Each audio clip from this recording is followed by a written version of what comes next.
finding a new route.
Keep left, and then turn left.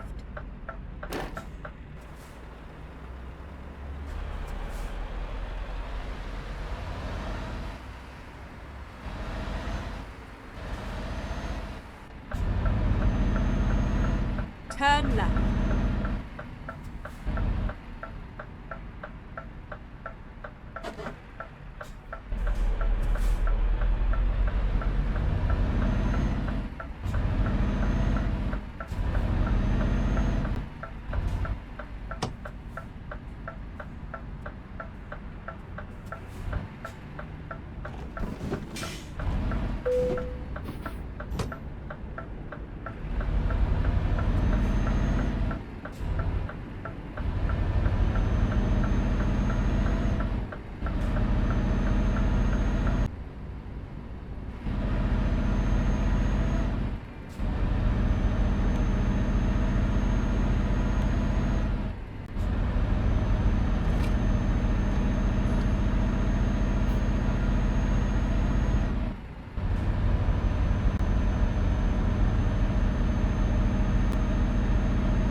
roundabout.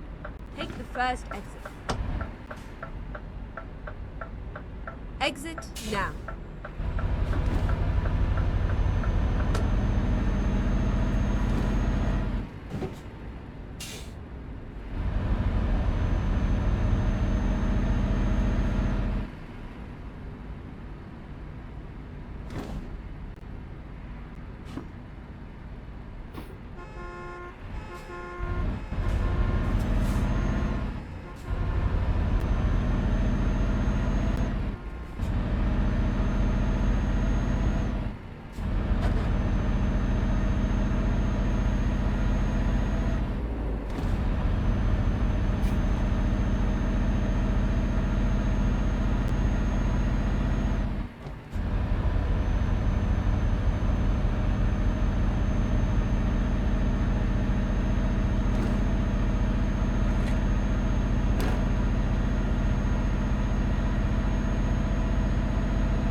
Get ready to turn right.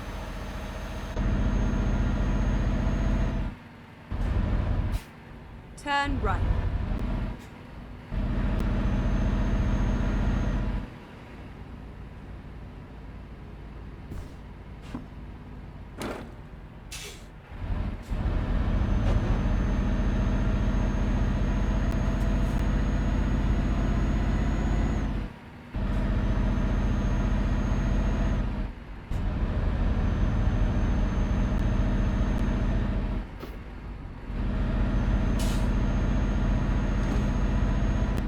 At the roundabout, take the second exit.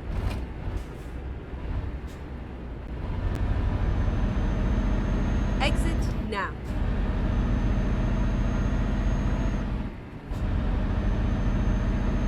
Go straight on.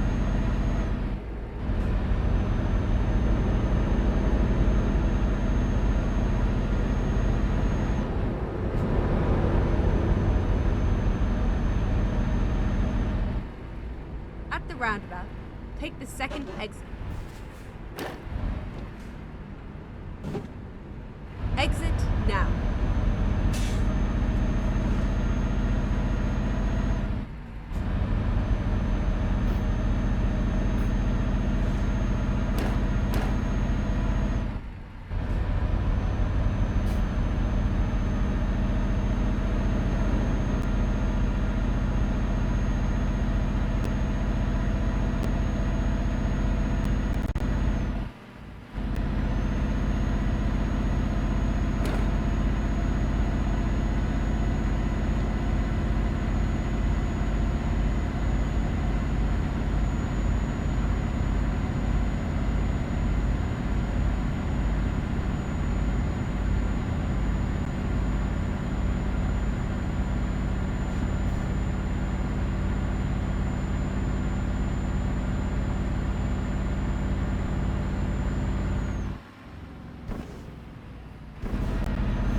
go straight on.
right.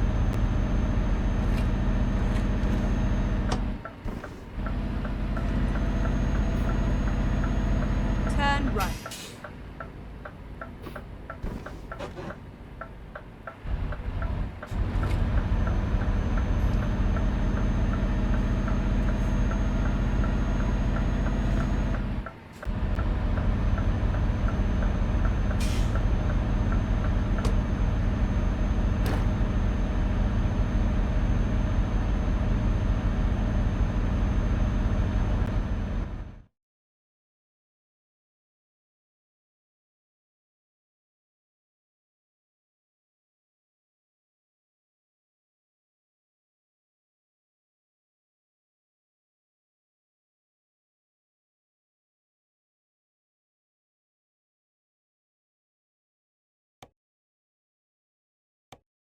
The floor straight away, or does the magic of its suction power remain for a certain amount of time? Well, I mean, you'd have to be a fly on the wall in the room where it happens. Boom, boom. Try the veal. So if a fly dies while walking up a wall, does it... It's stood on the wall, still. Yeah, all right. Does it stick to the wall, or does it drop off the wall? Yeah, or how does it fall long off its the wall perch? for? How long's that there? Well, you're only allowed one question. You're only allowed one question. Yeah, I think it would. I think it would stick because it's a substance that makes. How long for then? Oh, I'm getting this question a bit narrower now. You're focusing in like a laser on this one. This is a forensic mystery. How long does a dead fly stay stuck to the wall it was on when it died? Absolutely. Well done, James. And thank you for everything that you do throughout the week. Thank you very much. Well, that's very kind, actually, but this is the bit I think I enjoy the most, Ches. Thank you. Thanks to questions in large part. Thanks to questions like yours. 0345 6060973. I thought the fly on the wall gag deserved a bit more, actually. But hey-ho. Richard's in Darlington. Richard, question or answer? Yeah, hi, James. It's a question. Carry on, Richard. Okay, I was, a few years back, working with Harrier squadrons, fighter things. Oh, yes. And when the pilots... press the button to release their ordnance, and it has to be done at a specific time, very planned, they say the word pickle. Pickle? And I wonder why they say the word pickle. Where did that phrase come from? So when I'm dropping a bomb, I would say pickle. Yes. Pickle. Who to? Pickle. Pickle. Who to? Because it's all recorded, so if they're training... Oh, I think we lost them. So for the tape, then they're not saying it just to their co-pilots or to each other. They're saying it to control, but they're just saying it, aren't they? They've got their microphone on. They're in a plane. They've dropped a bomb. They say pickle. Yes. At the precise moment of pushing the button. Yes. So you can see why they might want to be saying something at the precise moment of pushing the button in order to establish the fact that they are at that precise moment pushing the button. Yes. But why pickle? Why pickle? Why pickle? Pickles in the barrel. It's in the I don't know. It's on the wall. Oh, pickles in the barrel. Pickle going, a pickle back. I don't know why we're thinking out loud. It's not as if we could ever go definitive on this. Richard, thank you. If you know the answer to that question about why a pilot or a bomber dropping a bomb, releasing some ordnance, would say pickle at the precise moment of pushing the relevant button, then ring 03456060973. Finbar is in Salisbury. Finbar, question or answer? It's a question, please, James. Are you down a well? Hello? Hello? It's a question. Carry on. Hello, it's a question. Okay, is it a question? I've just come back from... It's a question. Yes. Hello? Hello, what? Hello, I just come back from Malta. Oh. Hello, can you hear me? Yes. Can you hear me? Yes. We Can you hear me? Are you still in Malta? Are you in Malta? Yes, I am. And I got bitten by mosquitoes. Oh Lord, I think you've got a fever. Can we sort this? I think Finbar might still have his radio on in the background or something. I can only keep this up for so long. Can we try and... I think we're having some technical issues. I'm not even making that up, I promise. It sounds like a punchline, but are we having some technical issues on the phone lines? Oh, okay. Well, can we get Finbar back then? I'll see if Kavita in Guildford has a better line. Kavita, question or answer? Question, please. Hello? Hello? Hello? Can you hear me? I can hear you. I've just got back from Malta. Oh. What's your question, Kavita? Hi, James. So my question is, why do your eyes water when you drink fizzy drinks too quickly? Is that? I mean, again, it's a bit like Alex's question about his arms getting longer. It's like you know that this happens to you. Have you ever established that it happens to other people as well? It definitely does happen to other people. I'm pretty sure. Is it the bubbles making their way up your sort of eye pipes? I don't. That's why I'm asking. Yeah, I like it. Okay, you're on. Yeah, and it doesn't happen when you're if you drink a still drink too quickly. You're on. No. Yeah, no. It's only fizzy drinks. You're on. If I drink a lemonade too quickly, my eyes start watering. I never. How quickly is too quickly? Like immediately. Just like guzzling it now, gulping it. Yeah, okay. Yeah. Well, we should try to find out for you, but it's taken a bit of a turn, Mystery Hour, this week. 12:30 is the time. Technical issues notwithstanding, we will be back after the very latest headlines with Amelia Court. Writing for the new LBC app, the Prime Minister says a new trade deal with India is a big win for the UK. The agreement will reduce tariffs on British goods like cars and whiskey and is estimated to be worth £6 billion to the economy. Essex police are expected to announce tougher restrictions on anti-migrant protests in Epping. Senior officers are due to reveal plans to step up the response to violent behaviour outside a hotel housing asylum seekers. And Jeremy Corbyn has confirmed the creation of his new political party after Zara Sultana announced her defection from Labour earlier this month. It's currently being dubbed Your Party, but is due to be formally named at an inaugural conference. LBC weather, cloudy with showers for East Anglia and the southeast of England. Sunnier elsewhere with the best of the sunshine in Western England and Wales. The odd shower in Scotland and Northern England, a high of 24 degrees. This is LBC. Who's a good human?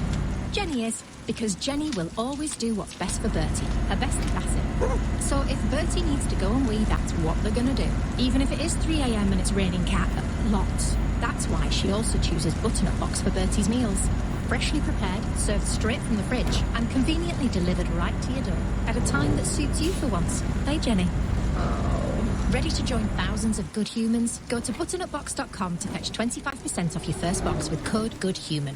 Save this summer with Lidl. Our mini mix has something for everyone. With a pack of 12 Bon Gelati ice creams down to just $2.45 with Lidl Plus. That's how you master a meltdown. Download Lidl Plus and start saving this summer today. 18 plus GB only while stocks last. Terms apply. See lidl.co.uk/LPTV. Offer ends 30th of July.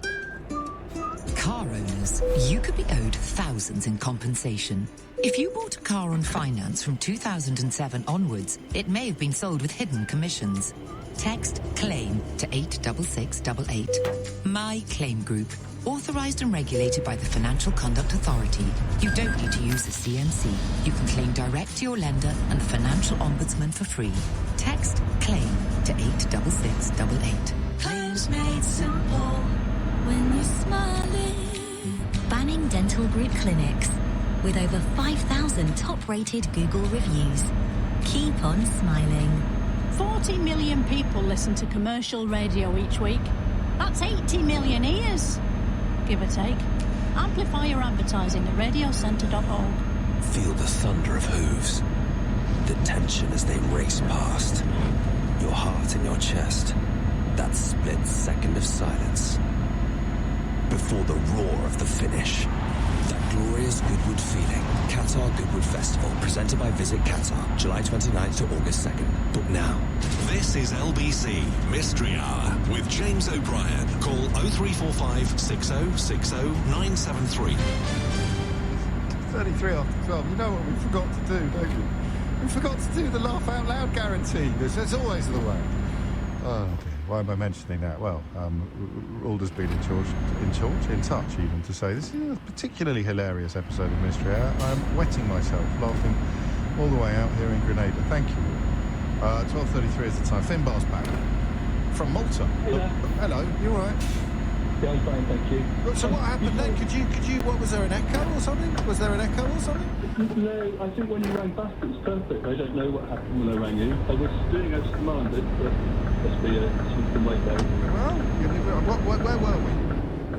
Apart from Before I say that, what I was thinking, I just thought, I'm glad you didn't say it, one of the most powerful Irish music bands of the 70s were called Horselips. Horselips, so I'm really glad you didn't say I was the band called Horselips. No, because I would have actually been a mistake, wouldn't it? And because there wasn't a real band called. Yeah, crikey, God, I've got my jokes have got like terms and conditions with them now, Finbar. So you got bitten by a mosquito. Yeah, and every time I've been to Portugal, Croatia, every time I go, I seem to be attracted to them. What I was wondering... Well, they're attracted to... I just to clarify, I think they're attracted to you. I think it's a mutual love, actually. Oh, well, OK, carry on. No, I was wondering if I actually lived in one of those countries, would they become bored with eating meat? You know, would they stop eventually, or would the diet that I take, or... Because I do suffer very badly. How interesting. I mean, are you quite pale-skinned, if you don't mind me asking? Yeah, I mean, typical sort of redheads, freckly, Irish. Yeah. Well, there's a clue. There was a clue in your name, Finbar. Wasn't that's right. And the Horselips reference. Because we're quite a pale family, but we don't all get feasted on by mosquitoes. I'm just thinking back to the last time we were in Greece, and one of my daughters had a particularly bad night with bites, and a lovely lady at the next table had a couple of like traditional remedies, one involving vinegar, and just giving us some advice on what she should do that night before she went to bed. Which means that they certainly have, you're never going to be immune if you live there. You're not. But would you become less attractive to mosquitoes if you lived in a hot climate? Yeah. I don't know why, but I love that question. Thank you. That's I also asked you previously the question about the dead squirrel when they sent the dead squirrel pictures to you. I still get... I'm responsible for that, I'm afraid. No, well, I still occasionally get sent pictures of dead squirrels, and on Blue Sky, and I did on the other place when I was still on it. But I do... it takes me a minute to remember why. But thank you. And dead pigeons as well, for the same reason, I think. Finbar, stay safe. 12:36 is the time.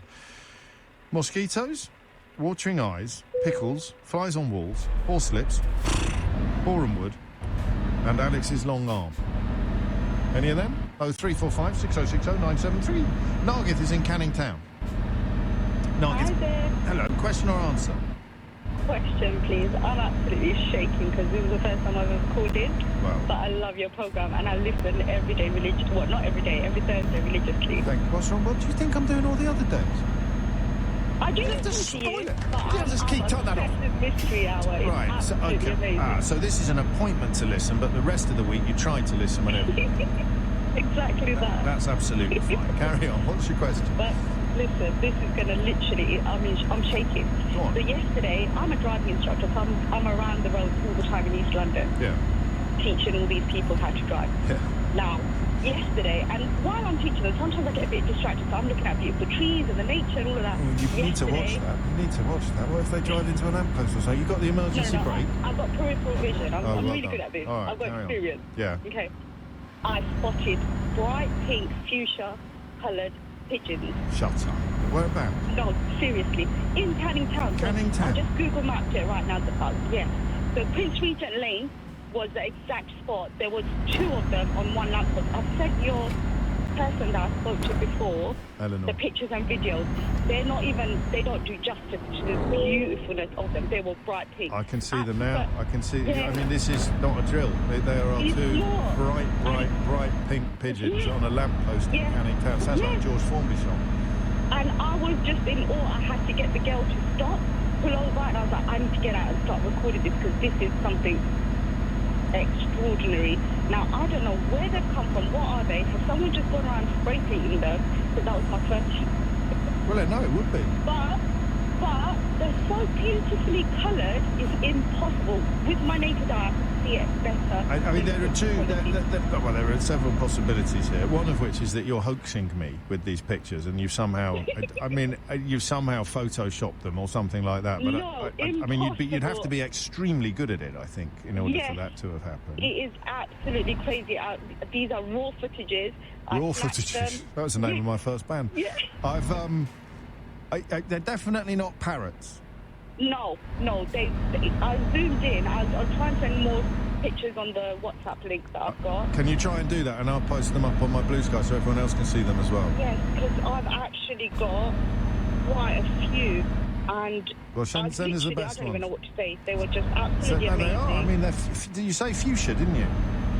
Yes. Fuchsia pigeons. I'm going with pink because I like alliterations. Did you ever see a pigeon that is pink? Think. Did you ever see a pigeon that is pink? Well, now you've seen the pink pigeons. You've seen the pink pigeons. Was the whole pigeon pink? The whole pigeon was pink. It wasn't just a bit of pink plumage on the pink pigeon. No, it was fully pink, and it was pinker than a flamingo pink. Pinker than a flamingo pink. And was it all over pink, or did it get pinker? If you saw, if you see the pictures, there's also two other pigeons in between each pink one. I know. I'm looking at them now. There's a grey pigeon, and a pink pigeon, and a grey pigeon, and then another pink pigeon. Yeah. I mean, I've seen parakeets as well, and I've taken pictures of them, but they're a bit more, they're starting to get more common. Ten a penny round my way. Anyway. 10 a penny round my way, the parakeets. I seriously. There's quite a few. Loads of them. But this was a pink pigeon. I was literally shaking, like, what is this? This is stunning. And honestly, it's made my week. Well, I can see why. And the sooner you get us the pictures, the sooner I'll get them up on the board. I thought, do you know what? I'm going to call you, Yeah? show you, and see if I can get online. And you did? Yes, show the world, because this is an absolute rare beauty. I believe it's rare because I'm always looking and I never see a pink one. Well, I've never seen a pink one, except in your pictures. Well, yeah, this is extraordinary. James tells me there's been one spotted in Darlington as well. I mean, other people were in Canning Town yesterday, so it might be some sort of festival or celebration, but I haven't heard it. I haven't heard it before. Right, we'll find out for you. I just want to know where it's come from. What is it doing in Canning Town? That'll be a good one. Absolutely, the pink we'll pigeons. have to ask the pigeon. We'll get the pictures up. Are you in the middle of a lesson at the moment? Is there someone driving? No, I'm running late to my next one, but I gave you priority, James. Well, take care and make sure you concentrate fully on your next client. Thank you, Nargis. What a lovely question. What a lovely laugh as well. It's 12:41, and the pink pigeons. Are we going to be able to get them up during the next little break? We'll get them up before then. We shall. Oh my days! Look who's on the line. Keith, we should have a sound effect for this. Professor Hal, where have you been? James, my dear chap, I'm right here. Well, I've been bumping around and finding gainful employment. Are you yes, okay? What a pleasure. Yeah, I get asked more about you than probably any other caller. Where's Professor Hal, they say? And I don't know is often my response. I mean, we're still mates on Facebook, so I've got a fair idea of what you've been up to and where you've been bumping around, but you haven't had time for us, which is absolutely fine, but we have missed you. Well, we're putting it right today, aren't we? Let's go. Question or answer? I thought I'd comment on the fizzy drinks making your eyes water one. Oh, yes. This is 90% fact and maybe 10% theory, but anyway, whatever. The gas that makes sparkling drinks sparkling is carbon dioxide. Yes. And if that dissolves in water, it makes carbonic acid, and that's how we carry carbon dioxide around our bodies. So, pressurized carbon dioxide going through your eustachian tubes will temporarily drop the pH. Going through your what? Eustachian tube. Is that the correct term for eye pipes? It's the one which goes from your throat up towards your tear duct. Yeah, I called them eye pipes earlier, I believe, which is actually correct term, but not the correct term. Okay, let's run with eye pipes then. Yeah, it goes up your eye pipes. Yeah, and temporarily makes your tears more acidic. And then your body attempts to readjust the pH by pumping more tears. It's the same with when you're slicing onions. You get a sulfur compound that makes your tears into a lacrimator, like CSF. So I think that's the answer. It's the CO2 dissolving to make it more acidic, so your body pumps more water. Kavita probably didn't even dare to dream of getting such an academically enhanced answer. That's a thing of beauty, isn't it? It's the appliance of science. It's the appliance of science. Qualifications, Professor Hal? Hitherto, I was Professor of Public Understanding at the University of Brighton, but now I'm a visiting professor at a rather more shy institution in Southern Main Lane. God knows. You've come on Mystery Hour and left us with an even bigger mystery than the one you solved. Where does Professor Howell work? Where does Professor Howell work? Round of applause for Professor Howell, please. Any idea how many that would be now? I don't know, and it doesn't matter. Each one is as good as the last. That's the spirit. Don't leave it so long next time, mate. All right, thanks for having me. Hey, you take care. See you soon, I hope. It's 12:44. You're listening to Mystery Hour with James O'Brien on LBC. It wasn't a flamingo, it was a pigeon. I have seen the pictures, and I am endeavouring to embrace the technology that is necessary for me to share the pictures with you before we return after this. Coming up at 1 on LBC, Sheila Fogarty. Essex Police use special powers today and for the next few days to ensure any protests about migrant hotels happen lawfully. Is this proportionate? Sheila Fogarty on LBC. Pump 6 in this meal deal, please. Let's play Rate My BP Meal Deal. Okay. You chose an M&S chicken and bacon pasta, Magnum ice cream, and a Wild Bean Cafe iced latte. That's a 10. A perfect warm weather combo. Oh, on a holiday? No.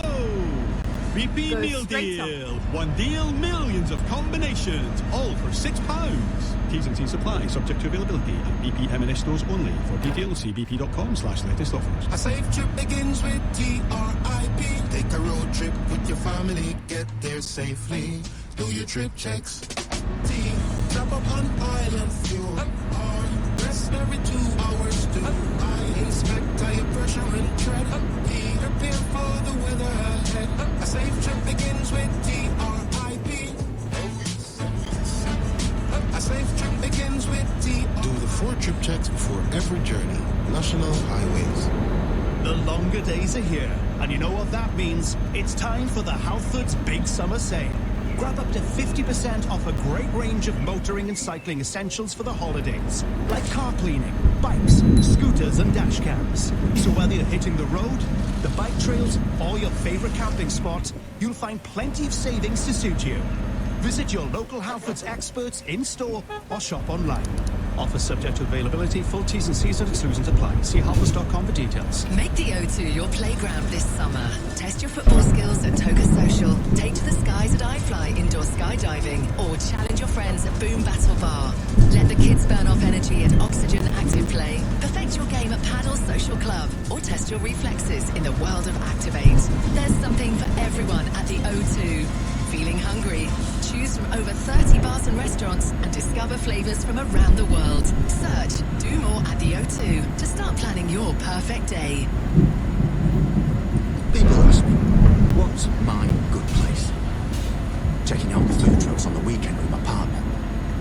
And knowing that Pension B helped me combine my pensions into one easy-to-manage plan. Tacos? Tacos. At Pension B, we believe that when your pension is in a good place, you're in a good place. Download the app or go to pensionb.com and be pension confident. When investing, your capital is at risk. Mystery Hour with James O'Brien. This is LBC. It is 12:47. You're listening to James O'Brien on LBC, where Mystery Hour continues. We are turning the pink pigeons of Canning Town into an actual news story. The web team are working on it as we speak, I hope. But that doesn't help me see them. Why is that? Why should I not have said that? Oh, well, they might not do. They might not. Nargis has very generously shared her pictures, but there is quite a lot of news around at the moment. But if you know the provenance, the origins of the pink pigeons of Canning Town, then you can ring into Mystery Hour and possibly win a Mystery Hour ball game. Although you'd have to do well to get ahead of Finbar and Nargis so far, and others, including Alex, who is actually taking a trivia-based comedy show to the Edinburgh Festival later this summer. If you want to get yourself along to that, then I've just shared a link on my Blue Sky page. Alex Love, how to win a pub quiz. They're going up to Edinburgh later. Anyway, quickly, get on with it. Bruce is in Peterlee in Yorkshire. Bruce, question or answer? It's an answer, James. Carry on, Bruce. The pickle for the bombers. Oh, yes. Right, I should point out that my missus deserves all the credit for this answer, so, but she won't go on it.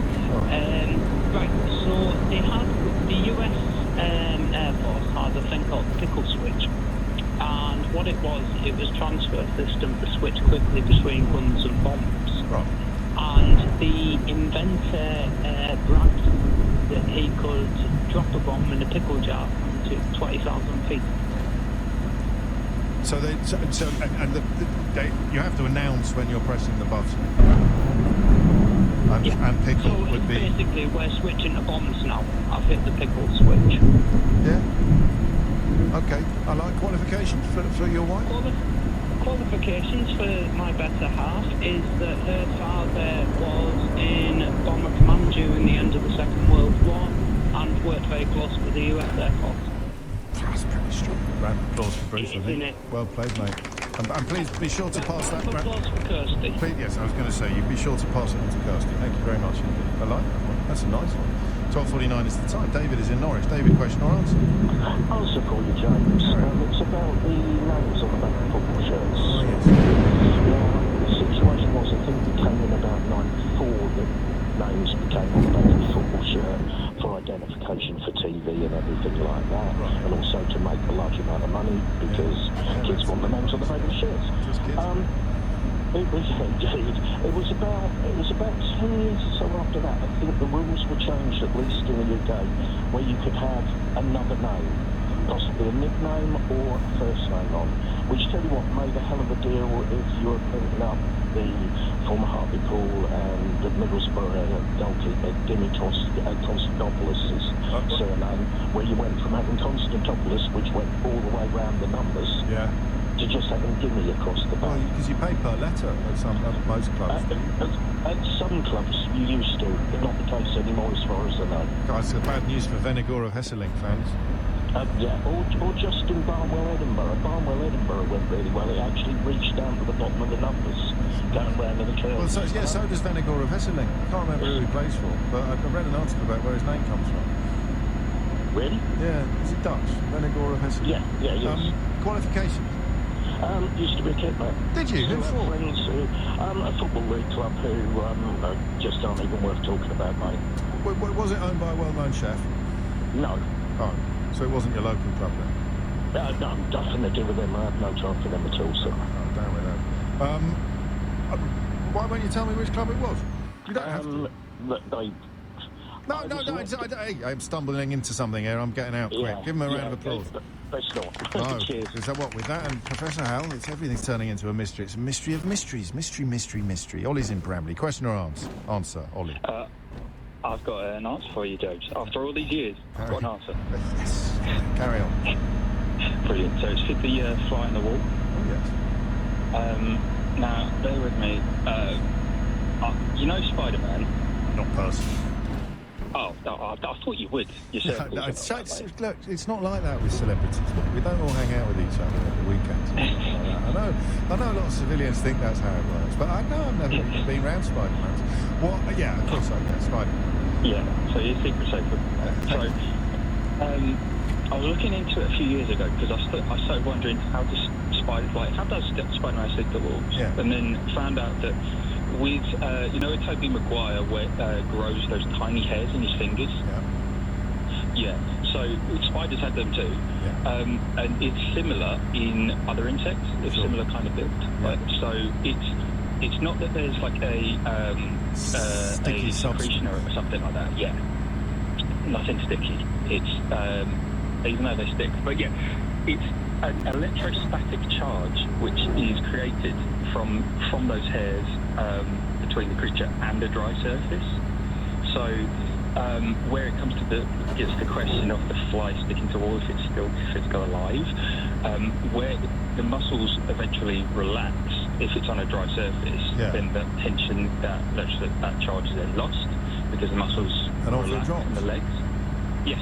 But then, so you think of it, you probably, I mean, you're a very clean fellow, I imagine, but you see with curtains, you might get a fly kind of stuck to your curtain. Because it's gone both ways. It's still hanging on. So how, on a nice, clean, flat wall, which is what Ches was envisioning in his question, how long do we reckon? I think it's a case of one sort of like rigor mortis, that kind of thing starts to set in for the fly. So we're not going to be able to put a date on it. Ches wants numbers, mate. I'll tell you that for nothing. You want numbers? Yeah, 6 hours, a day and a half, 3 years? I think it's within a rough... I'd imagine about an hour or so, because they're only small things, and, yeah, the long Okay, floor. all right, that'll do. Qualifications, watched Spider-Man and did some research. Yeah, I'm a writer, in a sense, and I was looking into it for my own evil doings. Well played, mate. Round of applause for Ollie. Thank you. Dave's in Kempsing. Dave, question or answer? It's an answer, please, James. Carry on, Dave. Pink pigeons. Pink pigeons. Did you ever see a pigeon that is pink? Well, I have. Think. Actually. Oh, carry on. It was called... Dave. What, John? You lost me Fred then. That's all right. Fred, it was called. Fred. Oh, Fred. You lost your...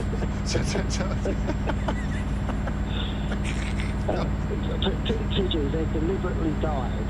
I'm not sure, I've not seen the ones in Canning Town, but it's all part of this gender reveal fact. Is it? Yes, and I know this. My daughter-in-law works for an events and wedding planning company, and they've been asked to do it a couple of times. Wow. And so she said that they use, because I quickly spoke to her, they use a water-based vegetable dye, which is harmless, but I don't... Your producer sort of said about whether it's ethical or not, but... Yeah. I'm not sure. I think the RSPCA are a bit worried about it, actually. I think, as I say, it's one of those... There's been a gender reveal in Canning Town. So someone opened a box and 2 pink pigeons flew out, and that announced to everybody present that they were having a little go. That's it, and normally, obviously, they retrieve them and everything else, but obviously, now and again, they might fly off in the wrong direction, and... Quite open. I mean, this is quite weird. Did they catch a pigeon? Catch a pigeon? Did they catch a pigeon? No, they're normally sort of like the doves and things like that they use, so they're quite sort of... Fancy. Domesticated, right, but these two friendly, so they don't normally go far, but sometimes, as I say, in that case, they must be fascinating. There it is. Qualifications? I know you've told us, but tell us again. Yeah, the daughter-in-law works for an events and wedding planning, and she said it's sort of something that's creeping up. People finding new ways to gender reveal rather than using balloons or smoke or whatever they used to use. Who knows, eh? Cool. Yeah. Have a round of applause, Dave. I love that. As well, give my regards to Fred as well next time you see him. I will do. Cheers, James. Cheers, mate. Doug's in Brighton. Doug, question or answer? It's an answer, James. Carry on, Doug. Okay, it's on the subject of Finbar being dish of the day for mosquitoes. Carry on. They won't lose appetite to eat it. They will continue to find him very, very tasty. However, over time, he may think that they've lost appetite for him. Because when a mosquito bites you, it injects an anticoagulant, which makes the blood flow up its proboscis quicker. Clotting, and it's the anticoagulant that your body produces a histamine reaction against, which gives you the itchy bite. Now, the longer you're in a country where you're being bitten by mosquitoes, sooner or later your body will become tolerant to that particular anticoagulant, and your histamine reaction to it will get less and less and less. So the bite will just have a less violent reaction to the bite. There won't be a reduction in the number of bites. What a perfect answer. So Finbar will continue to be munched, but he just won't notice it. I love this. Qualifications? I studied paleoentomology when I was at university, and we spoke about maggots last week. I remember. You're becoming a regular, Doug. We like that. Have a round of applause. Thank you. No, thank you. Raymond's in Boreham Wood. Question or answer, Raymond? Sadly, it's an answer. Well, sadly, we love answers. We're here for answers. Life is answers. Exactly. And also questions. Go on. Well, I can guess which one it is. Is it the one about Boreham Wood, Raymond? How did you guess? I don't know. I'm clever like that. Go on. What have you got? You virtually got the answer yourself before. Boreham Wood Football Club was founded in 1948, same year as I was founded. Gosh. And back in those days, it was known by 2 separate words. It was Boreham Wood, known to the locals as Boreham Stiff. Yes. However, the club itself was just known as the Wood. When I moved into Boreham Wood about 30 years ago, it was still, a lot of the older people there still called it by 2 separate words. Yes. But the railway station is actually all one word, and people just started writing it as all one word. Do we know whether that was a mistake made by British Rail, or... We don't know, because interestingly enough... story. Go on. Elstree Film Studios is not in Elstree, it's in Boreham Wood. I didn't know that. But the railway station is called Elstree and Boreham Wood. Yes. And in fact, a few years ago, about 10, 15 years ago, the council actually got fed up with this and decided they wanted to call the whole town Elstree, but the posh people in Elstree didn't like that, so they talked about calling it Elstree North and Elstree South. Right. But then they just gave up and they said, "Oh, sorry, we'll be forward." I think we'll let that pass. Did it join together immediately, or did the two words get closer and closer over a period of time?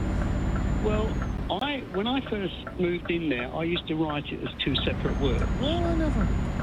But over the years, people have just got into the habit of writing it all as one word and saying it. Perfect we all answer. say it as Boreham Wood. Boreham Wood? Right. Yeah. Boreham Stiff. Qualifications? I lived there for 30 years. Good enough. Round of applause for Raymond at Boreham Wood. It's very hard to pick a favourite this week, isn't it? I mean, Nargith. I'll give it to Nargith, all right? The pink pigeon lady of Canning Town. It is nearly 1 o'clock. That's it. Is that the best mystery hour ever? Or certainly one of the best in a very long time. Thank you for that. If you missed any of it, you can listen back on Catch Up on Global Player and indeed the LBC app, where you can stay up to date on all the top stories and opinions. You can put your news categories in the order you want. You can pause and rewind live radio and listen to a range of podcasts. Download the official LBC app for free from your app store now, featuring an exclusive article by the Prime Minister as well. Coming up at 4 on LBC, it's Tom Swarbrick. But now it's time for Sheila Fogarty. Thanks very much indeed, James. From 3 today, what is the truth about Gaza's growing hunger? And just as importantly, most importantly, what's the urgent answer to it? At 2, the White House, as you know already, I'm sure, is pushing back after reports President Trump has known for months that he's been named multiple times in the Epstein files. Those files brought down a prince. Will they bring down a president? I'm going to start with social order again. Essex Police using special powers from 2 o'clock today to ensure any protests about migrant hotels happen safely and lawfully. Is this proportionate to what we've seen this week?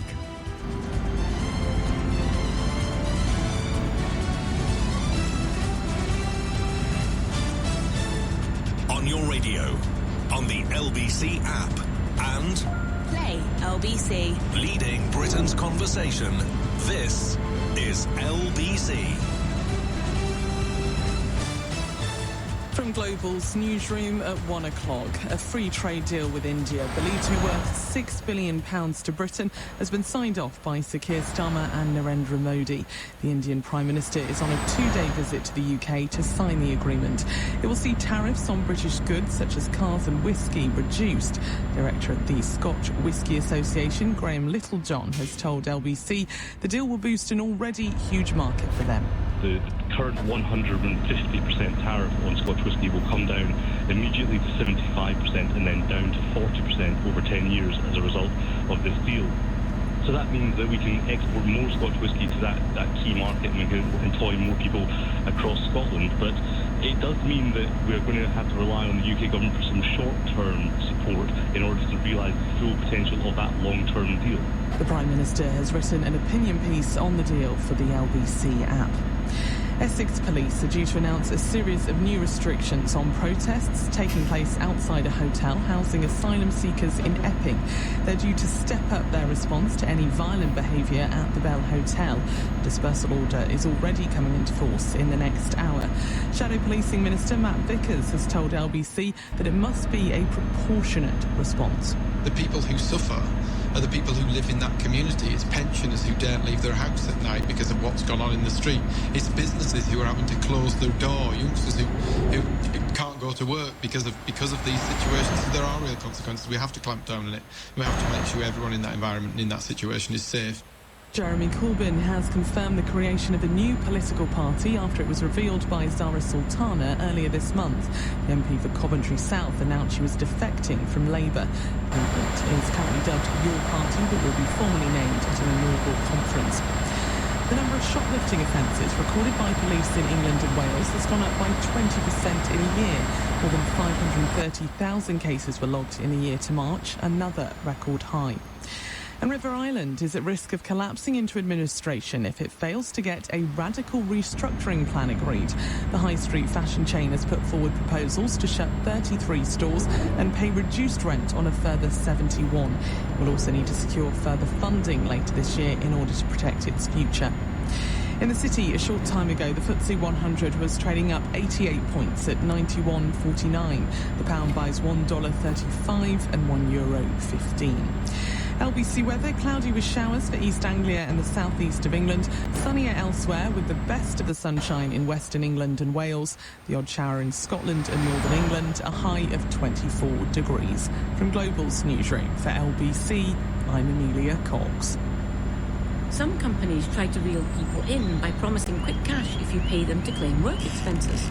But think twice before taking the bait, because they might just want to land a commission, and it turns out you aren't eligible to claim anything. You'll have to pay HMRC back, and it's unlikely the company will refund any fees. So don't get caught out. Check if you're eligible and make a claim with HMRC for free online. Just search "Don't Get Caught Out." This is LBC from Global, leading Britain's conversation with Sheila Fogarty.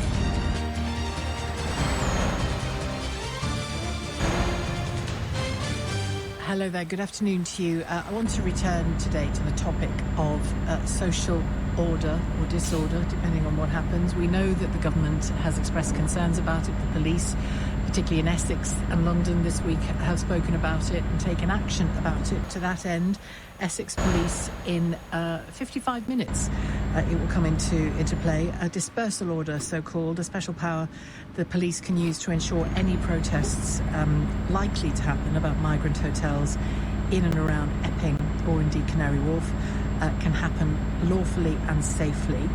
I'm going to hear about both examples and the whole wider question of social order with Shivani Sharma, LBC's East of England reporter, who's here in the studio with me, as is Andy Hughes, LBC's crime correspondent and host of the global podcast, The Crime Agents. I want to know from you whether you think this preemptive action on the part of the police is a wise move. Is it a proportionate move, given what we saw last year and elements of which we've seen already this year, this past week or so? 0345 6060 973 is the number as usual. You can text 84850. Now, Shivani, you yesterday were reporting to us on the programme from that press conference that Essex Police gave. What's happened since then and what's the context of it all?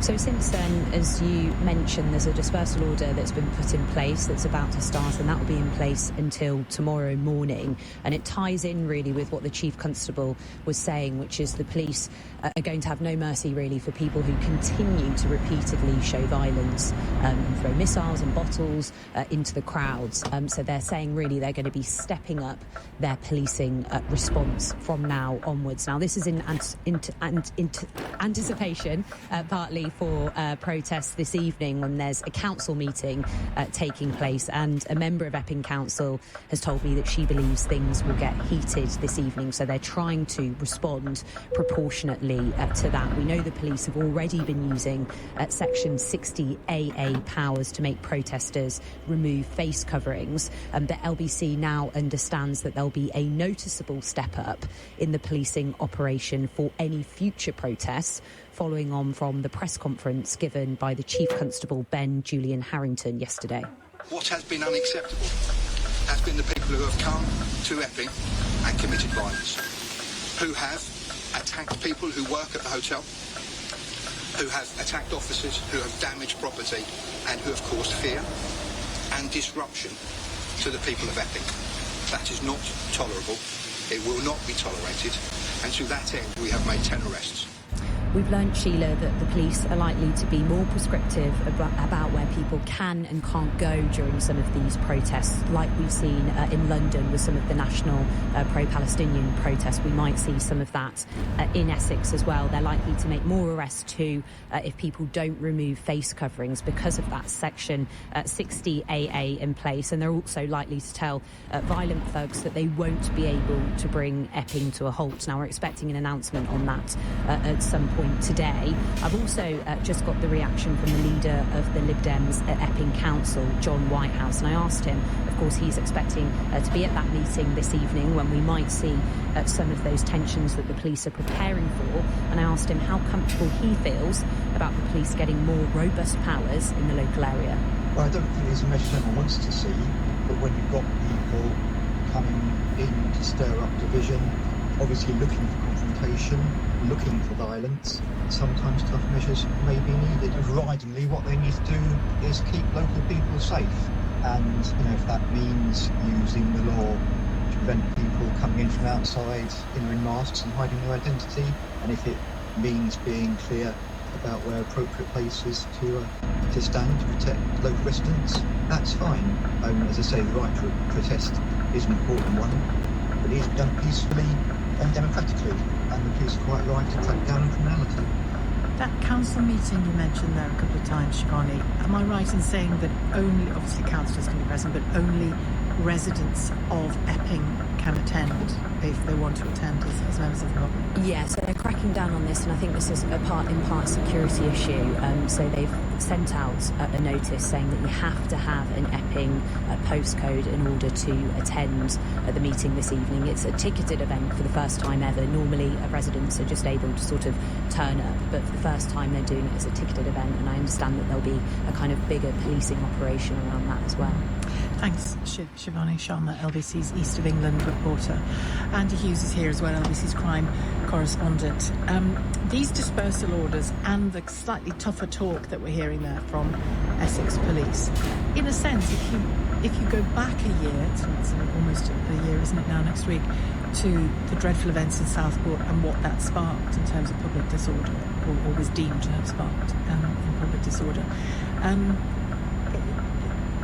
I suppose the police have to look at this and say, well, we're not going to take lightly a repeat of next year. We're going to do everything we can to prevent a repeat of next year. Is that what this feels like to you? That's exactly what's happening, because, listen, Sunday's a big moment because it's been slowly rising. Tensions are getting greater.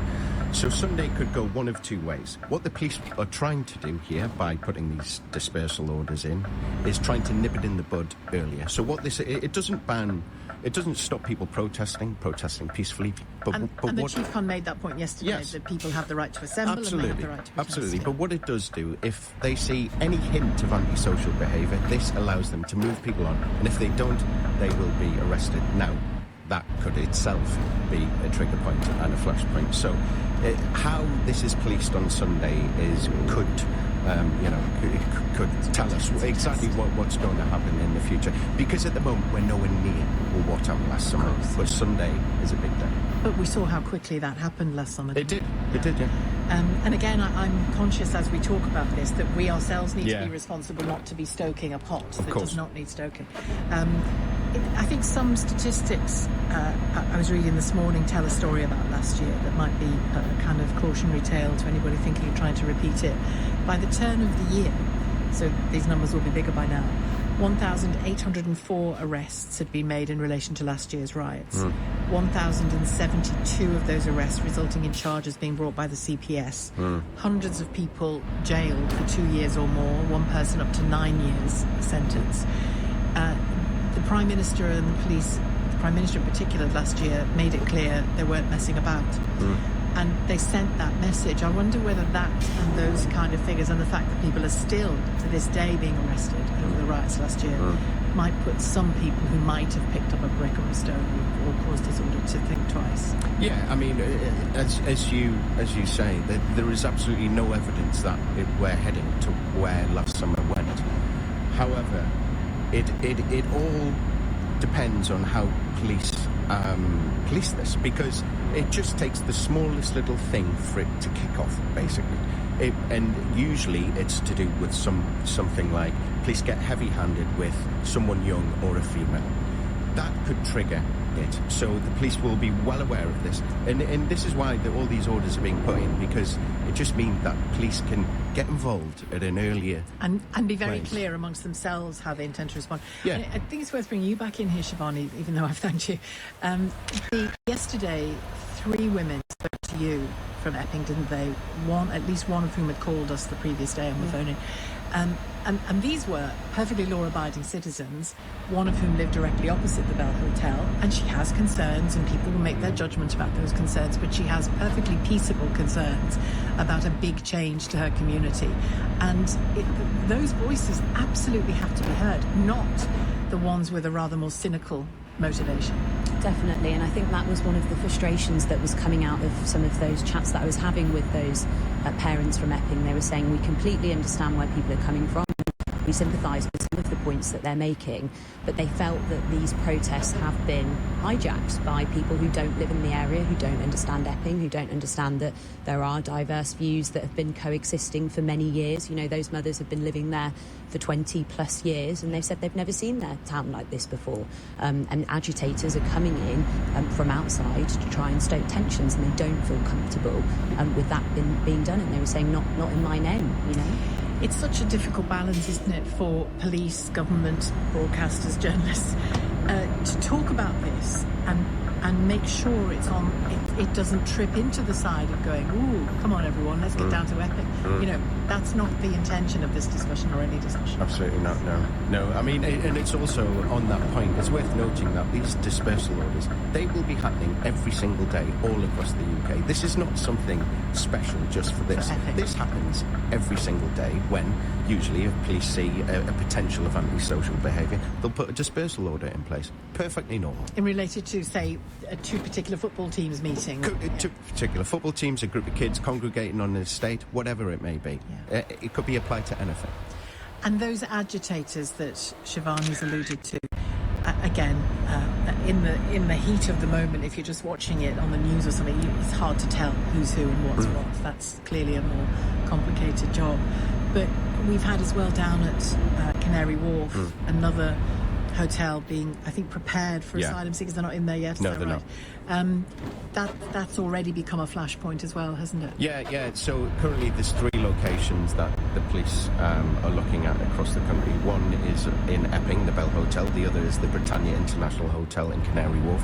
That's the one you just mentioned. And there's also concern around the Park Hotel in Norwich, which is also having migrants move in. So these are 3 locations that will be kept eyes on.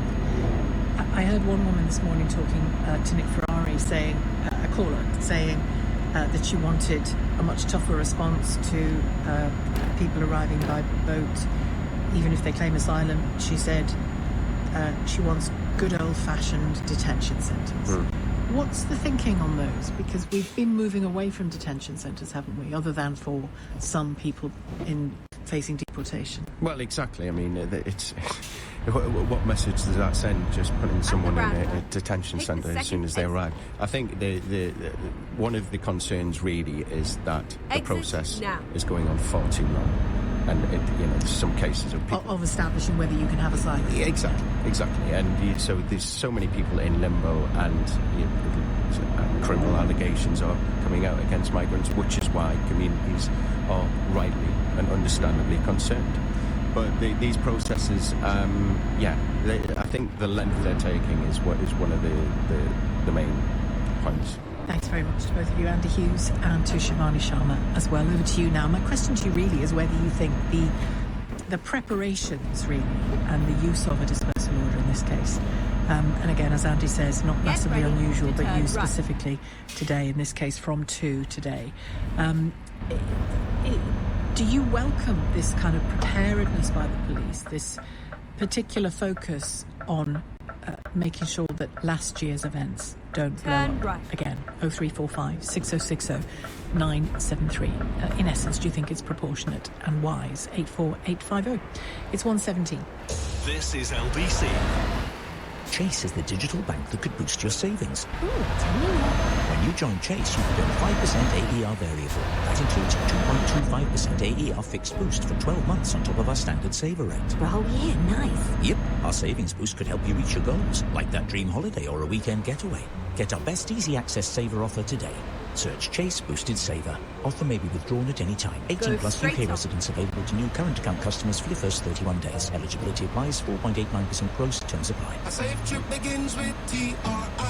Take a road trip with your family. Get there safely. Do your trip checks. Tap up on island fuel. Rest every 2 hours too. I inspect tire pressure and tread. Prepare for the weather ahead. A safe trip begins with TRIP. A safe trip begins with TRIP. Do the 4 trip checks before every journey. National Highways. We know that you're always looking for an excuse to get people together and host a picnic. If you need another reason, there's a 3 for £8 offer on a range of deli items at Waitrose. Choose from a range of our picky bits, like crispy sweet corn fritters, Greek-inspired dip trio, and sumptuous sweet potato empanadas. All you've got to do now is decide where to picnic. Shop in store or order online. Let your summer side out with Waitrose. Selected lines and stores subject to availability. Minimum online spend and charges apply. This is LBC with Sheila Fogarty. Call 0345 6060 973. Alexa, send a comment to LBC. Text 84850. Dave has texted to say the problem with this clampdown, as he calls it, is that if people, including myself, feel the government is doing absolutely nothing about high rates of migration. Again, I can't stress enough. I mean, it clearly isn't the case that they're doing nothing. Are the measures working is a valid question, but they're not sitting on their hands doing nothing by any means. But anyway, Dave goes on. Violence could become the only answer. Not listening to people will further build up huge resentment and could lead to massive social unrest.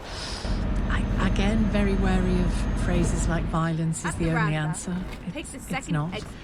Tyrone says, let's ban all face coverings, make it an offence. I think there is an answer to sorting all this out. Tag asylum seekers, give them a temporary national insurance number. This is coming up a lot. Temporary work visa and a government-controlled bank account. Get them in work, paying taxes rather than paying for them to stay in a hotel for years. If they want to work, let them. If they don't, they need to fill the volunteer jobs or work litter picking for their keep, says Tyrone. Go straight up. Tristan Palmer says, who is this guy saying it's down to the police to handle it? It's down to how thugs behave, not the police. That's true. The point that Andy, this guy as you call him, the point that Andy was making is that thugs sometimes respond to particular types of policing, don't they? However valid that type of policing is. Andy wasn't suggesting the police are causing the violence. Robert in Brixton, hello. Yeah, hi Sheila. Nice to talk to you again. Yeah, I fully agree with the with what's being put in place by the police. You know, there's no place for violence. But 2 points I have. I think the government and previous governments have brought this on by the 37,000 people in the system not being processed. And I think I said on one of the other shows, someone needs to be asked how many people are being processed a month, how many is on that team processing them. Because if you've only got 20 people, you could deploy another 200 people and it would be a fraction of the cost of the money that's keeping them in the hotels. So I think that's a huge point. Nobody knows how many of this 37,000 are being processed monthly, yearly, or whatever. The second thing is we do know that the numbers being processed is going up, and has gone up, and we do know that the rate of processing is speeding up. Whether any of that is at a rate that's going to really show, you know, in any meaningful way is a different question, I suppose, isn't it? But have we got numbers on that? I haven't got them physically to hand, but I'll get them. An extra 10. Yeah, I think that would be a really important thing. It's more than 10, because I was looking at it a few weeks ago and I did have the numbers. I should still have them. Yeah. And the second point is what is the government doing to protect local people against the asylum seekers? So this thing again has just come up already. Are they tagged? If 500 people go into that hotel, can 30 just disappear? So what is the government doing to make sure they don't? Point of view? Yeah. Just to make sure that if they're putting 500 people in, you know, we've already had the Deliveroo and that being run from hotels. They're going out to the public, delivering meals. So those 500 people, if they go in, is there anything in the contract to say, right, you have a roll call saying, right, have we still got 500 people, these names? Because given the government's track record, 500 to go in, the next week 400 could be there.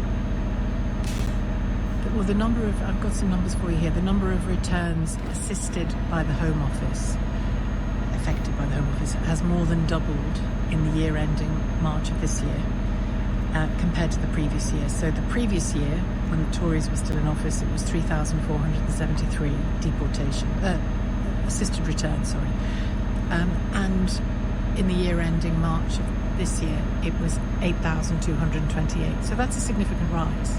But we haven't seen any of those, have we, going out on aircraft? Oh, you just don't believe it? No. You think the Home Office is just lying on its website? Well, I think... What do you want, nightly reports?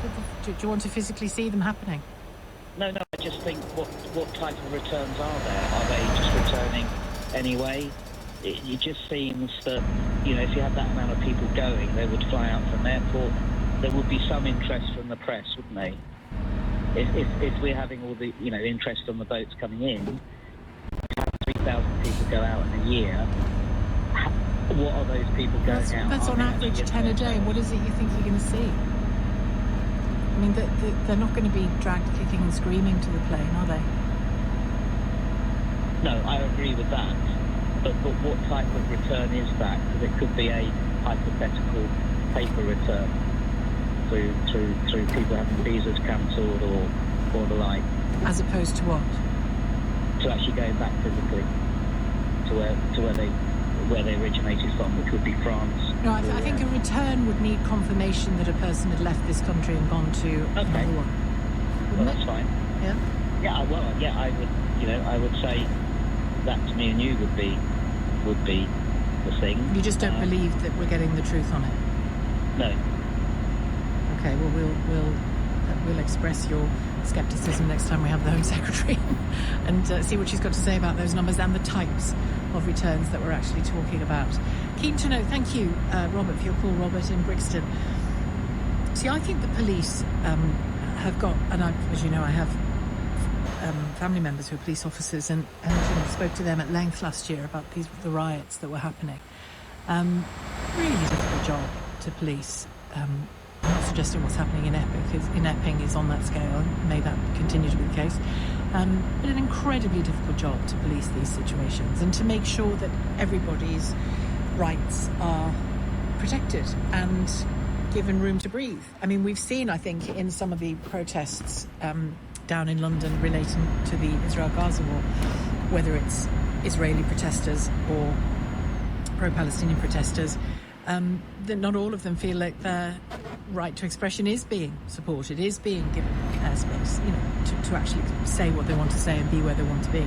It's not an easy thing to achieve. But I don't know about you, but I very much want this summer not to see what we saw last summer, not least because of the horrendous events that were used to spark off those riots. They didn't naturally spark off those riots. They were used to spark off those riots. I remember saying on the day, if the parents of the children who'd been murdered and injured could stay calm, the rest of us can stay calm. That was my feeling at the time.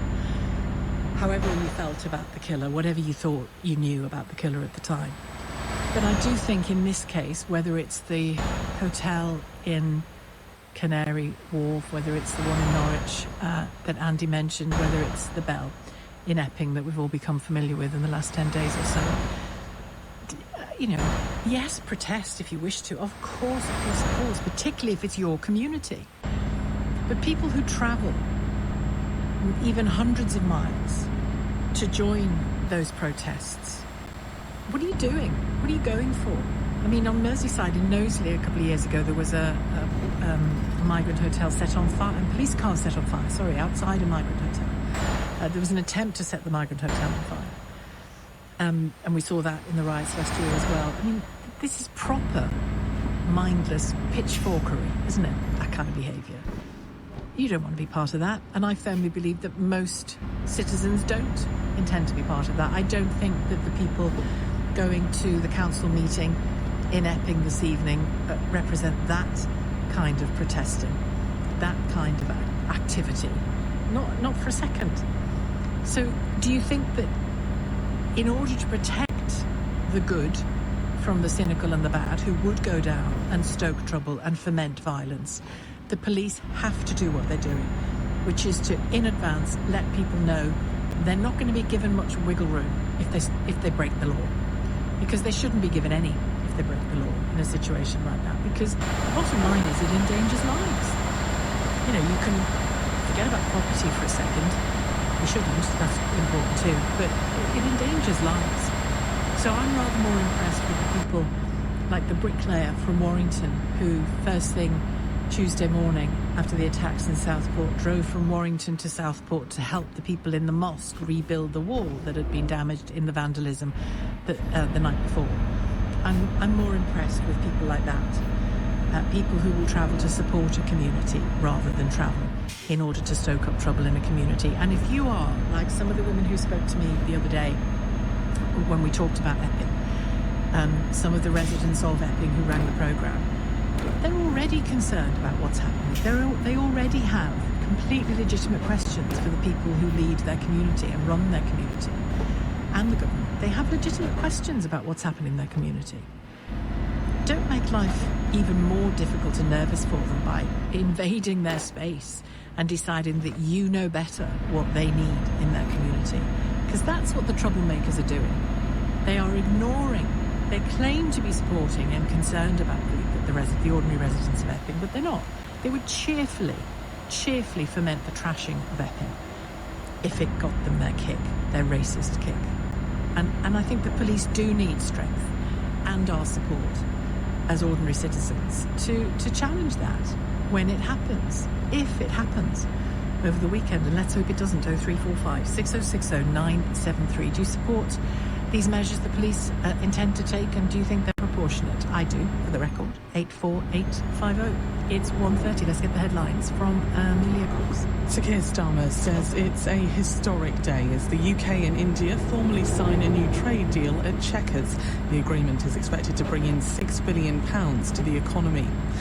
Detectives investigating violence following a protest in Epping last week put out an appeal to speak to 3 men. A number of police vehicles were damaged and 8 officers were injured after things were thrown at them. And former Labour leader Jeremy Corbyn has confirmed the creation of a new political party. It's a joint venture with Coventry MP Zara Sultana, who announced she would be defecting from the Labour Party earlier this month. LBC weather: cloudy with showers for East Anglia and the southeast of England, sunnier elsewhere with the best of the sunshine in Western England and Wales, the odd shower in Scotland and North England, a high of 24 degrees. This is LBC. So, close your eyes, picture the scene. Just you and me, alone, enjoying breakfast on our own little island. Sounds perfect, right? Yeah. Great, because I've booked Wix to design our new kitchen. At Wix, we have over 70 kitchen styles to choose from, with prices from under £3,000 to over £20,000. And with our spend and save offer, there's up to 50% off kitchen units. Book a free design appointment and feel as proud as a peacock with Wix. Terms and minimum spend apply. So, what are you watching at the moment? Squid Game, Dad. Let's watch it together this weekend.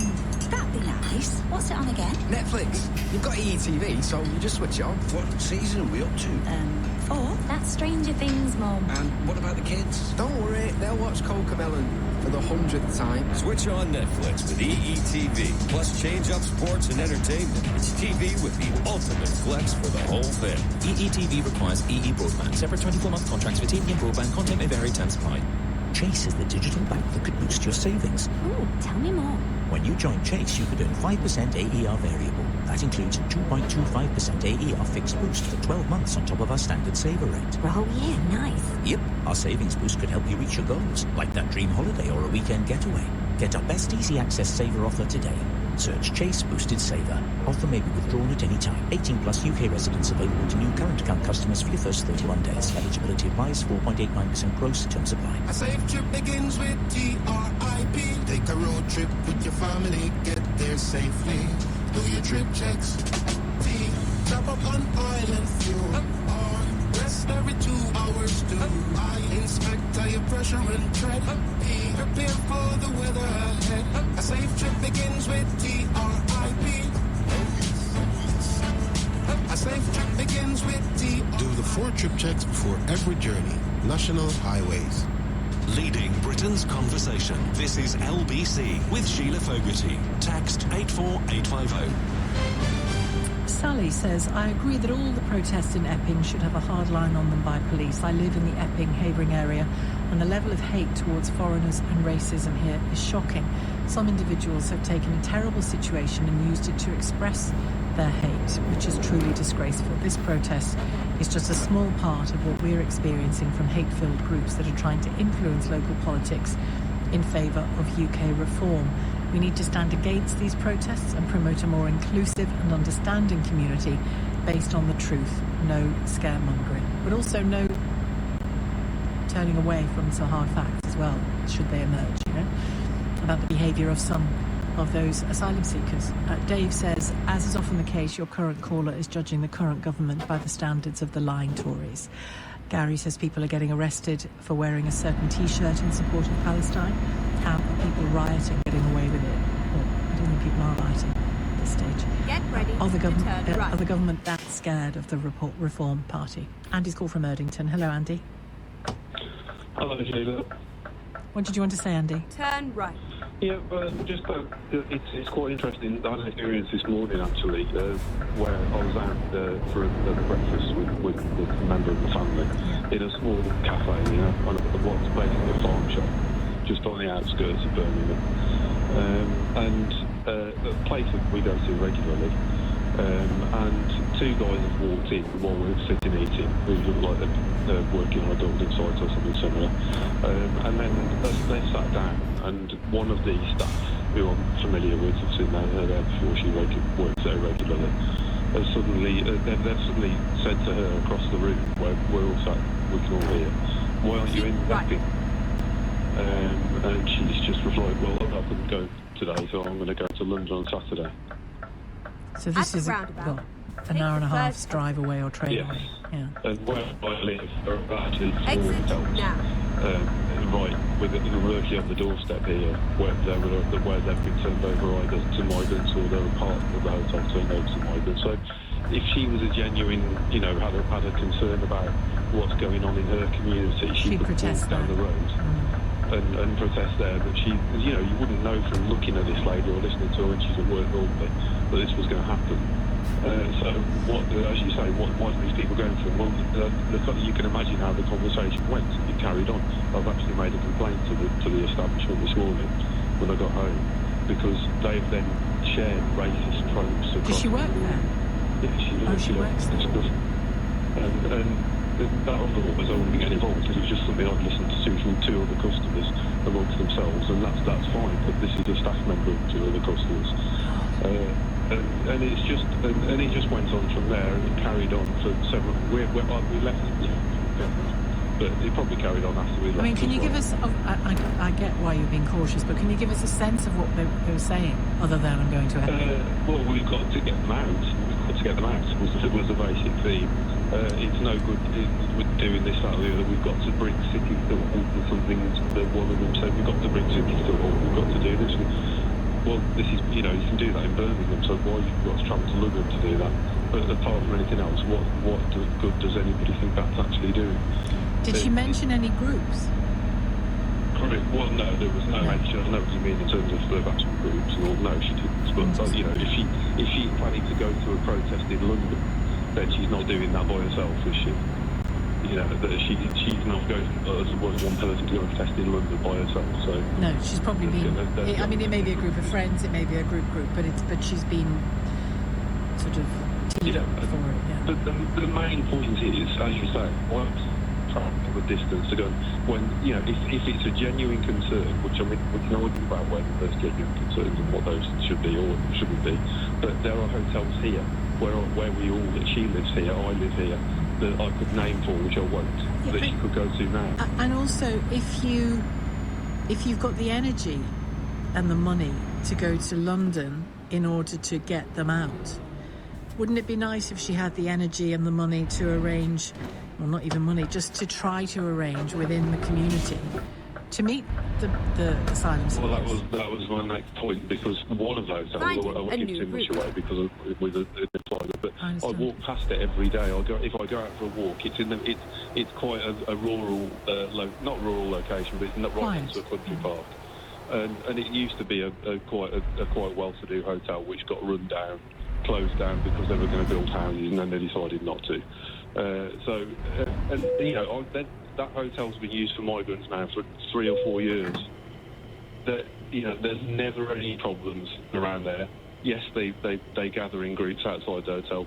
They're going to do that because, as some of your other presenters have been saying, these come up today, these prepaid cards. Even if they get the full amount, it's £7 a day. Where are they going to go? Why are they going to travel around and walk around by themselves? Do you support? Because I must admit, if I was an asylum seeker facing a 2-year wait in a hotel, twiddling my thumbs, I would accept tagging, and I would accept some form of temporary ID, so that I could, if it meant I could go and work and get a job, wouldn't you? Well, the fact is, I dealt with these people in my line of work as well around here. I've worked on public transport. Right. They are the most compliant, polite you could meet. Well, like any people, there'll be a mixed bag of people, won't they? Like any group. I haven't even experienced that, to be honest. I'll be honest, I haven't experienced, because that's the truth. Where I met these people, how I met these people in my line of work, the problems we had were not with them, it was with the people that live around here. People like the woman in the shop. Yes. Social behaviour, all sorts of things I could go into forever. Not from these people. All these people travel from one place, and they're allowed to travel. They're allowed to go into the city centre because they can't sit in the hotel all day. And they pay their fare. They get on. You don't hear from them. They sit down. They get off. When you talk about would they do this, would they do that? Yes, of course they would. Because they're right and wrong, whether they should be here or not. Their only concern is to be here and be here correctly and do what they're supposed to do. And have the freedom to actually build a life at some point. Thanks, Andy. Andy in Erdington. His line's a bit shaky there, so I'll leave it there. Tracy has texted, actually, saying 4 months ago I saw a job being advertised for people to help process asylum claims.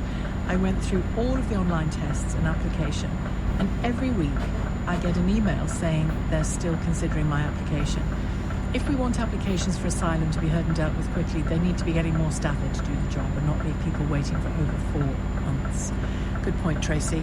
I'm joined, helpfully, by Natasha Clark, LBC's political editor, to talk about a number of different political stories. But just before we wade in on the India trade deal, this issue is going to be massively front and centre for the Prime Minister and the government, isn't it? Yeah, definitely, Sheila, and I think, it's understandable that the spotlight's been sort of shined on it recently, and obviously they are, trying to do more to crack down on this. But yeah, I think you're right, coming into the next election, it's an issue that reform are all over, it's an issue that the party knows that they've got to look at, that the government knows they've got to get it right, and it's obviously causing quite a lot of people quite a lot of anger, and that sort of text you just referenced into the backlog, that's something that Keir Starmer came in and said, I'm going to clear the backlog, I'm going to shut those asylum hotels as well, and I think proving that this is a really tricky problem that the government have to get a hold of. It seems to me they need to start evidencing it a bit more, showing people, because I just read some statistics for removals significantly up in a year, and the caller just said, don't really believe it. Exactly, and I think actually Nick Press, the government minister, on this earlier this week, and actually, the government I think need to be a little bit better at showing, not just telling us what's going on in terms of those removals, and they do, and we're told day in, day out that more removals are happening, but we don't, as the media, get much access to it. So I can't remember seeing pictures, seeing videos, things like that, and understandably they don't want to do that sometimes because the operational reasons. Exactly, can be exploited to the people that are on those flights. It can also be basically showing to people who are trying to stay in the UK how to do so, and they obviously don't want to jeopardise the operational details of what is happening. But I do think the government need to do more to show it. And speaking to people in government over the last week, it's very clear that they are still a little bit on alert that they could have another repeat of what happened last year. And we are seeing worrying signs of that, and it's not scaremongering to do so. Angela Rayner raised this at Cabinet, talking about the idea of social cohesion. I think it's something that's on ministers' minds. And speaking of showing and telling, they've been showing and telling big time today, haven't they, about that India trade deal? Yeah, that's right. So today, Keir Starmer and Narendra Modi have signed a new trade deal between the two countries. So it's meant to be worth around £5 billion. It's basically cutting quite a lot of tariffs on a number of goods, including things like gin, things like whiskey, clothing, I think was another one that Keir Starmer mentioned earlier today. Keir Starmer has written an LBC opinion piece for us. You can read that on the LBC app. He's told us it's a big win for the country. He says it's going to help boost wages, to get cheaper goods, to get cheaper food, so things like cars, whiskey, Indian textiles, jewellery as well.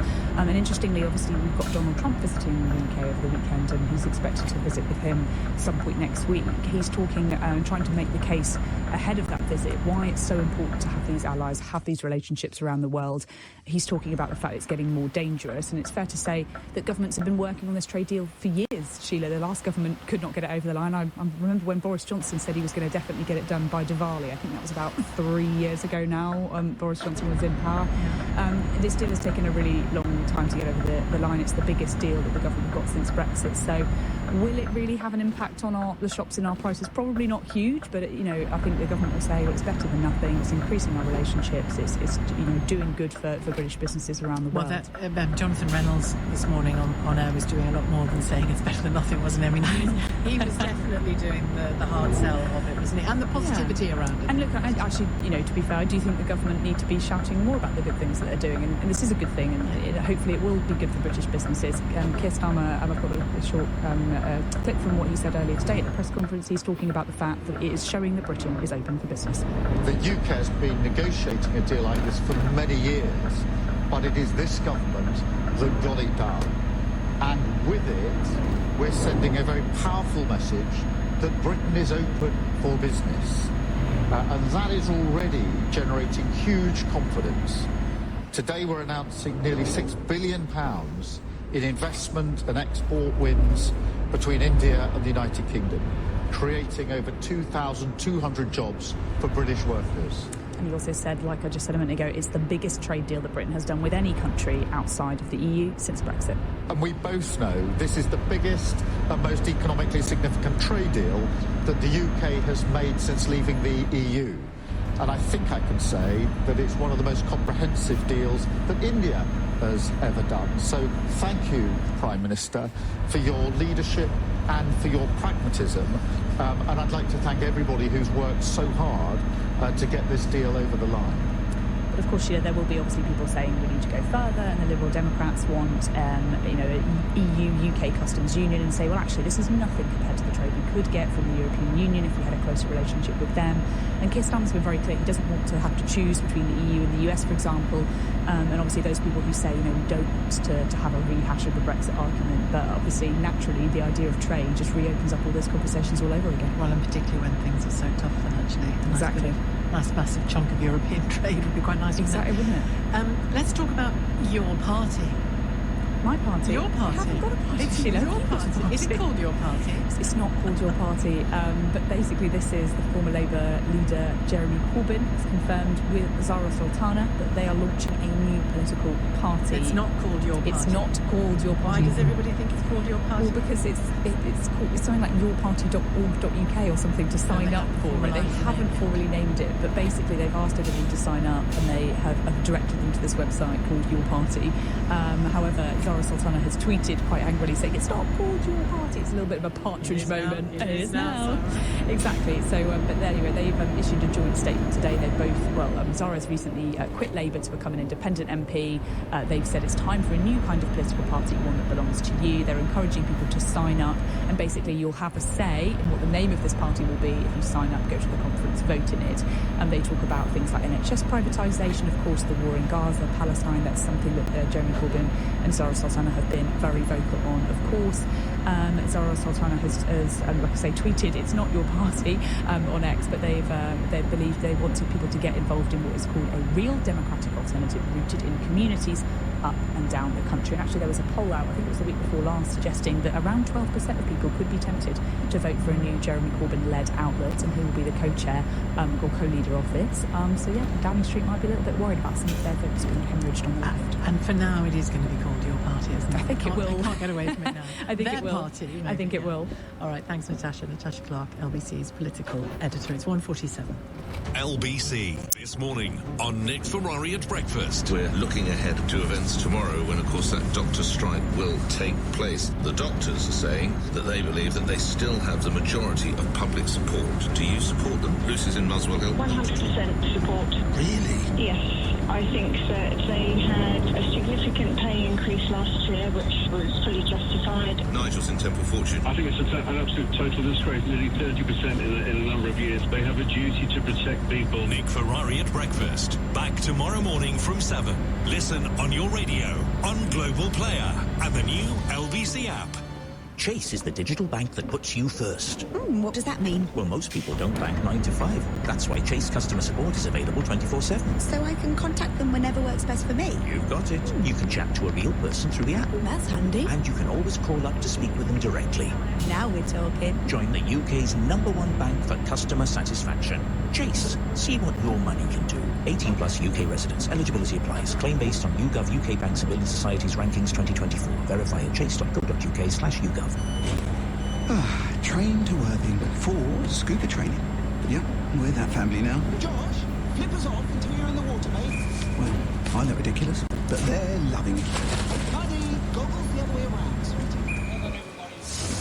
Seats found, kids happy. Heading home. Definitely bringing these wetsuits to our next beach day. Download the Southern Railway app to book kids' tickets for £2 on off-peak journeys. Southern Railway, where every stop is a story. Terms apply. See our website for full details. Outlet shopping at the O2. Get up to 70% off RRP on over 60 designer brands, including Nike, Adidas, Levi's, Sunglass Hut, the Cosmetics Company Store, Le Creuset, and more. Plus, why not make a day of it with over 30 bars and restaurants, a cinema, bowling, interactive football, and more. There's so much to do at the O2 this summer. Find us at North Greenwich, just 15 minutes from central London.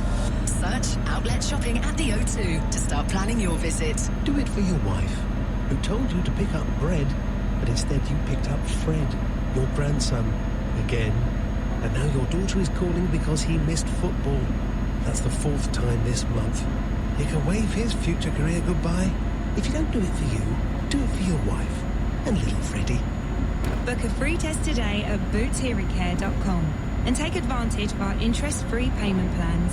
Boots, with you for life. T's and C's apply. A safe trip begins with TRIP. Take a road trip with your family, get there safely. Do your trip checks. T. Top up on island fuel. R. Rest every 2 hours too. I. Inspect tire pressure and tread. P. Prepare for the weather ahead. A safe trip begins with TRIP. A safe trip begins with TRIP. Do the 4 trip checks before every journey. National Highways. This is LBC. Message Sheila Fogarty on WhatsApp now on 0345 6060 973. After the news at 2, I want to focus on the Epstein files and the degree to which they may make life rather more uncomfortable than he's used to for Donald Trump, President Donald Trump. Or maybe he is used to life being uncomfortable because it is on and off for him quite a lot, isn't it? But he has a great deal of power, clearly, as President of the US. It's emerged today via the Wall Street Journal that they report that the president was told as far back as May that his name was among hundreds of names mentioned multiple times in Justice Department documents relating to the now dead convicted paedophile Jeffrey Epstein. The editor with me here in the studio has been trying to dampen down interest in this to no avail, and that report from the Wall Street Journal overnight has made things much tougher for him. The White House pushing back on the reports. But my question after 2 is, we know that those files and Jeffrey Epstein and his activities brought down a Prince Andrew. Will they bring down a president? Do they have the power to bring down force, the implication to bring down a president? 0345 6060 973, the number to call. We'll hear from Sarah Baxter, former Sunday Times deputy editor, currently based in New York, at 2 on that. Let's get back to our calls on social order, policing of these protests against migrants in hotels. Jeff has called from Kingston. Hi, Jeff. Hi, good afternoon. Hello. My first chance speaking with you. You had a call a couple of goes ago that was seeming to be questioning who we were just deporting and how, and is it a mirage or what? I wonder what the hell was in that man's head. Has he ever been to a hospital? In this country, the wonderful health service, which our government is trying to hold together, is staffed predominantly, certainly here in London, by people whose origins go back many, many years. One of our leaders, most prominent Jewish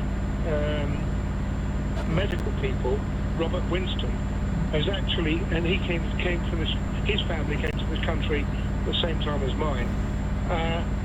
He has helped so many families grow from nothing because they felt they had no choice. Yes? Yeah. And these idiots that complain about foreigners, these foreigners we need. We've got a declining population. Who is going to be looking after some of these protesters when they reach their dotage? Do you accept that if a fairly large group in a fairly small community is just essentially kept in one big hotel, that one big local hotel, that can raise eyebrows in a community and change the nature, not the nature, but the tone and the feel of a community? Do you accept that needs management? What happens if that hotel wasn't a hotel? It was a block of flats. Would you complain about everybody in the block of flats because one person was allegedly trying to kiss a young dimple? Well, no, people might complain even if it were a block of flats, particularly when lots of people are on housing waiting lists. Yes, they might still complain. I think that's unrealistic. We desperately need immigration. One of the faults that our present government has got is that they're not allowing potential immigrants to work. I think that would take a lot of the sting out of the argument. Asylum seekers. Some of these people are out and out racists, but they have no alternative of just stirring up trouble. But do you accept? You might not. You don't have to. But do you accept that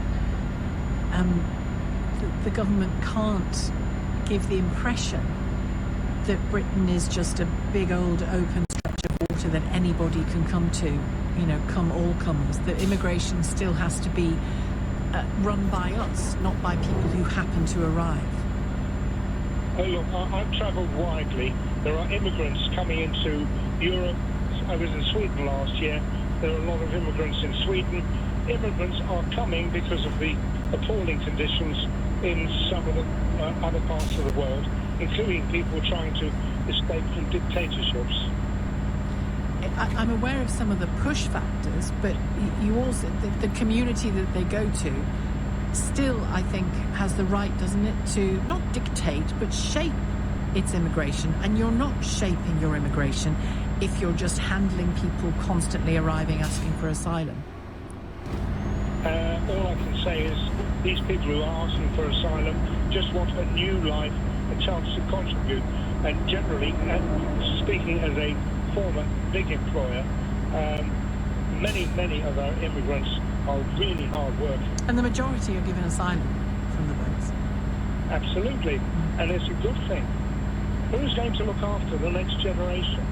It's not going to be those that are sitting at home drinking whatever they want to drink and smoking and watching television all day long.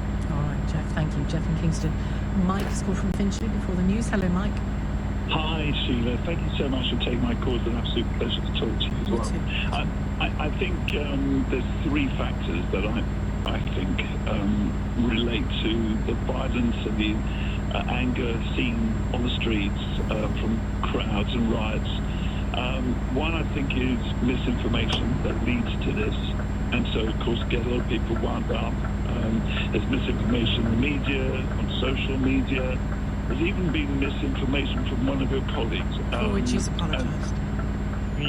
It's important to say. It's important to make the point, though, that it was diabolical what he said. And then the other point is lack of information.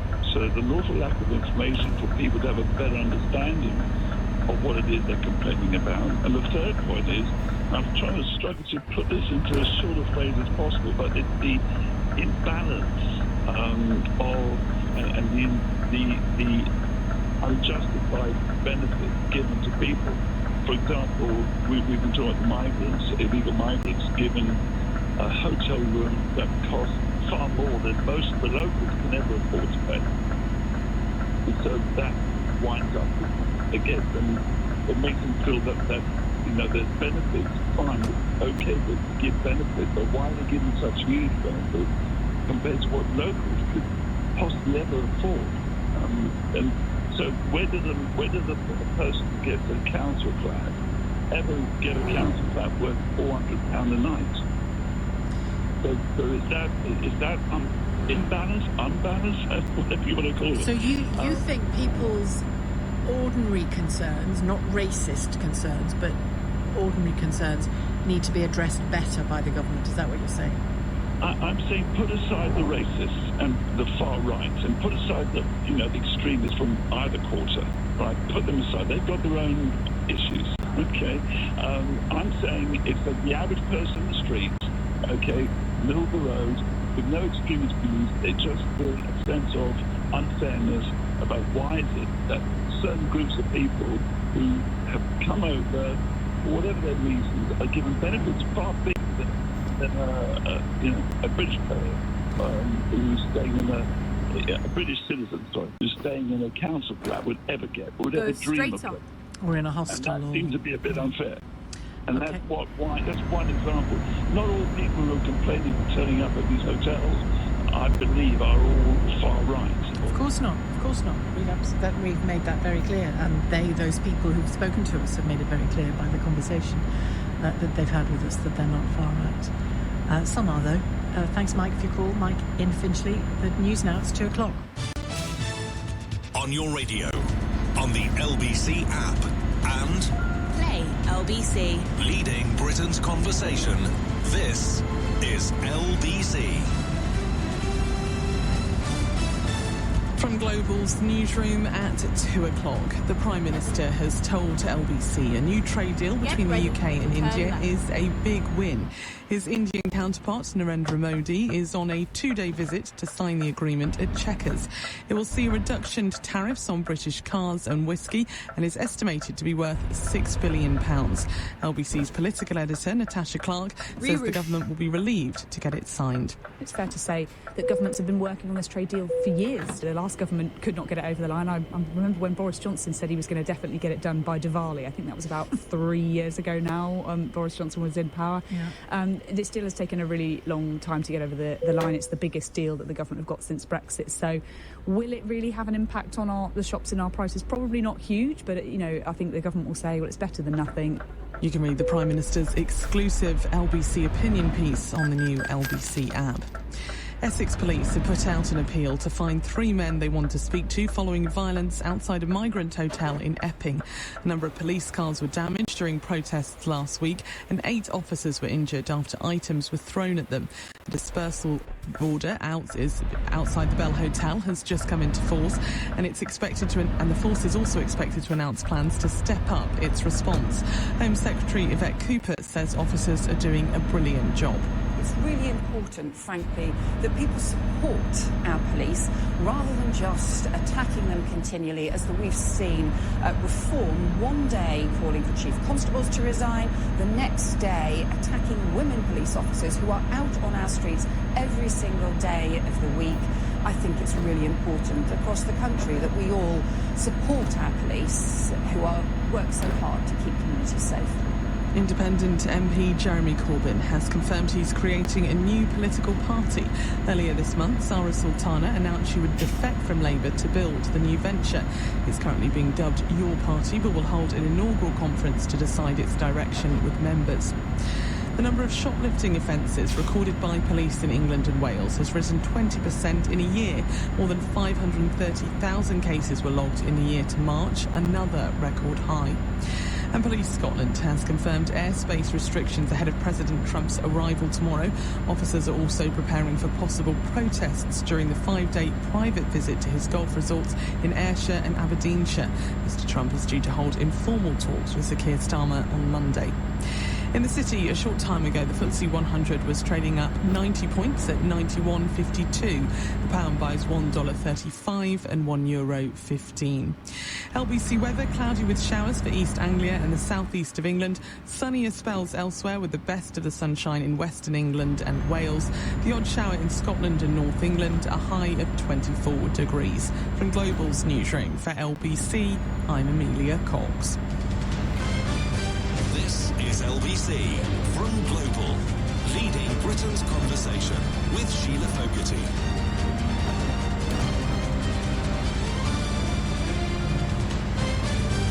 Hello there, good afternoon to you. Now, I'm not sure how closely controlled press access to Donald Trump is going to be over the weekend when he's in Scotland and when he meets Keir Starmer on Monday. We don't, completely understandably, we don't know the full locations and security details of those places until very shortly before they happen. But I imagine if there is even one journalist that gets the chance to ask him a question, I'm sure there'll be more. Amongst the other things that may come up will be the question of Donald Trump being named in the Epstein documents, the Justice Department documents relating to the now dead convicted paedophile financier Jeffrey Epstein. You know Ghislaine Maxwell is serving 20 years in prison for her connections to him and the knowledge that she was deemed to have criminally of his activities. There's all kinds of claim and counterclaim around whose names are on that list. Donald Trump has been at pains in recent weeks to tell people to look away, look over there, look at anything but. Obama is a traitor, all that kind of stuff. To get people to look anywhere but the Epstein files. But the Wall Street Journal, as John Sokol was explaining here on the programme yesterday, the Wall Street Journal is not letting it lie, and overnight or yesterday reported that he has known, the president has known since May, that his name is among hundreds of names mentioned multiple times in those documents. The Journal said the president was informed of this fact by the Attorney General Pam Bondi during a routine briefing. It noted that appearing in the documents isn't a sign of any wrongdoing by Donald Trump, important to say that. In response, a White House spokesman has called it a fake news story. Well, fake news story or not, we know from Prince Andrew's experience that connection to Epstein, and Ghislaine Maxwell has found out the hard way, connection to Jeffrey Epstein can lead to all kinds of variations on a theme of downfall. It certainly brought down a prince. Is it possible it could bring down a president? 0345 6060 973. You can text 84850. Sarah Baxter joins me, former Sunday Times deputy editor and columnist for The Eye, currently based in New York. It doesn't feel like we're near it bringing him down, but there's some discomfort here, isn't there, Sarah? Discomfort is a very good word. Donald Trump is caught in the coils of this controversy, just as Prince Andrew was and is. And so every time he twists and turns, it feels like the coils tighten.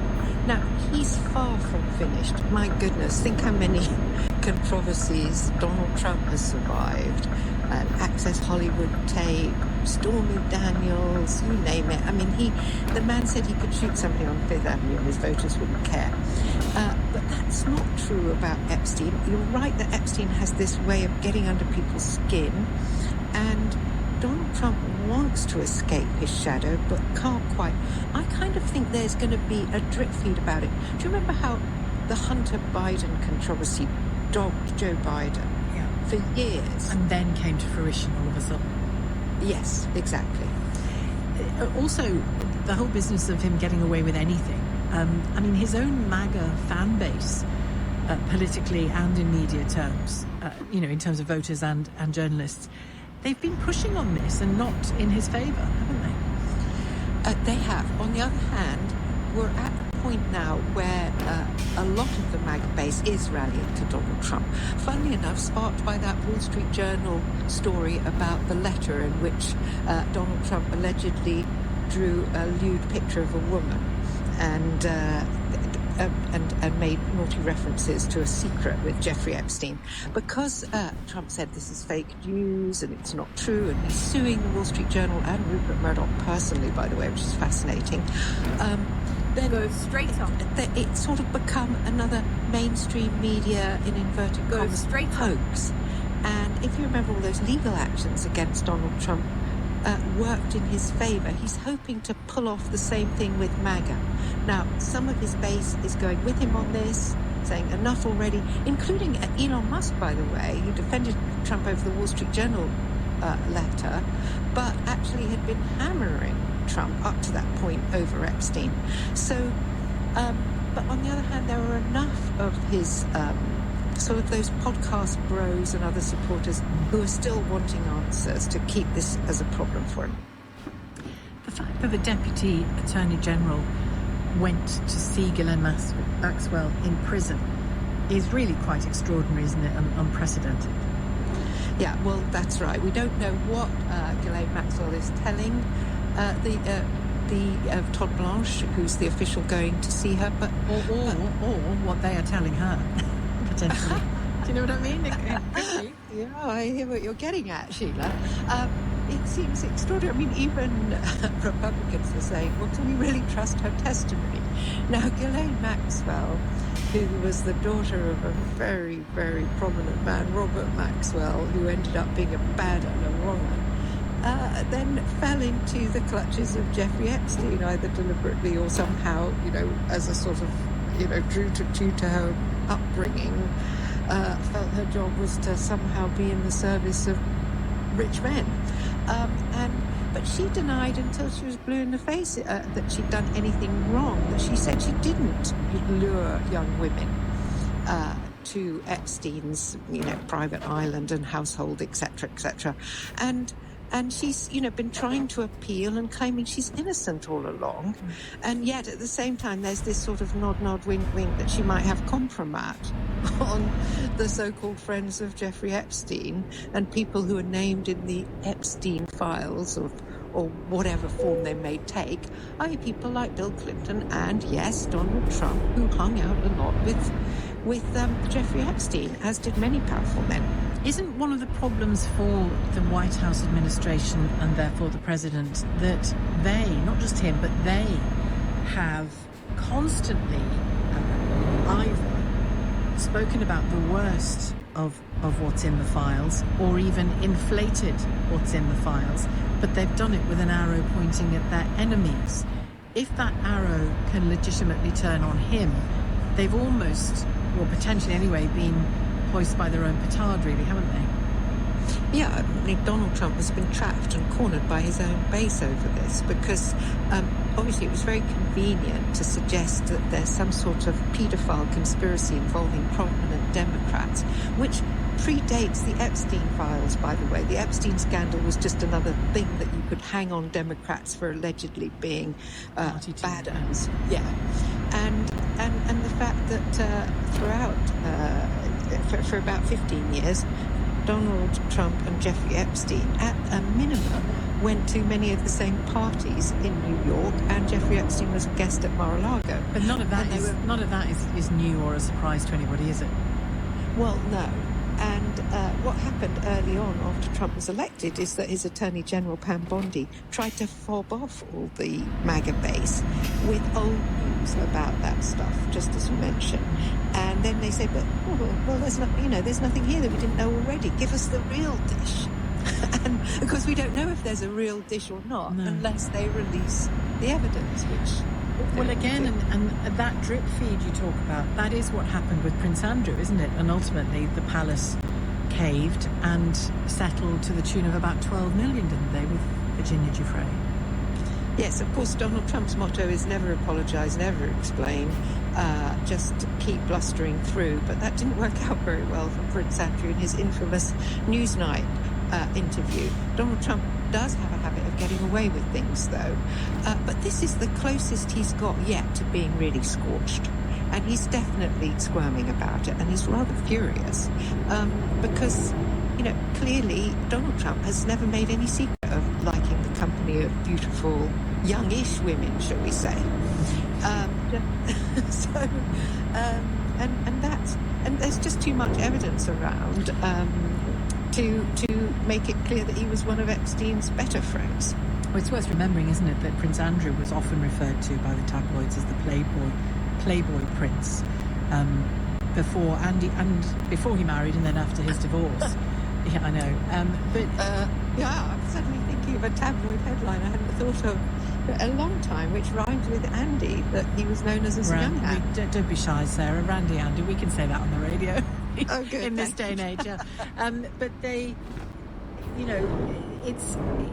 My big question here really is, the whole business of whether it could really damage him to a dangerous level for him. And I think unless there's evidence of underage girls, which was certainly what was alluded to with the Prince, because of Victoria Giuffre's evidence, which he denied and still denies. It didn't stop him losing everything, did it, in terms of his status and role in the royal family? And I wonder, they're not the same roles, are they? Because you're talking about a very powerful job of president. The only people who can, broadly speaking, the only people who can get rid of him are the voters. I wonder whether the voters would care, even if that were the case. I wonder whether they'd care. I think you're getting a drip feed of other factors as well, Sheila. On its own, no. But there are other stories. There are stories about President Trump's health, swollen ankles, the fact that he's had some sort of senior moments, blaming Joe Biden, for example, for appointing Jay Powell as chairman of the Fed when Trump himself appointed Jay Powell in his first term. Trump is going to see the Fed, by the way. He's visiting the Fed's headquarters today and will no doubt continue his feud with Powell. The tariffs, the fact that inflation might be coming back. You have to look at the scandal in the context of what else is going on. And all things are going wrong. Yeah. And also the midterms coming up, aren't they? Yes. Well, if the Democrats were in better shape, they could romp home, I think. But Donald Trump is still doing pretty badly in the polls at the moment. But the Democrats are really not inspiring confidence. So it depends on the caliber of the Democratic opponents. Yeah, I was seeing. I watched we can talk about it another day, Sarah. But I watched a long interview with Rahm Emanuel and Barry Weiss on her podcast, in which he was outlining exactly what he thinks the Dems did wrong and now need to undo in order to be fit for power again. It's a long road, isn't it? It's a long road. Rahm Emanuel thinks he might be the answer, but I don't think many people think he is. And so this is the problem. There are lots of people who want to be president, but Trump at the moment commands the stage. Well, let's save that one for another day, but thank you, Sarah. Sarah Baxter, former Sunday Times deputy editor, columnist for the I newspaper. She's currently based in New York. So what do you think? Can this, his name, Trump's name, multiple times in the Epstein files, cause him serious political trouble? And if it involved even a whiff of underage girls, this is the conservative United States we're talking about here, could it finish him off? Could it finish him in the way that it did Prince Andrew? 0345 6060 973. It's 270. This is LBC. Make your summer sizzle with the chance to win £7,000. Enter now at winplus.co.uk. Win Plus. Great prizes, real winners. 18 plus, GB only. T's and C's apply. People ask me, what's my good place? Down the park, having fun with Toby, my cockapoo. And knowing that my pension with PensionBee is managed by experienced money managers. So, not chasing the stick then, Toby? No? At PensionBee, we believe that when your pension is in a good place, you're in a good place. Download the app, go to pensionbee.com and be pension confident. When investing, your capital is at risk. For stunning retirement apartments to buy or rent, search McCarthy Stone or call 0800 153 3055. Brands that use radio are 49% more likely to get noticed.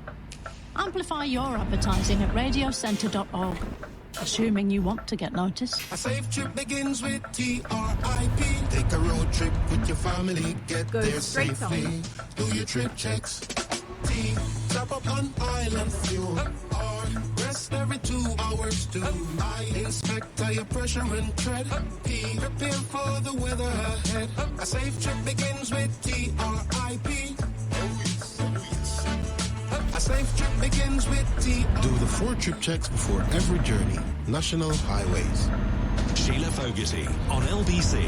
Call 0345 6060 973. When Donald Trump comes here at the weekend, partly it's private business related to his golf courses, but he will, we're told, meet the Prime Minister on Monday. So this isn't any sort of big state visit or anything, but he is going to be in the United Kingdom, which is a big moment. You know, the United States President is in the UK meeting the Prime Minister. There's a lot to talk about, isn't there, that is in our favour in the UK.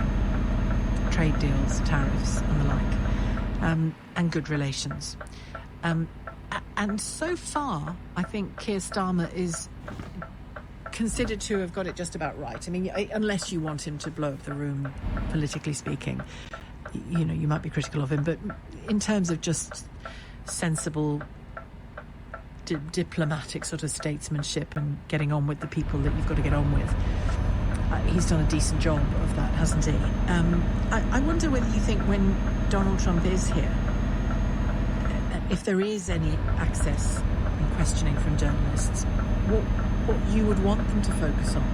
I mean, we know that Donald Trump is sexually behaviourally quite shabby. We know that already, don't we? You know, infidelity galore, seediness, sexual assault, rape.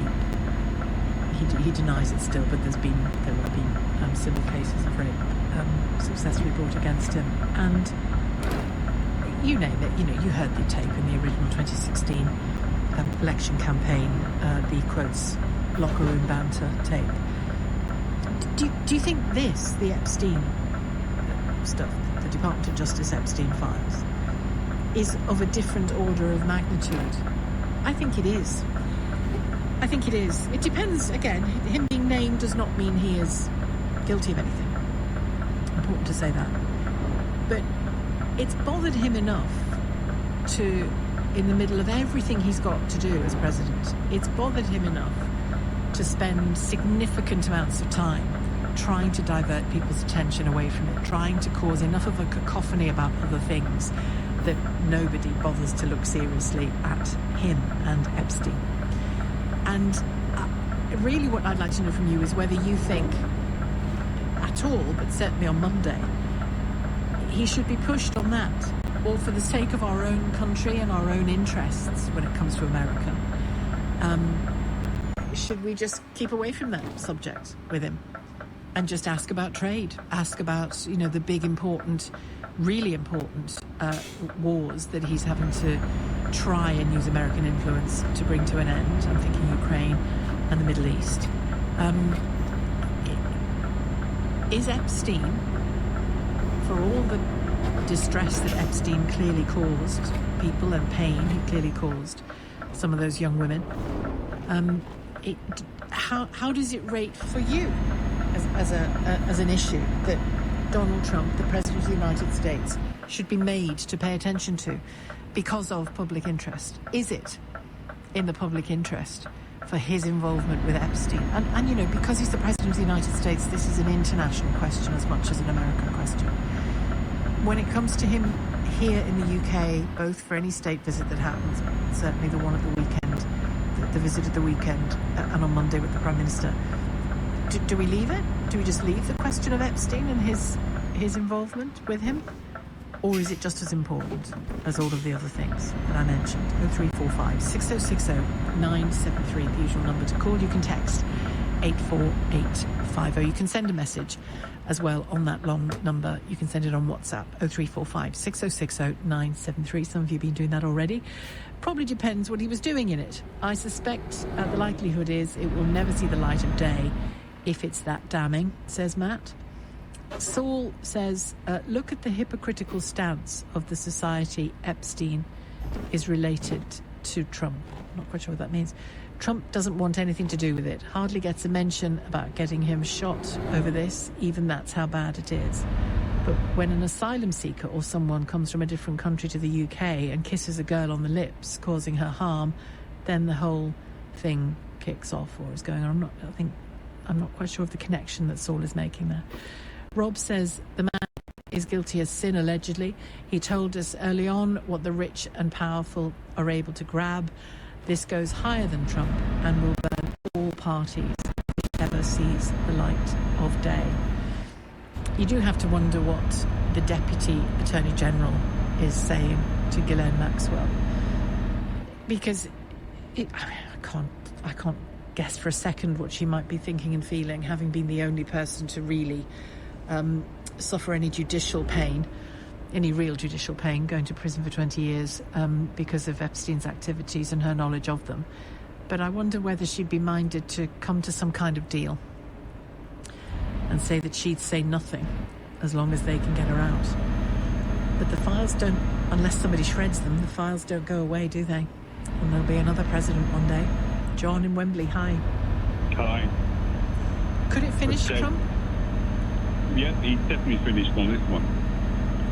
And I'll just give you right. So when Trump meets King Charles, the situation gets really weird because obviously Andrew knew Epstein. Yeah. Andrew paid off. I've forgotten her name. Virginia Giuffre, who has since taken her own life, sadly. Who's since taken her own life. Now, Mehdi Hassan, a couple of weeks ago, reported that Virginia Giuffre worked for Trump at Mar-a-Lago.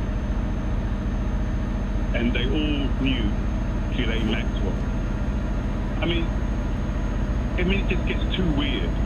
Well, it's certainly, it's not, that's known already, isn't it, that there were these interconnections between people. That doesn't automatically mean that every member of that group was up to no good.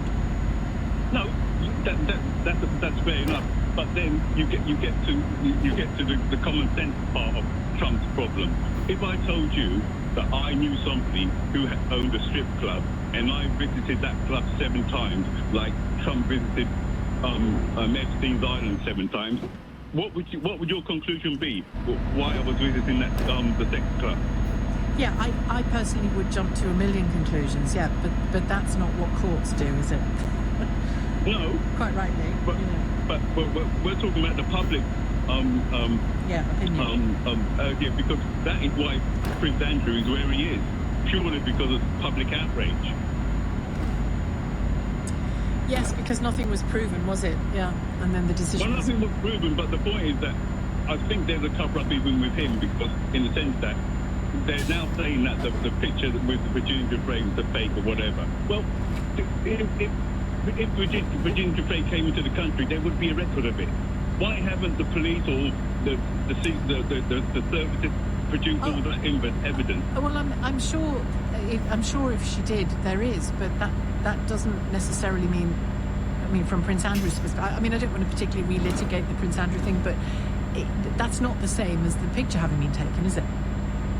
No, but my point, but he denied knowing Virginia Giuffre. And this is the problem. There's all these denials, and common sense will tell you, well, okay, there's Trump in one room, there's King Charles in a room, the brothers, being kept away. They all knew Virginia Giuffre and Ghislaine Maxwell. Come on, I mean. Yeah, listen, I mean, you're preaching to the choir here when it comes to the quality or lack of it of Donald Trump, but you think if the Wall Street Journal and other journalists, maybe even UK journalists on Monday, keep pushing at this, it could become really tough for him. It could become really, and finally, the only thing, final thing I'll say is that if you remember when the sex grooming thing exploded here, you got Yes. you had Elon Musk putting his O-ring and everything out. Most Okay, recently, and then you had Farage saying, right, okay, Starmer's not going to do another inquiry. It's a cover-up. It's a cover-up. Yeah. What is? Tell me what what's his name? Farage is doing about and saying about this thing with Trump. He said nothing about it. He's kept quiet all this time, and he knows Trump knows something, and he's covering up. You believe? I believe, and I think this is even bigger because I think there's a lot of wealthy people that people are doing business with that don't know their secrets, and I believe they're in his cabinet. What do you think should be released of these papers? Everything. Well, you know, the House will be back, won't it, after the summer holiday in the States, and the pressure will still be on for the release of some or all of those papers, won't it? Yeah, and look, get released. I don't care who's on it. They've all got to go down. It's as simple as that. Well, no, not just because they're named. You have to still prove something against them. Come on. No, but listen, it's just guilt by association. No, but that's not how. You don't put people into jail because of guilt by association. You have to have some. You have to have convinced a jury that something criminal, that they were party to something criminal. I mean, you know, you can raise your eyebrows and make assumptions, and we do. But that's not how it's going to work in terms of the judicial aspect of this, and nor should it. I'm just curious. You know, it's a big net, isn't it? That you could drag over this. That the whole of the United States electorate and body politic is interested in it. When he comes here at the weekend and meets the Prime Minister on Monday, I think that will be the big moment on Monday. I wonder the degree to which he'll be pressed on it, if there is access to press him on anything. I wonder whether he'll shut down that access, knowing that with a press such as we have, who would ask him about it, I'm pretty sure, if they had an open goal. He's not going to want that, is he? He's not going to want that for a second. Thanks, John, for your call. John in Wembley. More of your calls in a moment to the Epstein files, in which we now hear Donald Trump has known since May. He is named in multiple times. It brought down a prince. Could it bring down a president? 0345 6060 973. It's 2:30. Time for some headlines from Amelia Cox. The Prime Minister has described a trade deal between India and the UK as a landmark moment for both countries. The agreement will see tariffs cut on a wide range of British goods and is estimated to be worth £6 billion. A dispersal order has come into force outside a hotel housing asylum seekers in Epping following demonstrations. Police are also looking to speak to 3 men after violence broke out last week, causing damage to police cars and injuring 8 officers. And the Home Office has opened an investigation into the use of payment cards given to asylum seekers. Newly released figures show 6,500 gambling payments were attempted in the last year. LBC weather: cloudy with showers for East Anglia and the southeast of England. Sunnier elsewhere with the best of the sunshine in Western England and Wales. The odd shower in Scotland and North England. A high of 24 degrees. This is LBC. Pump 6 in this meal deal, please. Let's play Rate My PP Meal Deal. Okay. You chose an M&S chicken and bacon pasta, Magnum ice cream, and a Wild Bean Cafe iced latte. That's a 10. A perfect warm weather combo. Am I on a holiday? No. BP Meal Deal. One deal, millions of combinations, all for £6. T's and C's supply, subject to availability at BP M&S stores only. For details, see bp.com/latest offers. A safe trip begins with TRIP. Take a road trip with your family, get there safely. Do your trip checks. T. Stop up on island fuel. R. Rest every 2 hours. Do I inspect tire pressure and tread? P. Prepare for the weather ahead. A safe trip begins with TRIP. A safe trip begins with Do the 4 trip checks before every journey. National Highways.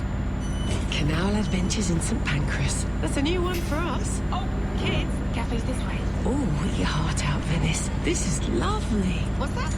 Yes, I have both Captain Nance for the boat ride. Train back. So that was 2 pastries, 1 boat ride, and no tantrums. Result. Love this shot of them driving the boat. Download the Thameslink Railway app to book kids' tickets for £2 on off-peak journeys. Thameslink Railway, where every stop is a story. Terms apply. See our website for full details. For stunning retirement apartments to buy or rent, search McCarthy Stone or call 0800 153 3055. Save this summer with Lidl. Our mini mix has something for everyone, with a pack of 12 Bon Gelati ice creams down to just $2.45 with Lidl Plus. That's how you master a meltdown. Download Lidl Plus and start saving this summer today. 18 plus GB only while stocks last. Terms apply. See lidl.co.uk/LPTV. Offer ends 30th of July. Sheila Fogarty on LBC. Text 84855. Really fascinated to know the degree to which you think this, over the next few days, when Donald Trump is in the UK, whether you think he should be questioned by journalists, about the Epstein files. The Washington Post is saying, the Wall Street Journal, get the newspaper right, Sheila, the Wall Street Journal is saying that he is named multiple times and that he has known that and he was told that by his own Attorney General, Pam Bondi, in May of this year, which might explain why he spent most of June and July screaming at the top of his voice that there's nothing to see here and trying to deflect people's attention away from it, which in and of itself is quite incriminating, isn't it? You know, if your name is in it and you know you haven't done anything wrong, that would be relatively easy to deal with, I would have thought. Not great to be connected to Epstein, but we already know that he is. You know, we've seen footage of him in cahoots with him. Socially, again, that doesn't mean anything criminal was happening, but it's not great, is it? And I wonder whether you think that, given how important that relationship is between the UK and the US, in trade terms, in tariff terms, in cooperation over Ukraine and the Middle East, whether we just sidestep it. I bet Keir Starmer's hoping journalists sidestep it, and I wonder whether they'll just not give him access, whether there'll be any access to journalists. Probably not. My guess is not. Because you know what the British press is like. This is a positive, I think, by the way, that they'll ask whatever they want to ask. They won't be corralled. We'll talk about this a bit more. Alan Jasinski joins me, LBC's Scotland correspondent. So is he likely to get a warm welcome in Scotland, Alan? Well, that depends who you ask. Who I've been asking so far really is the local people around where he's going to be, the 2 places that we actually know he is definitely going. So the Trump Turnberry Resort down in Ayrshire, the Trump Aberdeenshire Resort he has as well. You ask the people there and no is pretty much the answer you get. People there not very happy to see him. They talk about the massive disruption that this brings to their lives. A lot of them saying, well, okay, if he was coming as the president, maybe from the state visit, that's one thing, but the fact he's coming on what the White House itself is calling a golfing vacation is disrupting their lives massively. It's going to be costing the taxpayer millions of pounds as well. Then certainly from those quarters, they're not very happy to see him at all. And indeed, of course, the massive protests from the organised protest groups that we'll see on the beaches beside the golf courses, they certainly won't be giving him a warm welcome, will they? And do we know yet whether there'll be any journalistic access so the likes of you, Alan Zazinski, can say, President Trump, tell me why you're in the Epstein files? Well, even at this stage, just days before, the answer to that really is we aren't quite sure. With these trips, with the president involved, of course there's always going to be a large degree of secrecy for security reasons, operational reasons. That's a given. But on this particular occasion as well, I would say it's that times 1,000, because we've really been given very little details at all. And that's not just me who's being kept out of the loop, Sheila. All my colleagues in the Scottish press pack, I know, our colleagues down south as well, really struggling to get much information on this at all. So I would suspect that we are going to see a very limited press pool. A lot of this is going to be very restricted, and certainly if they are billing it as a golfing vacation, they may well actually just keep us off the grounds at all times. We might not even have access to the public roads that we have done when he has visited in the past, and we've been able to ask a few questions as he whizzes by in his golf buggy. And the thing is, the arrival of an American president anywhere is a big affair visually, isn't it? You've got the helicopters to start with, you've got the huge flotilla of cars, you know, bulletproof cars, huge great things, taking him from A to B sometimes. I mean, again, we don't know how they're going to shape the visit, but it's always a cause of excitement of one form or another, isn't it? Yeah, I mean, it's going to be a massive spectacle, don't get me wrong. I assume we are going to see Air Force One touching down in Prestwick. That will be some sight to see. Marine One as well will be here. I do understand that the beast of the motorcade is coming to Scotland as well. And actually yesterday when I was around the Turnberry area speaking to people in the communities, stopped to get some petrol, and the rest of the station was taken up by about 7 or 8 of those massive Chevys, I think they'd probably be called by the Americans, those massive black cars, some of them having the big screens over the windows as well. So that's already really happening as well, and I think that's what we're going to really see across Scotland for the next 4 to 5 days. Yeah, I remember speaking to my friend Richard Bacon, who interviewed Obama in Yosemite Park, would you believe, years ago.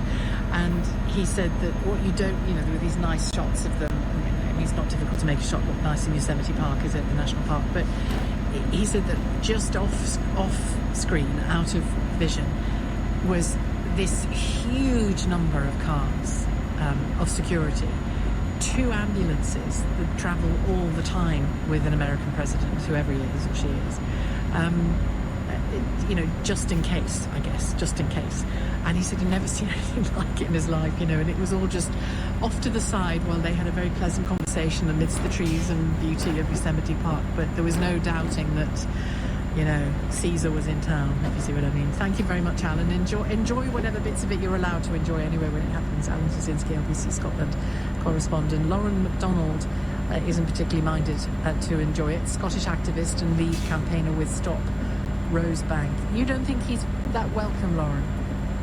Hi there. Particularly, you know, I think we can be clear that this is not just a friendly golf trip, but it is also an attempt to meddle in Scottish politics, and particularly our energy transition. We've seen Trump telling us we should get rid of our so-called windmills and continue with unchecked oil and gas drilling.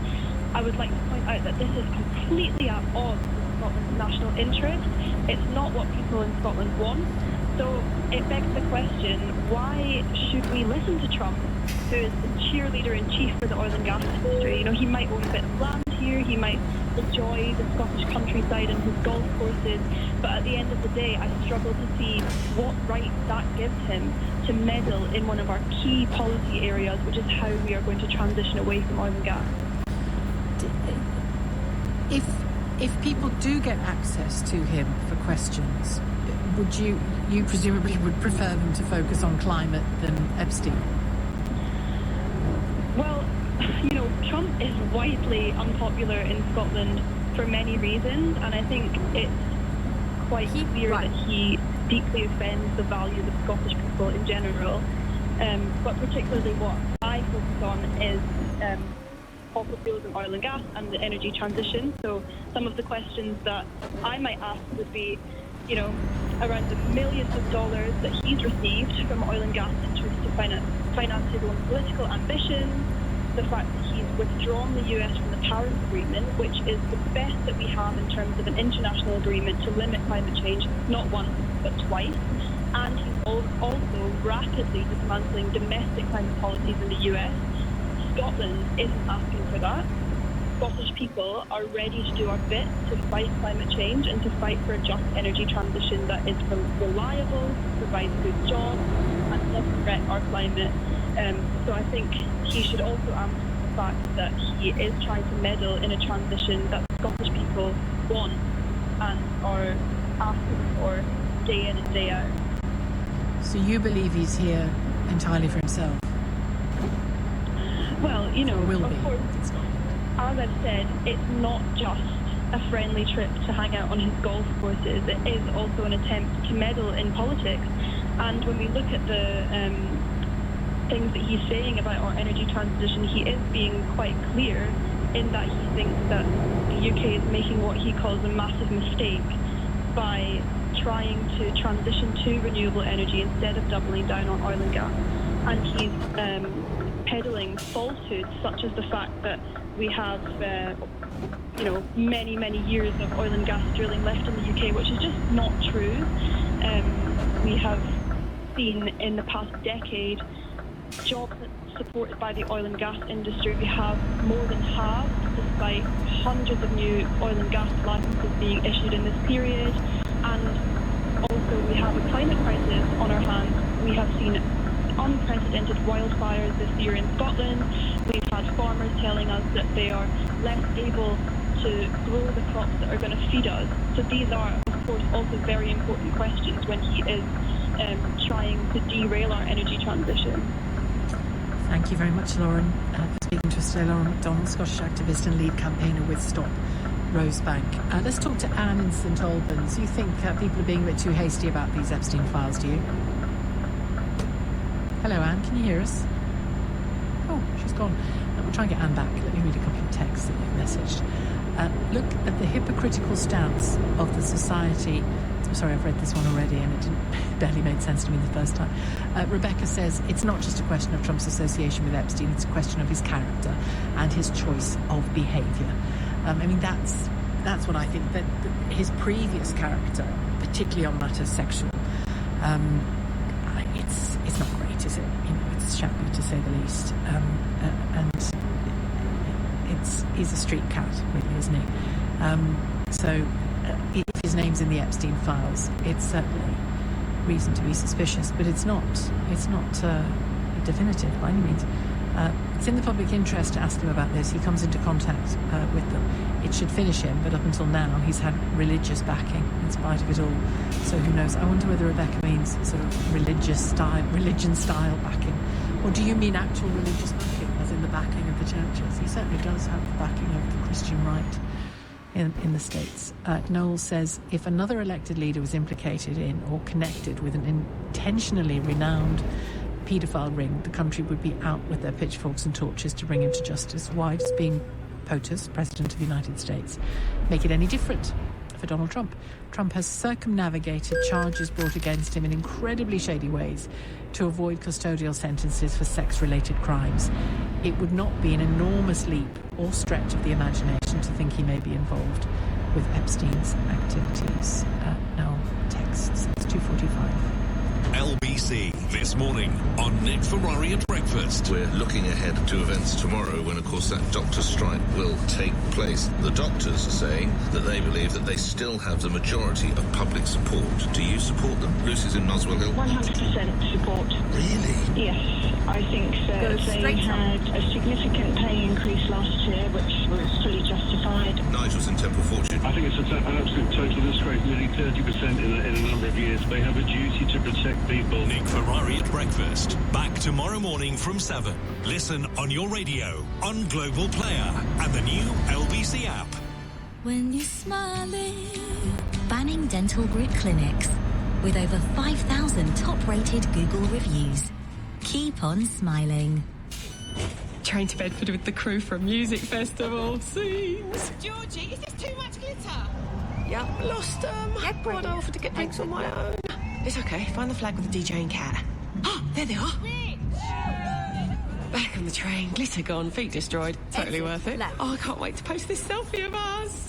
Download the Thameslink Railway app to book tickets and save 1/3 off group travel on off-peak journeys. Thameslink Railway, where every stop is a story. Terms apply, see our website for full details. Who's a good human? Alex is. Because today's dog walk with Lulu the Corgi has turned into an Oxford adventure. But wherever Lulu's nose takes her, Alex will always gladly follow. That's why he also chooses butternut box for Lulu's meals. Freshly prepared and served straight from the fridge, helping Lulu thrive from nose to tail. Meaning one less trek for Alex. We deliver each box straight to your door. Ready to join thousands of good humans? Go to buttonupbox.com to fetch 25% off your first box with code GOODHUMAN. Save this summer with Lidl. Our mini mix has something for everyone. With a pack of 12 Bon Gelati ice creams down to just $2.45 with Lidl Plus. That's how you master a meltdown. Download Lidl Plus and start saving this summer today. 18 plus GB only while stocks last. Terms apply. See lidl.co.uk/LBTV. Offer ends 30th of July. If you bought a home on a holiday park in the UK, what you thought you were getting may not be what you ended up with. From unexpected site fee increases, running costs, a huge depreciation in value, many owners feel they've been missold. If you think this might be you, holidayparkadvicecentre.co.uk could help you receive the compensation you're entitled to. Text ASSIST to 78900 to find out more. That's ASSIST to 78900. Pump 6 in this meal deal, please. Let's play Rate My BP Meal Deal. Okay. You chose an M&S chicken and bacon pasta, Magnum ice cream, and a Wild Bean Cafe iced latte. That's a 10. A perfect warm weather combo. And then exit on a holiday? No. BP Meal Deal. One deal, millions of combinations. All for £6. T's and C's apply, subject to availability at BP M&S stores only. For details, see bp.com/latest offers. Leading Britain's conversation, Sheila Fogarty. Alexa, send a comment to LBC. A story just came to my attention. There's some new statistics really about, sadly, an old story about violence, domestic abuse, sexual assault and stalking, cheerful subjects, but we talk about them a lot, and I think we talk about them a lot with good reason. Some new statistics out on them, which I'll go through in more detail after 3, but I want to talk about it. A couple of things strike me about these new stats.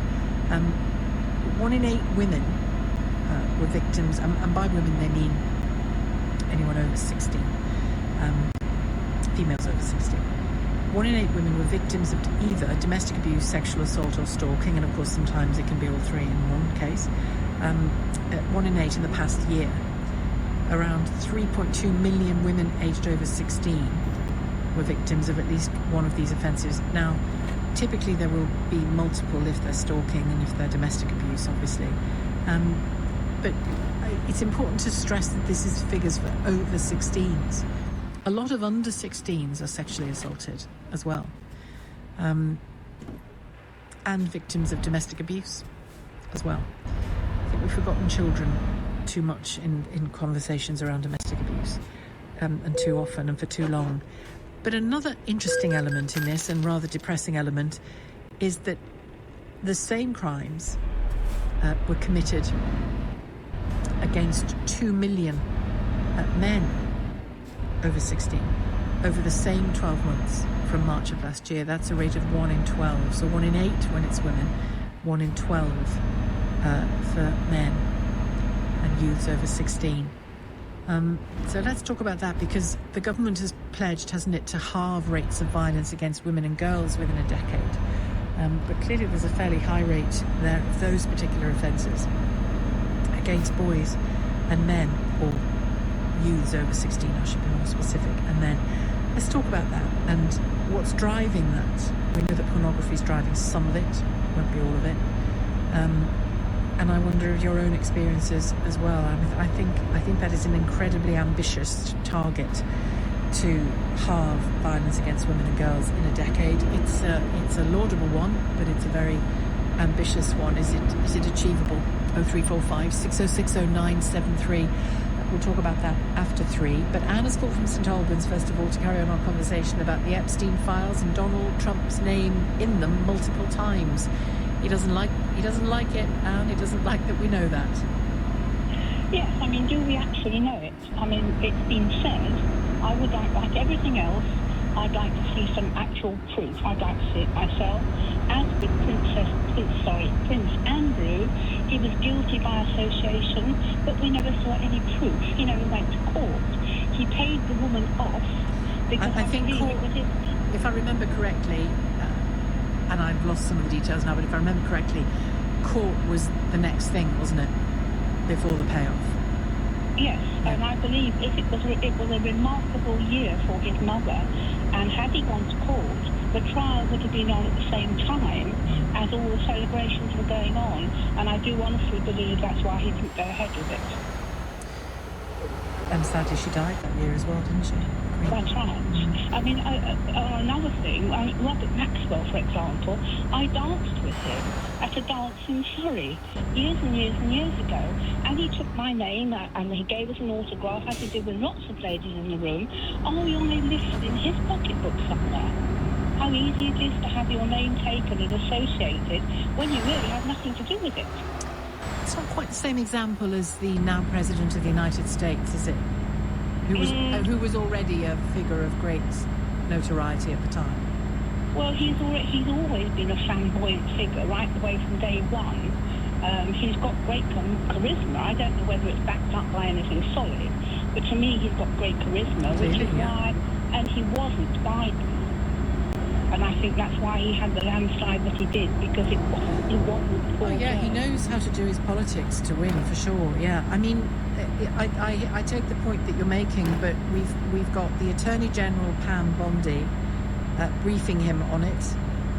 We've got him for the last almost 2 months, really, on and off, and certainly the last fortnight, more than that, month, intensely trying to divert people away from it. Which tells you something, doesn't it? Well, I put my hand on my heart and say, I'm 80, and I can honestly put my hand on my heart and say that I don't know a man of similar age to myself that won't have something in his past that he wants to hide. Yeah, absolutely. I'm sure that's true, but if it's trafficked teenagers, that's rather more serious, isn't it, than the old skeleton in the cupboard? Well, when there's a trafficked woman who willingly goes as a woman, in England she'd be a woman. In America she wasn't regarded as a woman. She wasn't a girl of 13 or 12. To my mind, she was a woman. Well, you're talking specifically about Virginia Giuffre. She gave an account of the damage it did to her, and other younger women have given accounts of the damage it did to them. Yes, that's true. I mean, I don't know about you, but I wasn't. I know legally I was a woman over 16, but I wasn't mentally or emotionally a grown woman then. I was a girl. Yeah, but I mean, I'm older, obviously, and I think probably my generation is an awful lot tougher. We put up with things in the past which ladies today would never put up with. Good. I mean, to my mind, good that we don't. It's good that we don't. A sharp knee in the appropriate place was usually enough to push off any offender. Well, not if they're a violent paedophile, Anne. I'm not suggesting Donald Trump is. I'm saying that Jeffrey Epstein clearly was. And a criminal who brought you there in order for men to rape you. That's rather different than a slightly annoying pest of a man, isn't it? Who needs an elbow in the ribs. Yeah, I think the big question has got to be he was associated with Trump, but how deep did that association go? But we know already he was associated with Epstein, with those countless pictures, and the same kind of pictures that Prince Andrew, that exist with Prince Andrew. And you're absolutely right to say that proves nothing. However, his behaviour this last few weeks has done more to incriminate him than the fact that his name is on those files. I think it probably has, which is why he needs to give a full and frank explanation. Absolutely he does. And if he doesn't? He'll have gone down in my estimation. Okay, thank you very much, Anne. Anne in St Albans. Dave, just round the corner, also in St Albans. Hello, Dave. Hi, how you doing? I'm fine, thank you, yes, yeah. I'm afraid I haven't mentioned Robert Maxwell, but... Me neither. I got in the car and I was listening to your show, Trina. I've never phoned in before, but I felt compelled to, because about this Donald Trump, nothing is going to change. The unfortunate thing about this is the guy's Teflon, and it's almost like... I feel like the little kid with the Emperor's New Clothes, because he gets away with absolutely everything. I mean, all these criminal convictions he had in New York, having the affair when his wife was pregnant, and yet nothing sticks. And I promise you, it's academic whether these files get released or not. Nothing is going to change. Nothing's going to change. He'll get away with it, unfortunately. But that's just the way that the world is nowadays. Well, let's see. If there is a if there is a statement in those files from somebody prepared to go under oath and say that they know he had sex with underage girls who'd been trafficked by Epstein and Maxwell, you think that will roll off him? He'll just deny it. He'll deny it. He'll call the person who's a liar. Oh no, he can deny it. Of course he can deny it. But if it goes to court with evidence and a witness who's prepared to take the stand. Look what's happened in all these occasions. Well, he hasn't won every time. You know. No, but nothing's happened. He's just ignored. He's just. Well, money has happened. We haven't got the time to go through all the ways. If he doesn't like the verdict, he just ignores it. It's all on his agenda. I mean, you spoke to a lady a couple of calls back, and you said to me, "Oh, my light up. Is he doing this trip for himself? He does everything for himself. Wake up and smell the coffee. Everybody, wake up." I sometimes think education must be illegal in America, because if this is the best they can come up with as the leader of their free world, what's going on? Yeah, well, there have been maniac leaders all over the place before. He's not the first. He's not the first, is he? What about on Monday when the Prime Minister meets him in Scotland? Do you think... What about it? What about it, Sheila? I'm not sure they're going to let journalists anywhere near him. Listen, I watch YouTube's clips all the time, and there's of the American different news channels, and you know they don't hold back in the White House press room when they're asking questions. No, they don't. No, they don't. To be fair, so with the greater respect, no need to hold up our press as any different to the American press. No, I'm not doing that. I'm not doing that. I'm just saying that he's likely to meet our press. If there's any press next week, it's going to be our press, isn't it? Trust me, it'll be water off a duck's back. You know, when I was a kid, what would you ask him? Politics. What would you ask him? It's academic. I mean, no, have a go. You're in the room. Somebody gives you the mic. You can ask the president a question. But would it be about Epstein? Would it be about trade? Would it be about deportations, ICE deportations? Would it be about the Middle East? In all honesty? Yeah, go on. I just say, I think you're a disgrace. And if you're doing a gig in my back garden, I close the curtains.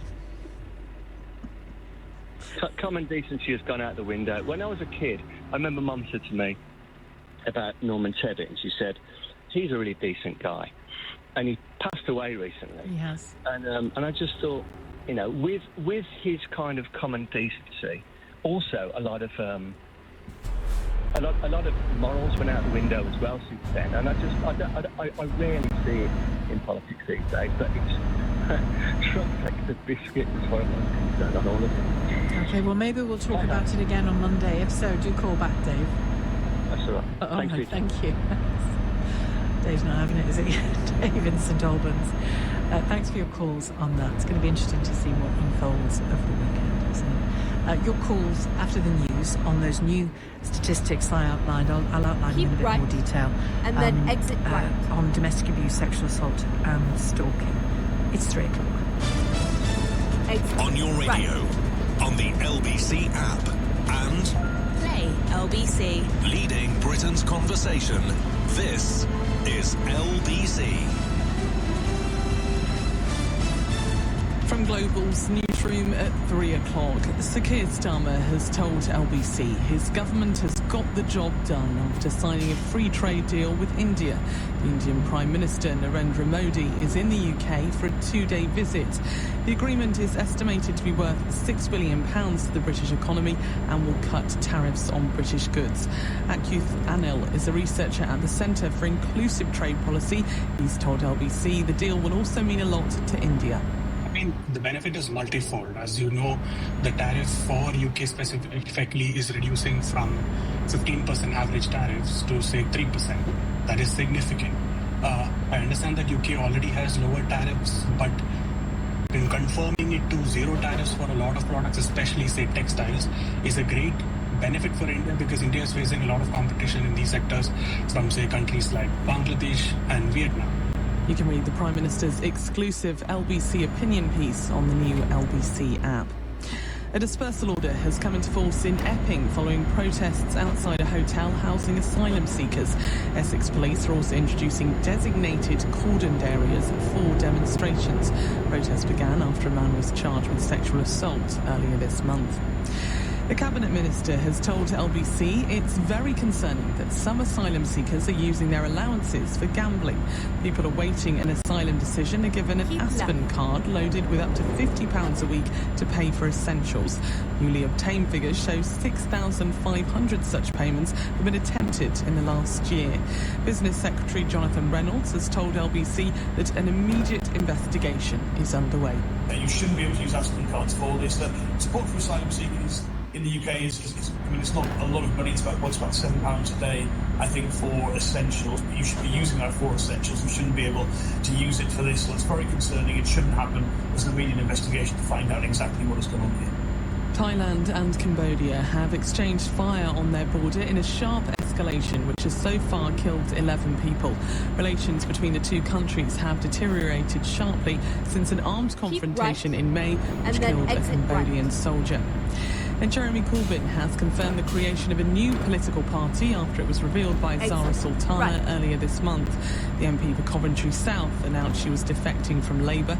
The movement is currently dubbed Your Party, but will be formally named at an inaugural conference. In the city, a short time ago, the FTSE 100 was trading up 79 points at 91.40. The pound buys $1.35 and €1.15. LBC weather, cloudy with showers for East Anglia and the southeast of England. Sunnier elsewhere with the best of the sunshine in western England and Wales. The odd shower in Scotland and North England, a high of 24 degrees. From Global's newsroom for LBC, I'm Amelia Cox. This is LBC from Global, leading Britain's conversation with Sheila Fogarty.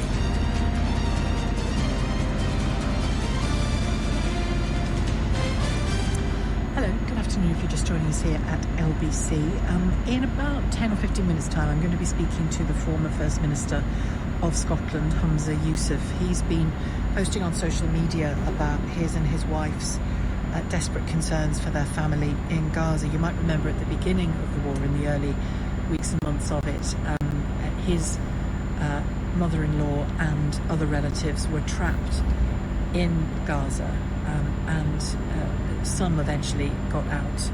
Those who were able to leave, plenty were not able to leave, and they're very concerned about them now being incredibly hungry. He was talking on social media about them facing starvation, along with many, many thousands of people in Gaza, as we know at the moment. So we'll talk to him in just a few moments, well, in about 10 15 minutes, and get a sense from him of A, what he's able to find out and what his family and many other families are facing there. You know, we can talk till we are blue in the face about who is doing what, and I don't think we can establish with any certainty in every situation what's going on there, but we can certainly hear about people's individual torment and trial, and clearly many people are experiencing that in Gaza for sure. That's in about 10 minutes.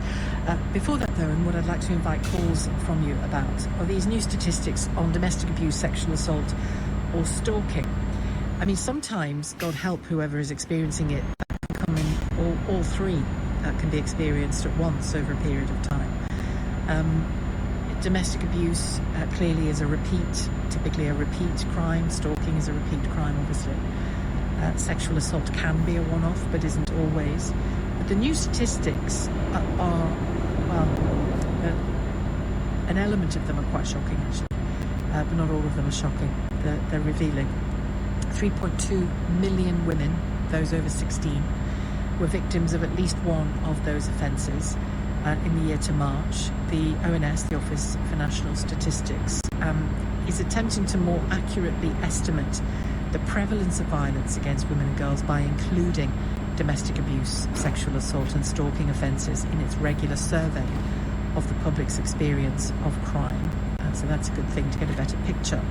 But the other thing that's emerged in this picture is the level of, or the rate of the same crimes being committed against men over 16. So youths and men over the age of 16. And that's 2 million. So a rate of 1 in 12, 1 in 8 for women, 1 in 12 for men, which is still incredibly high. That's around 2 million people in a 12-month period to this year, to March of this year. But what strikes me, even as we talk about it, is that that set of statistics excludes completely what we know to be the case, which is that many young people in schools are being sexually assaulted in their own school by their own schoolmates. And these aren't necessarily always reported to the police, these crimes, because this is 16 and over, but you know, there's plenty of evidence out there, report after report, that's when young girls in particular are allowed to speak about what happens to them, there's a lot of sexual assault in our schools as well. So it's a grim picture and a commitment from the government to halve rates of violence against women and girls within a decade. So my first question to you this hour is, that is a laudable aim, I think we can probably all agree, but is it a feasible aim? 0345 606 0973. On those figures relating to men, let's talk more about that. The rate of sexual assault or stalking against men and boys that's taking place. We know that there is a kind of radicalisation, sexual radicalisation, going on online, don't we? Grooming, I suppose, is a better word for it, going on online. And children are particularly at risk there, I think. That would very much include young boys. And I would throw into this online dating, and I know online dating isn't all bad, of course it isn't, but I wonder, have you found in your online dating that it has left you sometimes exposed? I mean, I'm always amazed at people who arrange for somebody on the first date to pick them up from their home. That seems genuinely crazy to me. You don't want somebody you just don't know coming to see your house and knowing where you live. I know it's fairly easy to find out if somebody lives these days, but still, inviting them to your home straight off just seems to be very risky. But I wonder whether your experience of online dating proved to be, sadly, an open doorway to assault or stalking or abuse. There's a lot to dig down into here. So I guess you'll call related to your own experience, which is absolutely fine. But that question of whether this target from the government to halve rates of violence against women and girls within a decade is, yes, it's a laudable one, I think we can all agree, but is it a feasible one? And what do you say is driving these levels of abuse? I wonder. What and who were the gatekeepers that we've lost to protect people from sexual assault like this and stalking? I mean, they've always happened. It's this scale that we're looking at that seems incredible to me. 0345, but it's all too true. 0345 606 0973. Graham's called from Strood in Kent. Hello, Graham. Hi, Sheila. How are you? I'm fine, thanks, yeah. So it's my first time calling. Thanks for taking the call. Pleasure. And what it is, I think my kind of attachment to domestic abuse, I mean, was my own personal experience with my mother. She suffered coercive abuse from a partner and also sexual abuse. So I kind of witnessed that from an early age. Years later, being one of the borough commanders in the fire service, I developed a course for women at high risk of domestic abuse, and this was obviously done through local authority. And we developed a course over a period of 10 weeks where we would get these ladies to attend, quite often with their children, if their children were between 10 and 17. The children would then go off with the firefighters and would learn basic hose rolling skills and this, that and the other, and at the end of the 10 weeks they would put on, for want of a better word, a show to show that they kind of, learned some new skills, whilst their mums were getting really important input from local authority partners such as the police, social services, fire service, etc. Now, on your point of, where where these numbers have come from. How has this developed? And I can only speak from personal experience, but one of the fundamental issues with domestic abuse is the protection of children. Now, children aren't born as perpetrators in the same way that we're not born as racists. But what we found was, though, through these sessions that we held, was that young children, especially young boys, would see this behaviour as being normal. Their lives became normalised by, dad attacking mum and throwing stuff. And I've got to say, some of the stories that I sat and listened to were horrific. Yeah. And I really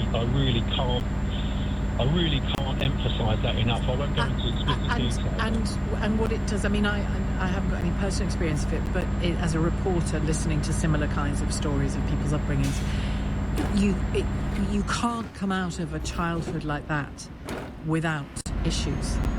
No, absolutely. And it doesn't matter at what level that is. I think nowadays we're seeing more and more coercive behaviour, stalking, most certainly. A very, very good friend of mine is going through exactly that. And we're talking about a grown woman of with 4 children, who's had to have it pointed out to her. This is not normal. This behaviour is not normal. Oh, is it a partner that's happening? It is, yes. So it's, but yeah, fundamentally, we would sit, we would talk with the mothers, and as I say, the stories, people wouldn't believe, if I wrote it down, people would read it, they wouldn't believe it, of the horrors that these ladies went through. Now, on one of the particular courses that we had, as I say, I would sit in each week, and there were 2 ladies on this one particular course, and they sat there at the start and said, I really don't know why I'm here. I don't know why I'm here. This is all a bit silly. I think, to be honest with you, I think I just wind them up a bit. And it was only, I think, probably 6 or 7 weeks in, once they began getting input, listening to the stories of the other ladies. And I saw these 2 women simultaneously break down in one of the sessions because a light bulb had gone on. And all of a sudden, what they saw as normal, their normal life of, I'll go home, I'll probably have a black eye in the morning, maybe missing a tooth, etc. It suddenly dawned on them that this really wasn't normal behaviour. So from a personal perspective, and what I learned doing these courses was the fact that, let's say, that we really need to protect the ladies, obviously, but I think more importantly, we need to protect the children involved in this, because they're the ones that witness it. It scars them for life, and more often than not, I'll say predominantly more boys, but as you've already said, there's a very high percentage of men that are receiving the same abuse. So yeah, how do we fix it? I don't know is the honest answer. It has to be something about the morality, and it's kind of a misleading word when I say that. The standard, let's stick with standard, the standards of relationship norms. And by that I'm talking about treatment, how one is treated, not the type of relationship you're in, how one is treated. And we've just got to drum that in somehow, haven't we? Listen, I totally agree, and I'm very old school. My 3 children have been brought up with basic survival skills of be polite, be courteous, be punctual, and always be smart, and that's it. And if you do your best, then that's good enough for me. But I think it's more than that, though, that's needed, isn't it? That's all good, but that's about what they offer to people, which is right, which is what you're doing is shaping them to offer respect to the people they encounter. But I think what we need to do is equip young people, and maybe older people, as you said in your experience, equip them so that they recognise when they themselves are being disrespected and that lines are being crossed. Absolutely. So I was going to go on to say, as being what I deem to be a Victorian father, is that all of those morals and all of those disciplines have dropped off over a number of decades. And we see this. we see this. We see this with kids nowadays. There are so many great kids out there that work their hardest and etc. But there are fundamentally a larger amount of children that mummy and daddy tells them that they're the greatest things on earth. They don't have to apologise for anything, and they have no idea of respect for other people. They have no idea of right and wrong. And like I say, this has dropped off. Is it down to bad parenting? Is it down to lack of support for new parents? I don't know, but I agree with you 100% in the actual, actually developing our children and the common, adage of tough love with children that so many parents nowadays don't really want to do. Little Johnny goes to school, he's 11 years old and he will have the best iPhone on the market. That's not teaching your children, respect. It's not teaching your kids, and you see it every day of the week. Children will just run around, run amok. They will speak to you in the most disgusting manner at times. And I just think, your mum and dad love you, but I don't. and the world won't if you carry on like that when you get out there into the wider world. Thank you very much, Graham. I must leave it there, but thank you, Graham in Stroud. Coming up after the break, we'll talk to Humza Yousaf, former First Minister of Scotland, former leader of the SNP as well. We'll hear how his relatives are coping in Gaza. It's 3:17. This is LBC. Who's a good human? Jenny is, because Jenny will always do what's best for Bertie, her bestie Bassett. So if Bertie needs to go and wee, that's what they're going to do. Even if it is 3 a.m. and it's raining lots. That's why she also chooses Butternut Box for Bertie's meals. Freshly prepared, served straight from the fridge, and conveniently delivered right to your door at a time that suits you for once. Hey, Jenny. Oh. Ready to join thousands of good humans? Go to butternutbox.com to fetch 25% off your first box with code GOODHUMAN.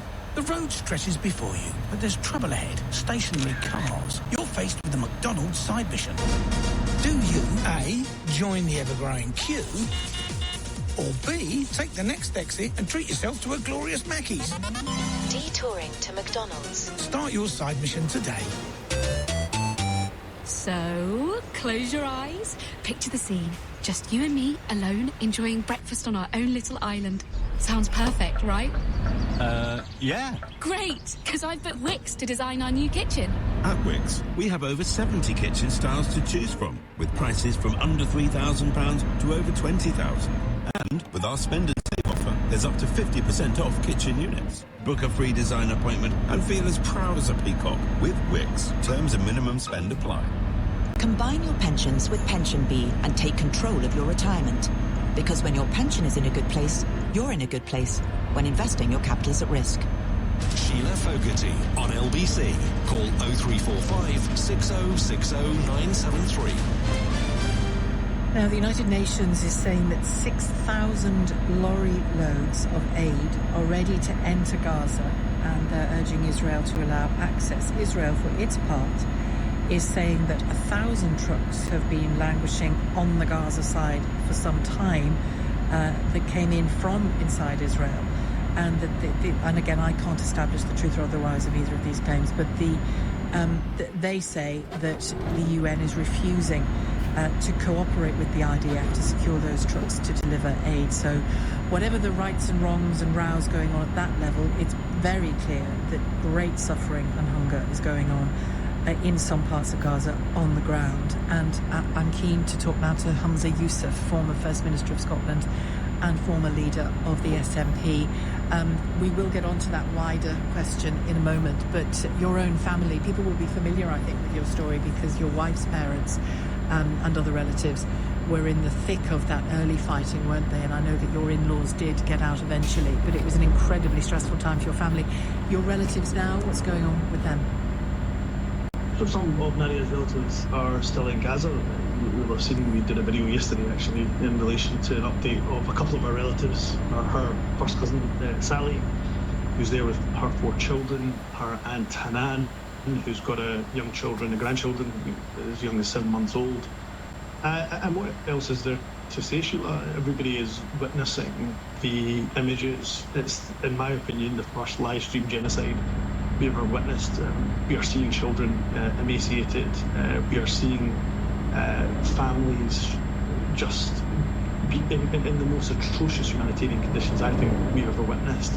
And I think what makes it all the more harder is that this is entirely man-made. You can dispute the number being 1,000-day trucks or 6,000-day trucks or 60,000-day trucks, but there is plenty of aid there that is ready to come in. Probably not enough, but there is aid there ready at the border that is being deliberately withheld. And just to go back to your point, I know we'll probably get into the geopolitics in a second, but to get to your point, there's claim and counterclaim. I would say that it is important to really look at who is making those claims. So you've either got the United Nations, multilateral institution, got its faults for sure, but a multilateral institution that is generally widely respected, or the Israeli government, which is headed at the moment as we speak by a man who's wanted by the International Criminal Court for war crimes, crimes against humanity, one of which, by the way, is using starvation as a weapon of war. Yeah, I will come back on all of that, I promise you, before our conversation finishes. Keen to get a picture, really, of... because, you know, it's so difficult, isn't it, when you look at the map, you see the overhead shots, you see the devastation, you wonder how anyone is getting anywhere to get anything, even if there is aid around the corner or up the road or 10 miles away. You wonder how anybody's getting anywhere. What are your relatives able to tell you about what they can do to try to get food and what they face when they do that? Well, can I give you Sally's direct words from last night? So she was, we obviously put the story out with her permission, and she saw the video that Nadia and I put out talking about Sally's own story, and her first words to us were that I hate this world. And that's it. I mean, I'm a father of 3 girls, and for anybody that has children, or even if you don't, you have nieces, nephews, maybe you're a godparent, when a child is in pain, and even if it's just something like a cold... To be honest, I think in this situation, if you'd never met a child in your life and saw some of these pictures, you'd be feeling like Sally, I think. No, agreed. But I suppose my point is, my youngest, who's 1 year old, has got a cold, and you feel utterly helpless. It's just a bunch of snotters, and she's coughing away, and But she's suffering a little bit. Yeah. But you feel completely helpless. What Sally says is, well, my 4 children are starving in my arms, and I'm starving because you can't forget, although we talk a lot rightly about children, Sally hasn't eaten a proper meal in God knows how long.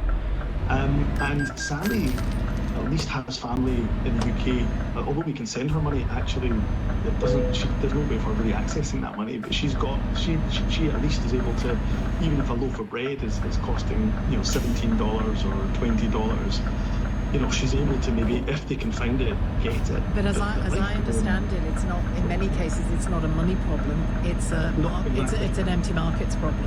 Exactly that. So that is exactly my point. Even we can send money to Sally, that wouldn't be an issue. But the problem is that she can't get that money out, and there's no way of accessing supplies that aren't there.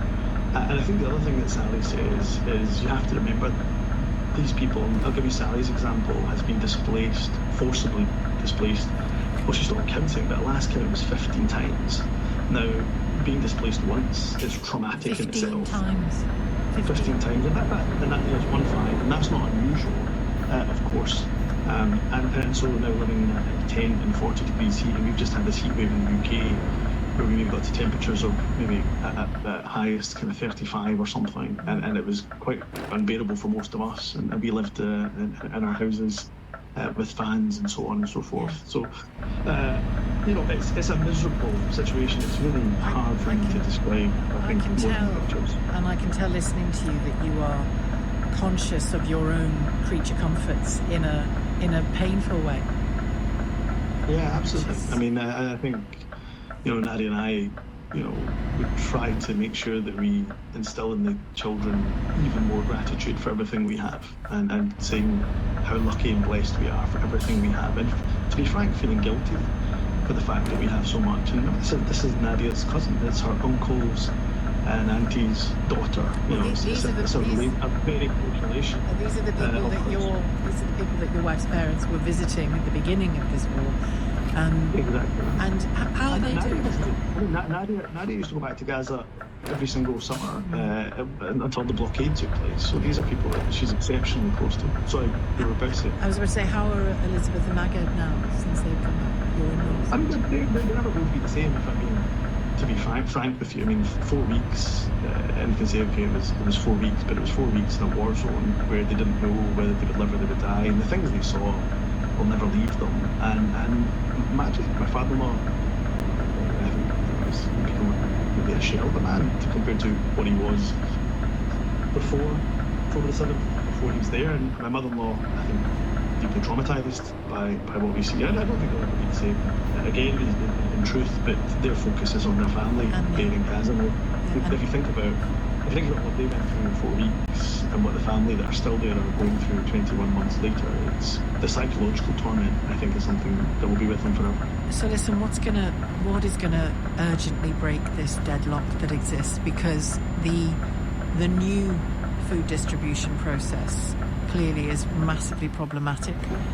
The IDF and Israel say that was well, you know this, I'm just saying it so people can frame the conversation in their minds. The IDF and the Israeli government say the only reason that was instituted at all was because of the levels of corruption from Hamas.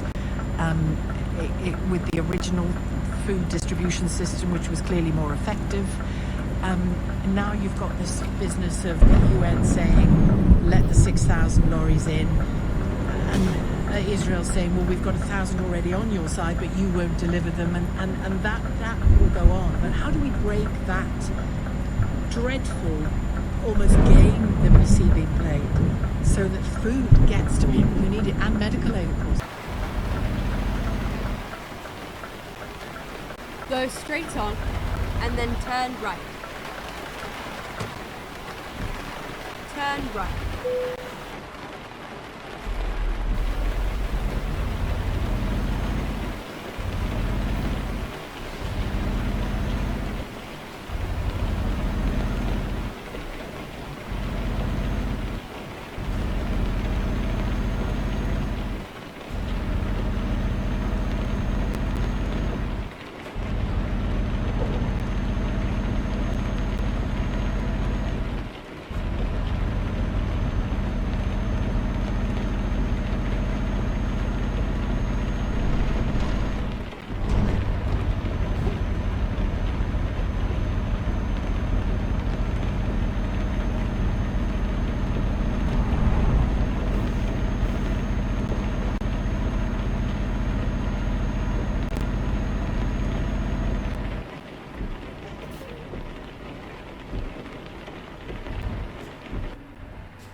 Go straight on.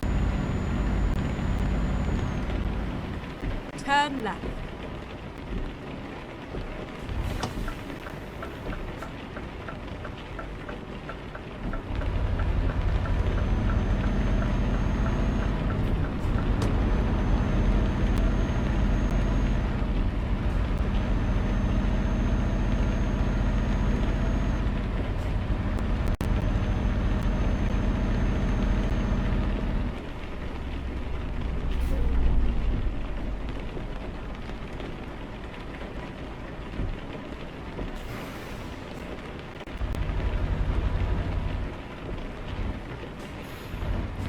left, and then turn left. Rerouting.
Turn left.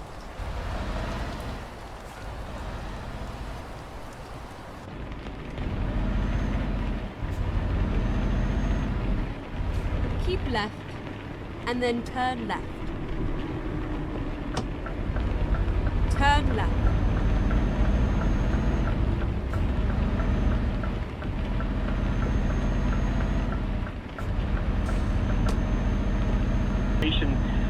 Surrounds young people and being exposed to sensitive content. So I have a view on that. I'm a freelance wine expert, so I offer private wine tastings, but I also publish wine content, which in theory is age restricted. Yes. What I do on my Instagram and on my Facebook, I restrict access, so I block anyone under the age of 18 from seeing my content. And when I've worked with young people that are, say, 16, 17, and they've tried to follow me online, they ask me, right, why can't I follow you online? I said, well, because I've restricted my content. How do you do that? Because in your settings, in your social media settings, you can limit who can see your content. And the ability to prove your age was already there? Yes, because you would have to prove your age when joining the platform. So using a credit card, probably. Yes. So my thoughts for you, my thoughts on this topic are as follows. Although we can't, if there is a way of limiting content. Yes. If we cannot completely eliminate sensitive content from the eyes of young people, let them onto the platform, but block access. And that's what Instagram does already. Okay. So you know. So what's your view of the new policy, the new law? The new law. I haven't actually looked at. So that won't allow anyone under 13 onto the platform. So I've actually just gone onto Blue Sky, and oddly it didn't come up on my phone, but it came up on the computer screen, and I can now scan my face to verify that I am an adult. And if I wasn't able to do that, I wouldn't be able to get on there at all. So. I mean that of course that law I haven't actually read into it. Well, that's all right. I've told you everything you need to know. It's just slightly different from what you've just described, I think. Yeah. What does NFC mean? Is that near field communication? Yes, it is. Yeah, NFC is near field communication. So that's like contactless payments and device biometric. Yes. So okay. NFC. That's biometric. That scans the chip in your passport. So that's the type of. Okay. So I think what we can probably take away from this is that most of us aren't aware of what is already going on around us, and the more aware of it you are, the less alarmed isn't the right word, the less surprised you will be by today's developments, because as I think Jackie pointed out as well as Brian, we're already on this ramp, if you like, we're already on this path. It's just that things are we're branching out and speeding up. So, reasons not to be alarmed. Reasons to be alarmed, someone's just messaged me to say, what if Suella Braverman was Home Secretary? Someone else has said the data isn't being held by the government, it's being held by third-party American companies, ultimately private equity. The conversation about data and who has it and what they do with it is going to be one of the greatest conversations of our age. I don't know if it is quite as intrinsic to this conversation as some of you fear. I think it probably is. But what's the alternative? To continue letting children access hideous content. So what's the price you pay?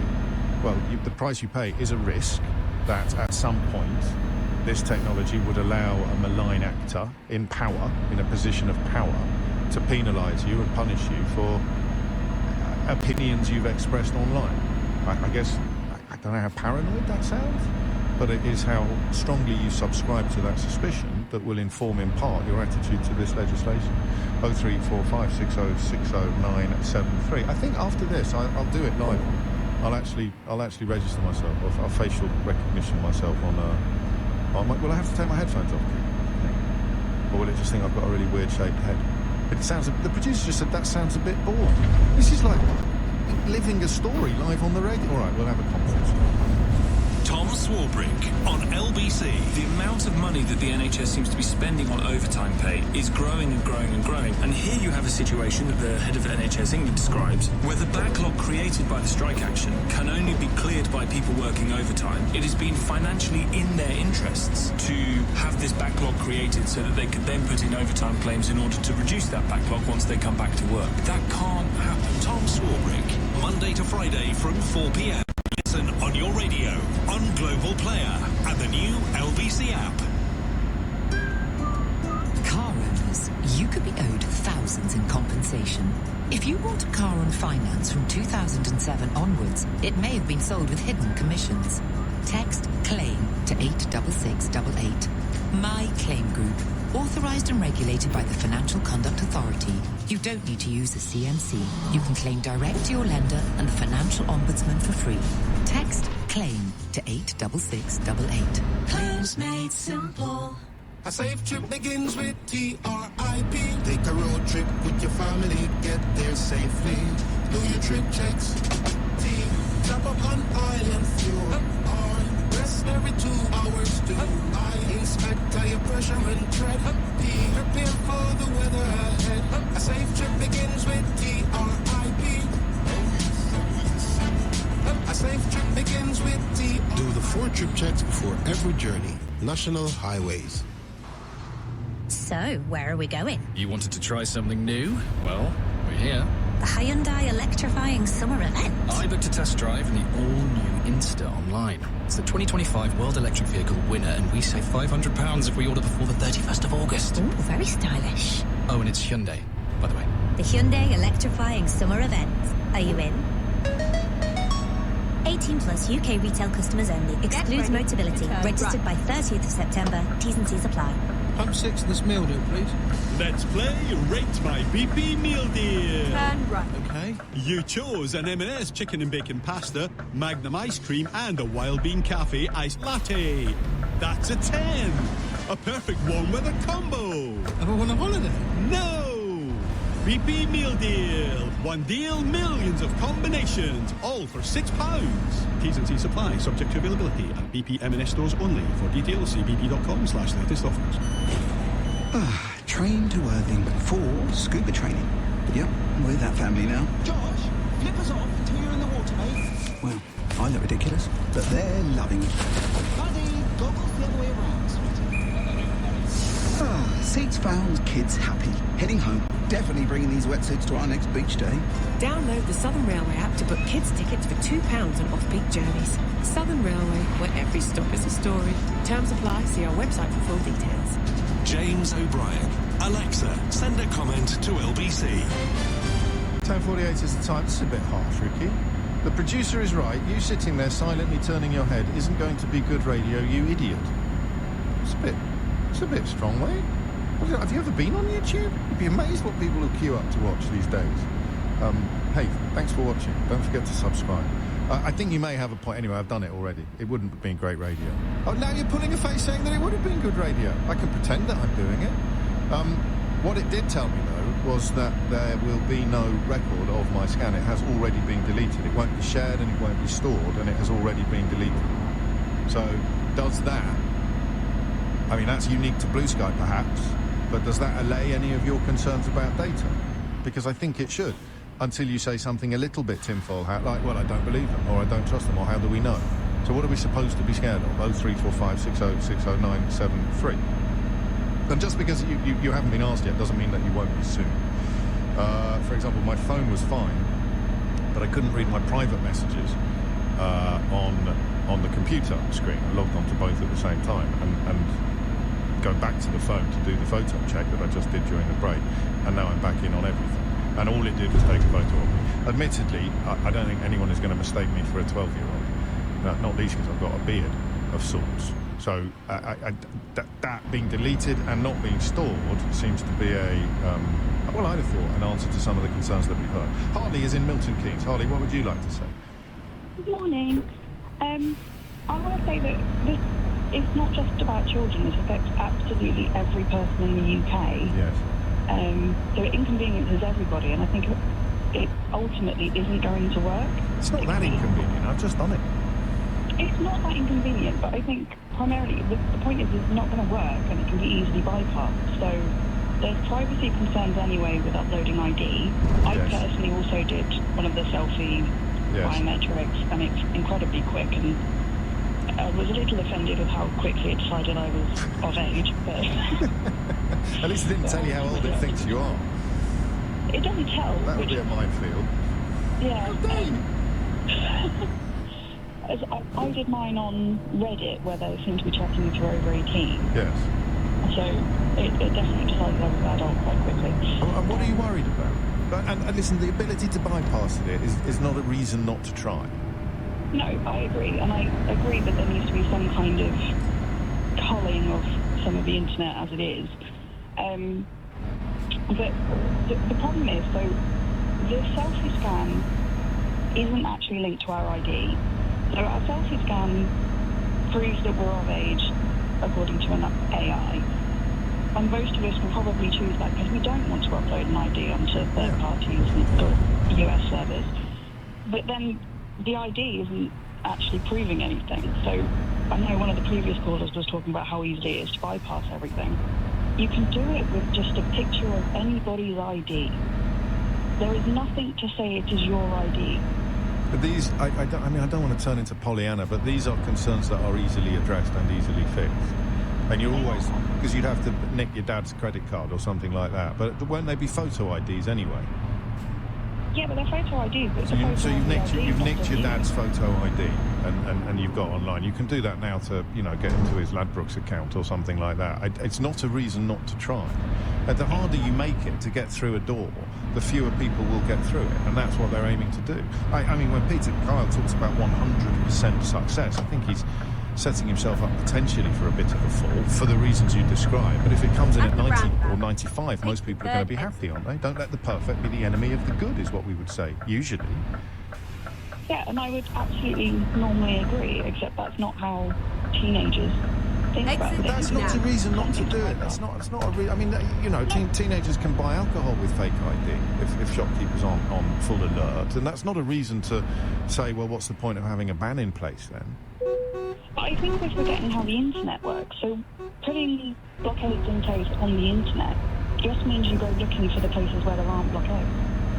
I'm going to politely disagree with you. And I think my alcohol point is quite powerful, actually. We would never say, well, let's get rid of age restrictions on alcohol just because some young people will successfully navigate their way around them and buy alcohol when they shouldn't. So just because some young people will successfully navigate their way around attempts to keep them off pornography or to keep them off social media sites doesn't mean that it's a mistake to try. Does that sound fair?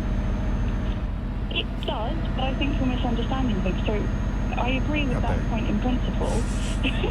But does it depend upon your view of teenagers and how determined they are to get through these barricades? I think partly, yeah. And I think some of that is growing up with the internet and not growing up with the internet. But the alcohol point, for instance, we all agree, none of us disagree with having to show ID for alcohol. Sure. And we all agree this because we have to go to a shop, we have to buy the alcohol in a shop. Yes. It wouldn't be a successful measurement if outside the shop there was a stall that just gave away alcohol. And I think that's the problem. All of the stuff we're trying to put ID checks in for are all on the legitimate website. So legitimate and then something else will spring up that is illegitimate. And of course, do you know, it's an extraordinary memory you've just prompted. I think one of the first topics we did on the programme that was a little bit out of the ordinary, and this is going back a very long time, was about who you would prosecute for a crime that occurred online. And it libel most obviously. The person that wrote it is in one country. The server upon which it was written is in another country, and the person that was being libelled is in a third country, and the person that's read the libel is in a fourth country. And this is going back to the earliest days of this programme, and wondering whether we were all going mad because it seemed like such a riddle for the population, for the species almost.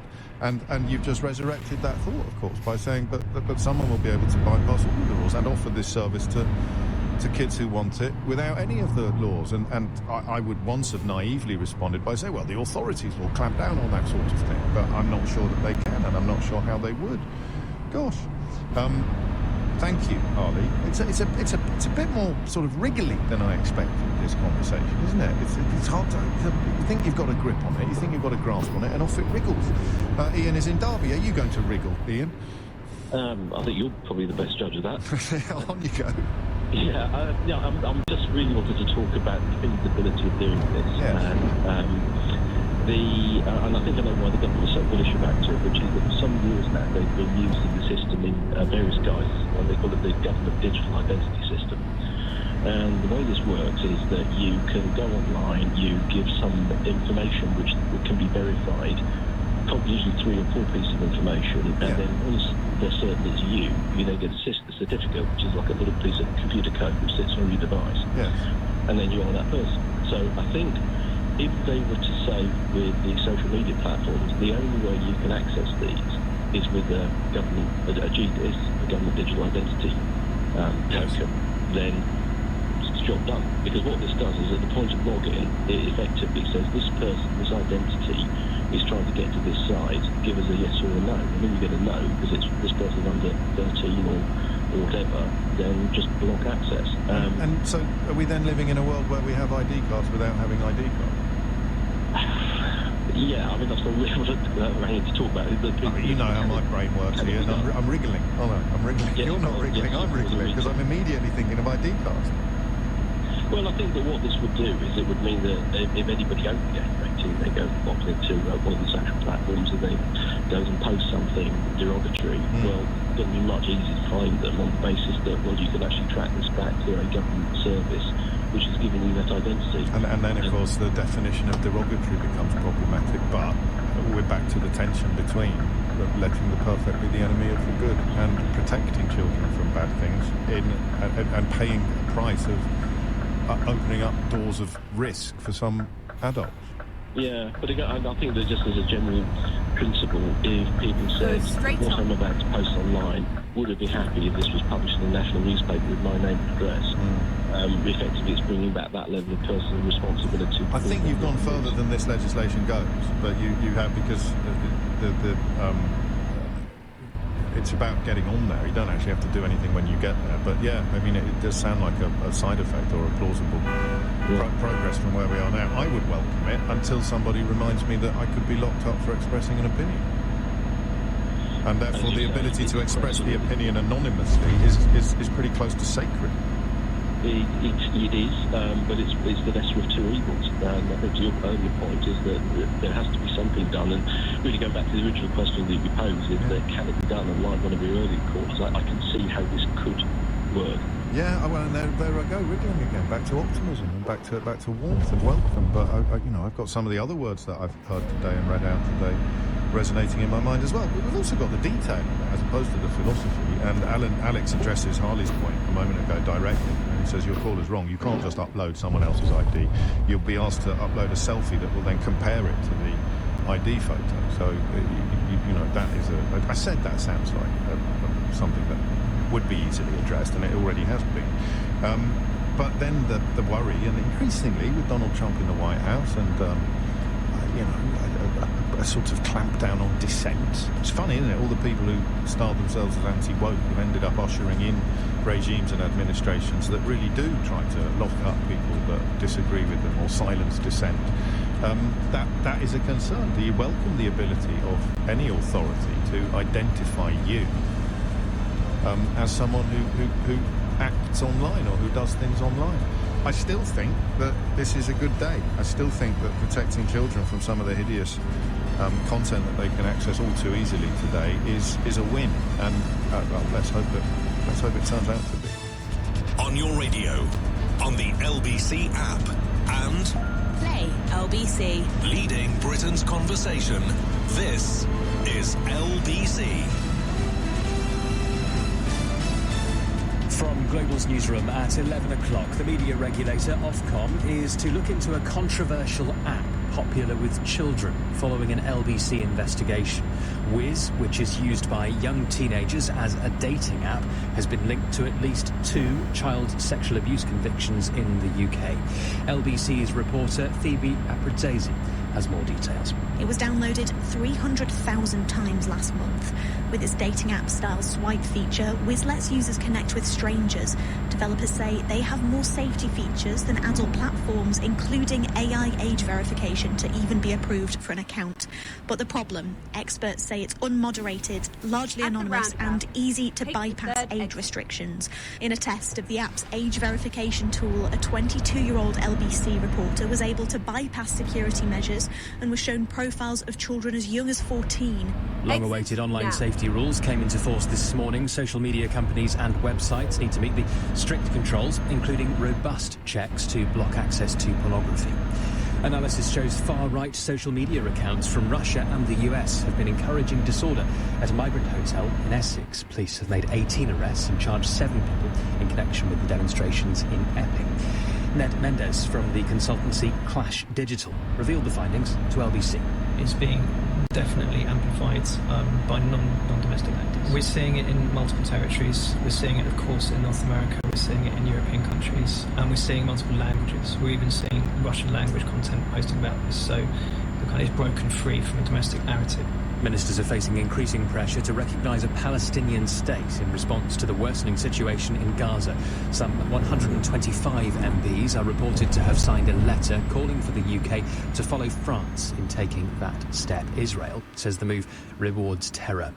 Resident doctors have formed picket lines across England as a 5-day strike gets underway. The BMA wants pay to be restored to 2008 levels, but ministers say they've already had a fair deal under Labour. And it appears the heatwave in June supported a rebound in retail sales. Official figures show there was a 0.9% increase in sales volumes last month after a 2.8% fall in May.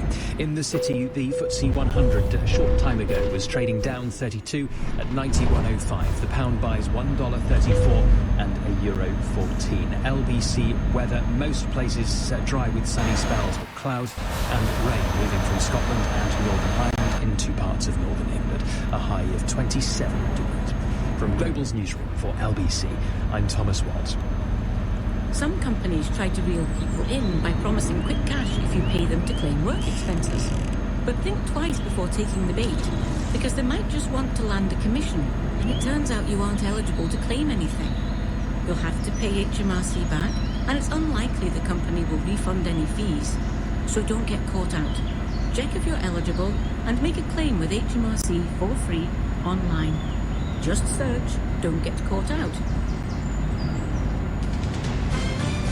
This is LBC from Global, leading Britain's conversation with James O'Brien.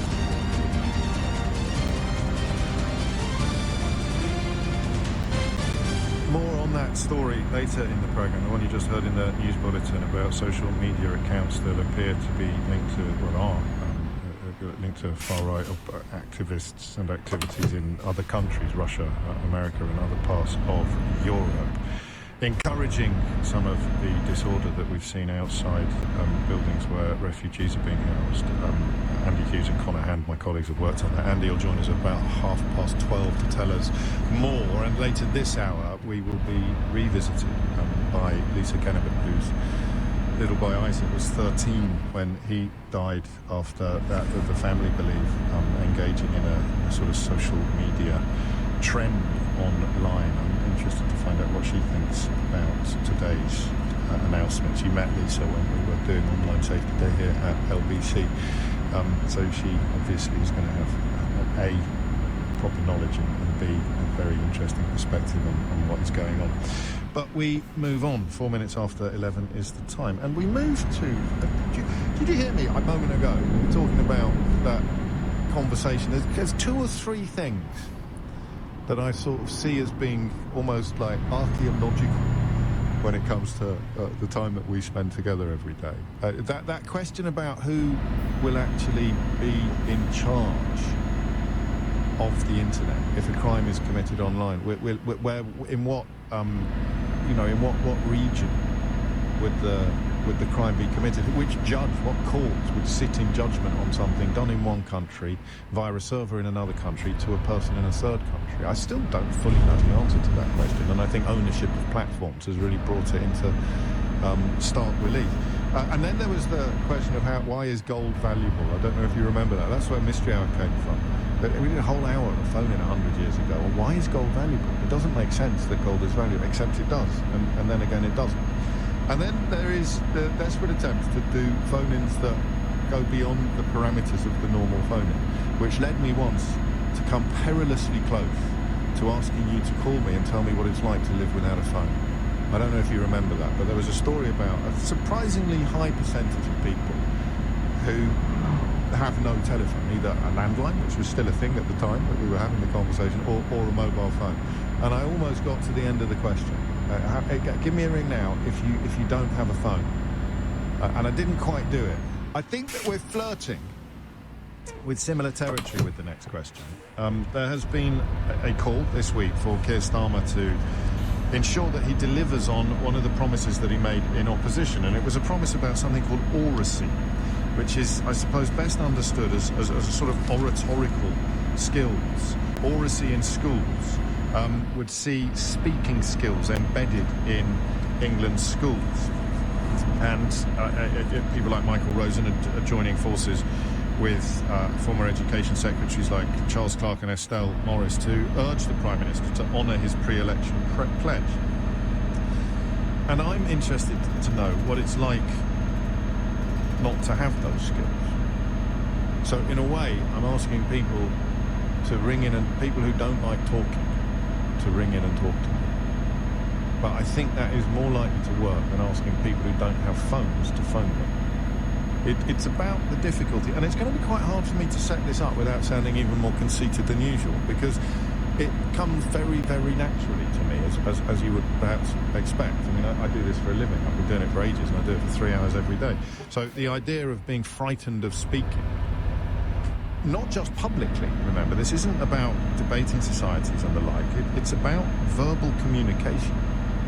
That being something that you are uncomfortable with is very hard for me to begin to understand. It's almost impossible. It comes as naturally to some people as breathing. The size of your vocabulary might have an impact on it. Somebody said to me once that one of the key drivers of child rage is an inability to express yourself. There is nothing more frustrating than not being able to articulate your feelings. And if you have special educational needs, or you haven't had a particularly good education, or you're not up on your literacy skills, if you find reading and writing good, if you find words difficult, whether through some sort of innate issue or whether through an environmental one, you will become much more likely, much more prone to violence, much more prone to great frustration.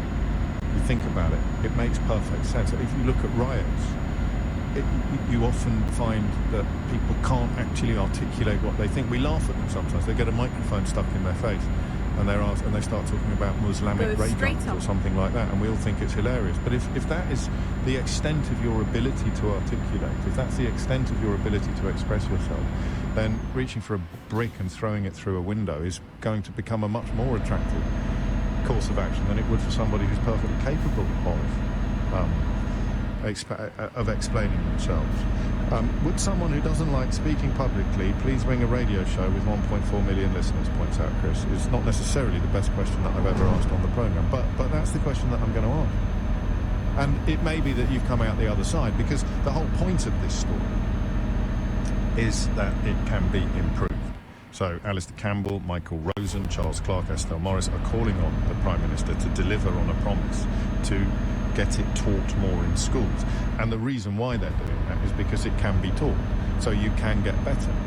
And I don't really speak that language either. I can't quite imagine what that would be like. So I'm going all in on this, and I'm going to have to put as ever, I'm going to have to put my life in your hands when I'm saying, what's it like to hate or to struggle with articulating, with actually talking, like you sense in a conversation. I talked a little earlier this week about words just slipping out of your grasp or forgetting things. It's much deeper than that. It's like a discomfort with words. We're going to come at it from a variety of angles, but that is where I'd like you to start. That's where I'd like to start, if you can. And I know it's a weird one to say ring in and talk to me, but you'll be fine. I'll look after you, and you can tell me how frustrating it is to know that you could and should be better at talking. That's the simplest way of putting it. You could and should be better at talking, but you're not. What's it like? 0345 60 60 973 is the number that you need. Turning ways, I'm too shy to call it, which is obviously going to be a bit of a problem this hour, but we will soldier on. A large part of me supports the idea of including oracy skills in schools. I can see that a good vocabulary would help people express themselves and, more importantly, understand themselves. But I do wonder whether it might result in the homogenising of speech patterns of people as it rolls out. I don't know that it would. I know what you mean when you talk about media-trained politicians all sounding the same, Tony, but lots of people who are good at speaking sound very different. And media training isn't just about oracy, it's about, well, there's all sorts of tactics going on in media training that are not linked to oracy. It's often about not saying things as much as it is about saying things. 11 minutes after 11 is the time. That is the correct. What's it like? One of my closest friends, who's no longer with us, used to be terrified of talking publicly. He was one of the most engaging and erudite people you could ever encounter privately, and he was also the life and soul of most gatherings. He would be the lad who had the stories. He would be the lad that had the anecdotes, the one that had the tales, and some of them were so good that you'd ask him to tell you again about the time he encountered two Pakistani cricket stars at a nightclub in Nottingham and set up an impromptu game of cricket on the edge of the dance floor. I mean, he just had the most incredible stories. But when he moved into business, trained in commercial law, ended up working in digital media, he was absolutely terrified of making speeches, and he got coaching. And before he died, he would be standing up. There was one famous occasion when he was on stage with Jack Whitehall, bantering like a professional in front of, a couple of thousand people in a blooming great industry expo. So you can learn it. You can learn it. 0345 60 60 973. If you can tell me the difference that it makes. It's such a personal issue for me, this, because I am the polar opposite. Get ready to turn left. The people that would benefit most from this kind of coaching, this kind of skill. I don't say that to boast, as there are lots and lots of things I'm absolutely rubbish at. Turn left. Not particularly good with numbers, for example. But the idea of not being able to explain yourself, to not use spoken language, crucially, not written language. What if you're brilliant at writing, but you just get frustrated talking? What would that be like? I have literally no clue, which is really strange. I know I did the last hour saying I had no clue about anything, but I did. I mean, obviously, I understood the bricks that we needed to assemble together. On this one, I can't even really feel the bricks. I wouldn't be able to put into words what it feels like to not be able to put things into words. So what's it like? Hit the numbers now, you will get through. And what difference does it make if you've been through this and come out the other side? If, like my old mate, my late friend Andy, you went from breaking out, he used to tell me that his hands sweated. Sweaty palms is not a figure of speech, it's an actual thing. And he used to actually get sweaty palms at the thought of standing up in front of a board meeting. And then he was perfectly capable later in life of standing up in front of 2,000 people with one of the funniest people in the business and keeping pace with him gag for gag. It was extraordinary, absolutely extraordinary. So what happened? 0345 60 60 973 is the number that you need. And I wonder if you can, if you were lucky enough to be actually taught it, if it was not something that came naturally, what difference being taught it made as well. 0345 6060 973 are the numbers that you need.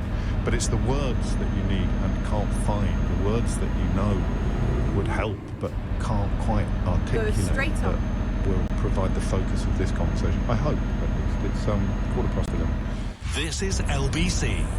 So, close your eyes, picture the scene. Just you and me, alone, enjoying breakfast on our own little island. Sounds perfect, right? Yeah. Great, because I've booked Wix to design our new kitchen. At Wix, we have over 70 kitchen styles to choose from, with prices from under £3,000 to over £20,000. And with our spend and save offer, there's up to 50% off kitchen units. Book a free design appointment and feel as proud as a peacock with Wix. Terms and minimum spend apply. I'm telling you, raise taxes, that's how. Cat spending, less waste, more sense. Move north, get more for your money. Until winter hits your heating bill. Fair. But 9.13% fixed annual return with Cufflink. We all agree that's strong. Yeah, that's hard to ignore. Cufflink. Auto-invest property backed from £500. Hard not to agree. Visit cufflink.com. That's Kuflink. Your capital is at risk. Tax rules apply to auto-invest and may be subject to change. Cufflink is authorised and regulated by the FCA. Visit cufflink.com for full T's and C's. A safe trip begins with TRIP. Take a road trip with your family, get there safely. Do your trip checks. Drop up on island fuel. Rest every 2 hours. Do I inspect tire pressure and tread? Prepare for the weather ahead. A safe trip begins with TRIP. A safe trip begins with TRIP. Do the 4 trip checks before every journey. National Highways. James O'Brien on LBC. Call 0345 6060 973. 11:16.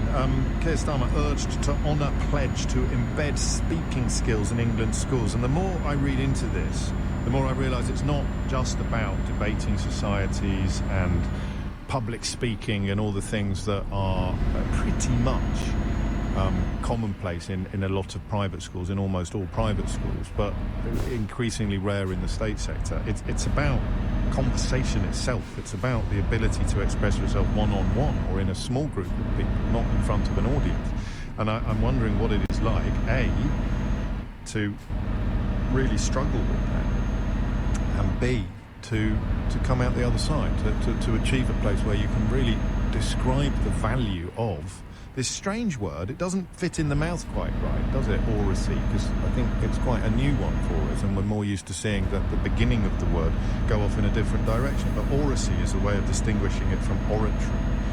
And the difference that having these skills can make to a life is something that I don't know, because I've never not had them. And I'm not saying that to boast. I'm saying it as part of a plea to you to explain to me what life is like or was like in your shoes.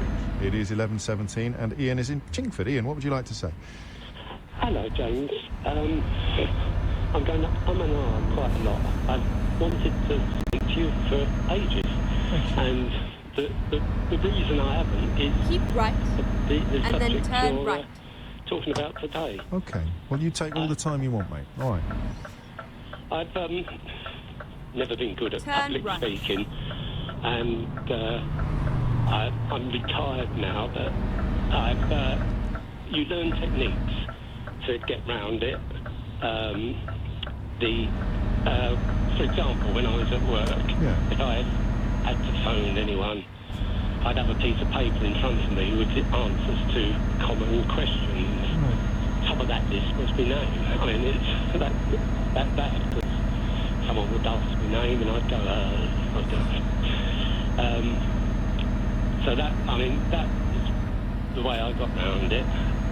So you're aware of it? I was aware of it, oh yeah. Yeah, I've always been aware of it. And we're not talking about intelligence, we're talking about something quite distinct from intelligence. Yeah, I like to think so. Oh, definitely. You can already tell that. I realised quite early that I was never going to become a master of industry. So I sort of looked to where my skills lies, and my skills were in a technical area. So I tried to excel in as an expert, if you like. I'm sort of running out of steam now. Well, I'm conscious of not interrupting you, so we're on a hiding to nothing here, aren't we? Ask a question, and I'll try and answer that. I'm always interrupting, and I thought I won't interview him because he's obviously trying so hard to talk to me. This is what intrigues me is the difficulty doesn't depend on audience. You would struggle one-on-one, and presumably the idea of standing on stage in front of hundreds of people would be very daunting to you. It comes back to the preparation. Okay, so you can do it. I had stood on stage, and I have learnt that I need cue cards. Yeah. I admire the people who can just stand up. Well, most people need cue cards, I think. Even people who are really good speakers need cue cards. What's the feeling in your head when you're on the phone, and if let's say you hadn't got your cue cards with you, or you hadn't got your sheet with you? I would, I'd be panicking. I would. One of the sort of problems is that I feel I can't think quick enough. Yeah. It's the answers come later. There's a French phrase, isn't there? Something up on the stairs. Esprit d'escalier. Yeah. I suffer from that a lot. But we all suffer from that a bit. I mean, thinking of something clever that we should have said about 20 seconds after the opportunity has disappeared. But do you have, I don't know what... I can't quite find the words to describe your difficulty finding words, but it's as if you can feel a meaning, but you can't find the word to express it or articulate it. Yeah. I suppose some of it comes down to confidence. I can't think quick enough to get to an answer. I can't think of an example at the moment. You don't need to think of an example. I should be prompting you more. It's a funny thing, isn't it, language? Because if I say interrupt, it sounds like a bad thing. If I say prompt, it sounds like a good thing. One listener says that you need a conversational scaffold. My job should be here to sort of nudge you and help you and prompt you at times. Yeah. And that makes sense to me. That sounds sensible. Do you think it could have been better if it had been addressed in school? Do you like the idea of oracy lessons for children? Yes. I can't see how it could be any worse. There can't be any downside to it. No. And I don't know if it's appropriate for me to say this, but a lot of people are getting in touch to say that you sound absolutely lovely. Pamela wants me to tell you that you're perfectly normal and she doesn't know what you're worried about. So thank you. You're going to become a regular now, I'll be struggling to get you off the phone every day. Yeah, maybe. We shall see. Have a lovely weekend, and thank you for that. I can feel some of the clouds clearing. I've got this image almost of, because I get a thought and immediately it's a word. But what if you get a thought that is not immediately a word? You've still got the thought, and it get almost like stuck. Can't get it out, and then that's why he talks of esprit d'escalier. You're on your way down the back stairs after leaving the room, and you suddenly think, that's what I should have said. That's the word I wanted to describe the sense, the feeling. What? I don't know. Sarah's in Shrewsbury. Sarah, what would you like to say? Hi. Hello. I have had this horrible oral take your time. For years, and hearing about oracy is a kind of incredibly painful thing, because I feel that oracy is also about things like listening. And I've had a life of horrible kind of events happen because I have this impediment, and I think oracy is important, but I also think it's important to really emphasise the individuality and the kind of that not everyone will have a kind of automatic mouth. I do not have an automatic mouth. I have a variable impediment, and I think that it is oracy also involved recognising that and acknowledging that and actually really listening. That would really help, because Thank you. Karen, I don't know whether I should be prompting you or not. This is Thank you so much. It's really amazing. I mean, I think that would really, really help. Because what we're doing, what you're worried about, and you've expressed it quite perfectly, is the fear that by teaching oracy, we almost excuse ourselves from the responsibility of taking care to listen to people like you. Yes. And everything that I would kind of raise about this or about, anything else in our world is as valid as anyone else's. And I am a huge kind of, I am a huge fan, and I often am. I really want to bring up and say, and I feel often just very, very, very like, but if I say that, it can kind of appear funny and strange. And I think one of the issues about impediments like this is there's a huge amount around them of shame. I really have spent a long time ashamed that why aren't I as able? And if oracy involves acknowledging the wide range of verbal kind of issues, that is a wonderful thing. But I think oracy, as everyone speaks like this, that isn't in any way at all helpful. So I really am happy that I finally rung in, and I really appreciate that. Well, that makes two of us.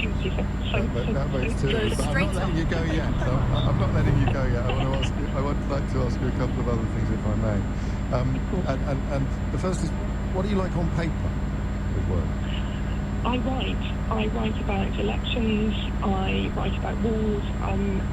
In that sense, I'm very, for a living? receptive. Yes, I'm very receptive, I'm very eloquent. I have a huge kind of a verbal range. The issue is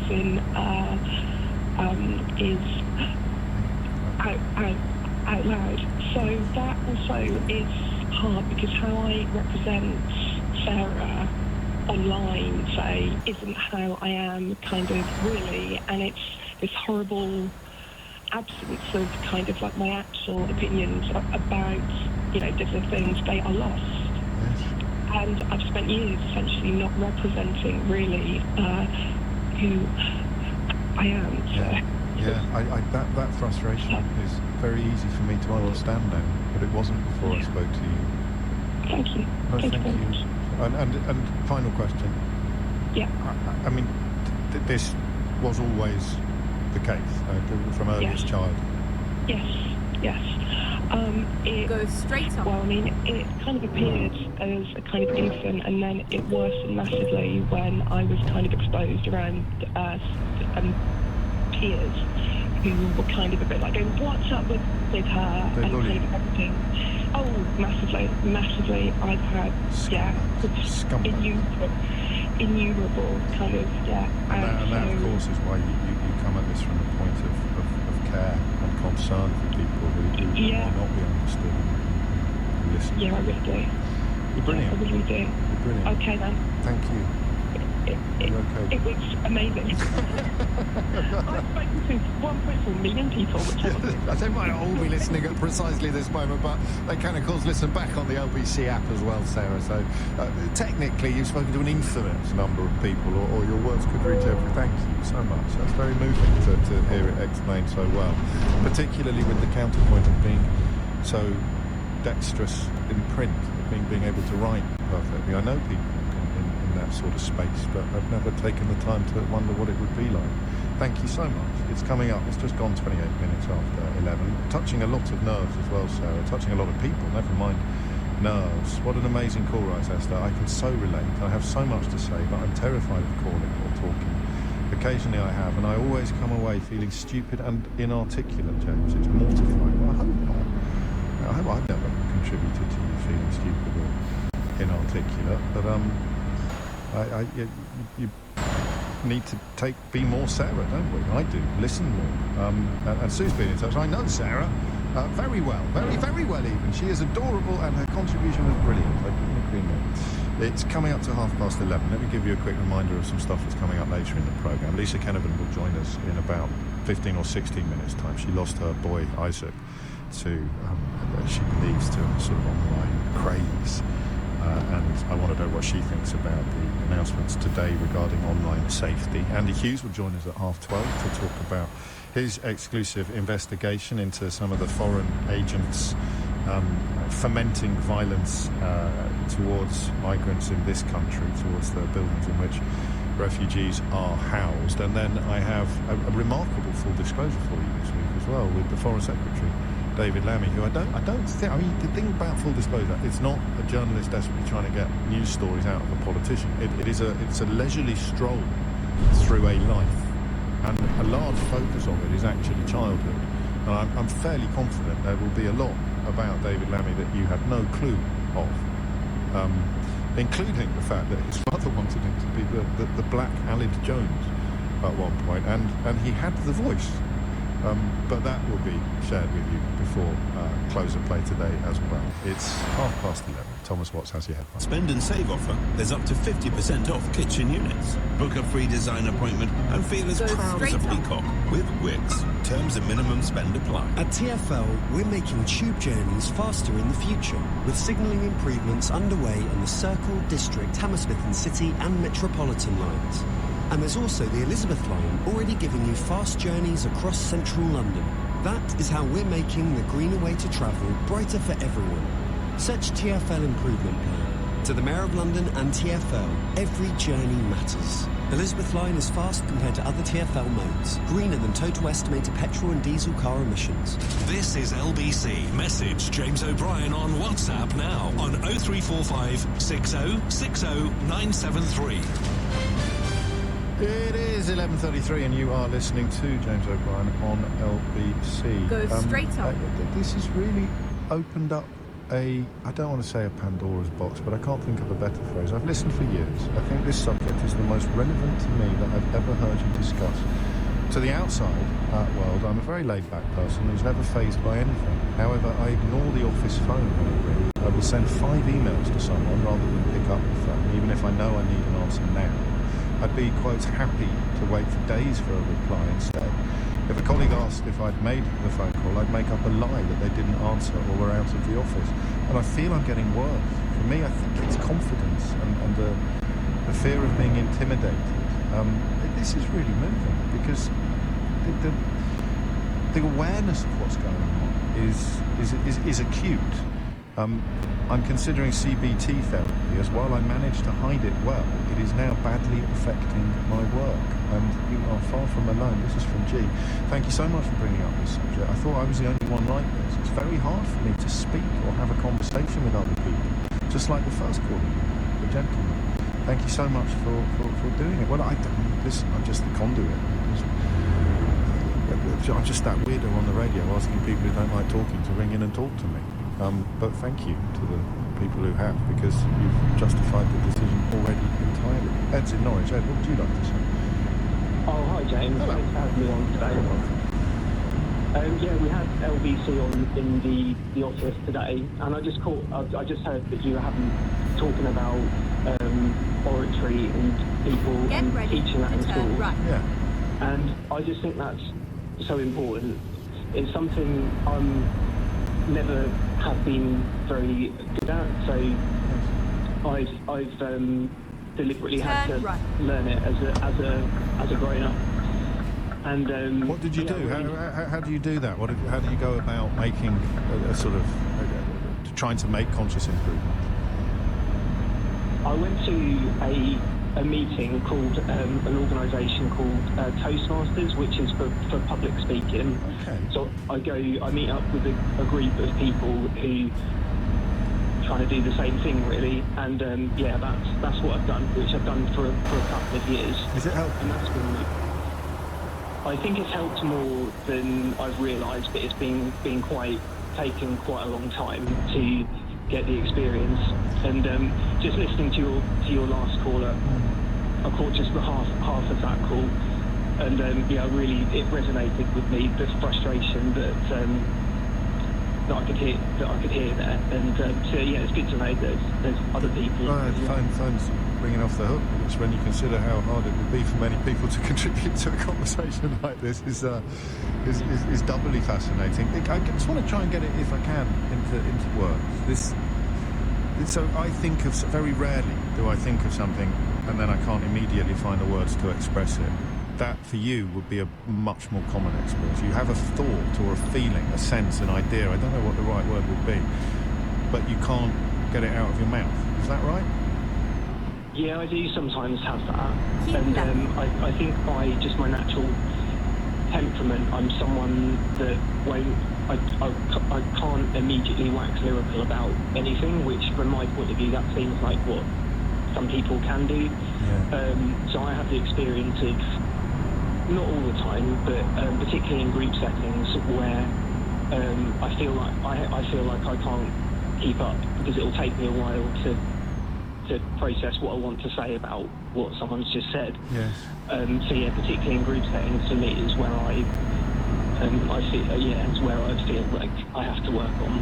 And the frustration of knowing that this is happening while it's happening that must be really tough as well. Just sort of because I was struck by the first caller talking about an early realisation of the impact this was going to have on his career. Because oh my gosh, go on. You have an idea of the path that you could be on but can't quite get on because of this issue. Yeah, that's really good that they had that awareness about that. And yeah, it's I've never thought about it in too much in terms of my career, but I can definitely see how it's has held me back. And that's why, you're making me think of muscles, would you believe? I'm sort of thinking when you go to Toastmasters and the other places you can go as well, you're beginning to flex underused muscles. And that can only result in an improvement in the muscle. You will get better. And you might be frustrated by the fact that it hasn't got better faster or hasn't got even better than it has. But everything is progress, isn't it? Everything is incremental. And you're right, it will improve every aspect of your life. There's so much frustration here, it's extraordinary. Utterly authentic frustration at the simplest idea that I wish I could interact better with the world around me. And it will be something that I think you either understand 100% or 0%. I think it's one of those conversations, isn't it, where there'll be some people listening who, as that texter said, I think it might be the most relevant conversation they've ever heard on the radio to their own existence. And there'll be other people listening, like me, who have pretty close to zero experience of what is being described. But we now have much better understanding. Leslie is in Lewisham. Leslie, what would you like to say? Hi, James. Hello. Yeah, thanks for having me. I was born with no confidence whatsoever. I was the most unconfident child, and I had an absolute fear of speaking up. I just didn't have a voice. Okay, let's find a new route. Just internalized everything. Yeah. I had phone fear. I wouldn't pick up the phone to talk to anyone. I would hide behind my dad when a stranger came to the house. I was such an unconfident young person. Right. And then I went to journalism school because I wanted to be a writer, because I've always been comfortable with words. Okay. And I was always going to be an editor, more behind the scenes.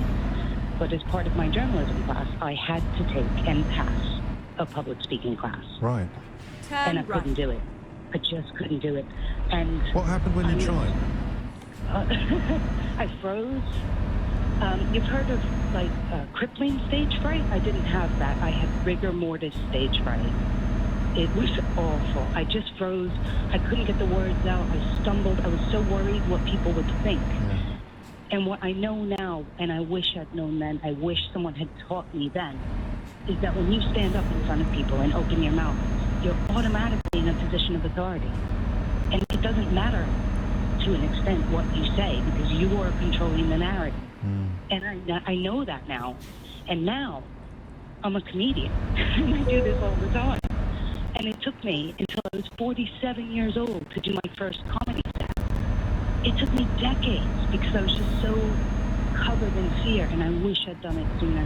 And I wish someone had encouraged me when I was young. So do I. I'm sorry. Was it an incremental change, or was there a penny drop moment? Did you do something that you worked on slowly and got better and better to the point where you're thinking, I know what I'll do next. I'll go and stand on stage and tell jokes? Well, yeah, it was a bit incremental. So in that public speaking course, when my professor pulled me aside and said, "You've got to do something," and I said, "What?" And he said, "I don't know." I said, "You're the professor." But I looked around for some way to spend more time on stage, and the only thing I could find at the time was a production of Rocky Horror. Okay. Which is a bit extreme. Oh, that's jumping in at the deep end, isn't it, when it comes to performance? Well, but I think stage fright and being worried about speaking is worrying what people are going to think of you.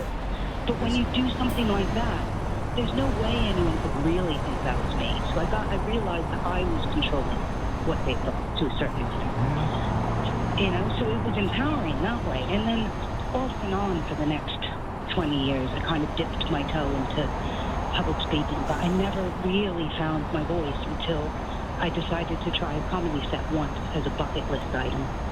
And that was 6 years ago, and now I'm taking 2 shows to the Edinburgh Fringe next week. Go on, have a free advert. Thank you. Can I promote my show? Yeah, of course you can. Oh, thank you. So my stand-up show is called Leslie Gold, Tall Girl Energy, where I tackle the challenges of being a tiny woman in a world built for the average man. And I've also got a panel show called 101 Rules for a Better World by Comedians, where we do just that, we make the world a better place. I've got a public speaking anecdote now that you've just triggered. But it's actually, no, it's not a happy one. So I've been making it clear throughout for anyone who I hope I'm not boasting when I talk about how easy I find it to do all of the things that you used to find very difficult to do. But evidence of how easy I found it was the fact that I was a schoolboy public speaking champion. I did something called the English Speaking Union National Schools Public Speaking, and that meant that I entered the international event, actually. So I was up against people from all over the Commonwealth in a public speaking competition that you may be able to tell before I get to the end of the story, I'm still quite bitter about this. Because I came second. And I did a speech that was knitting together the experience. I kind of nicked the idea off Sting, actually, and his song The Children's Crusade, but it was knitting together the heroin addiction in the 20th century, late 20th century, and the experiences of soldiers in the First World War, with the poppy being the unifying theme. I ripped it off, but the speech was brilliant, even though I say so myself. And guess who beat me? I don't know who. A tiny Canadian girl talking about how hard it is being short. Well, I'm not Canadian, I'm American. Yeah, I know, but still, I know it wasn't you, but can you believe that? So that may not be, it wouldn't ordinarily be at the top of my list of shows that I wanted to catch, but in your case I would happily make an exception. Thank you, Leslie. Thank you. No, thank you. It is coming up to what? Still bitter. Still bitter. It's one of those dreadful that everyone comes up to you after, like, you should. And she was really nice and sweet and funny, and just judges decided that's what they wanted that night. I should probably get over it. I was 16 at the time. LBC. For stunning retirement apartments to buy or rent, search McCarthy Stone or call 0800 153 3055. Hey, Harry.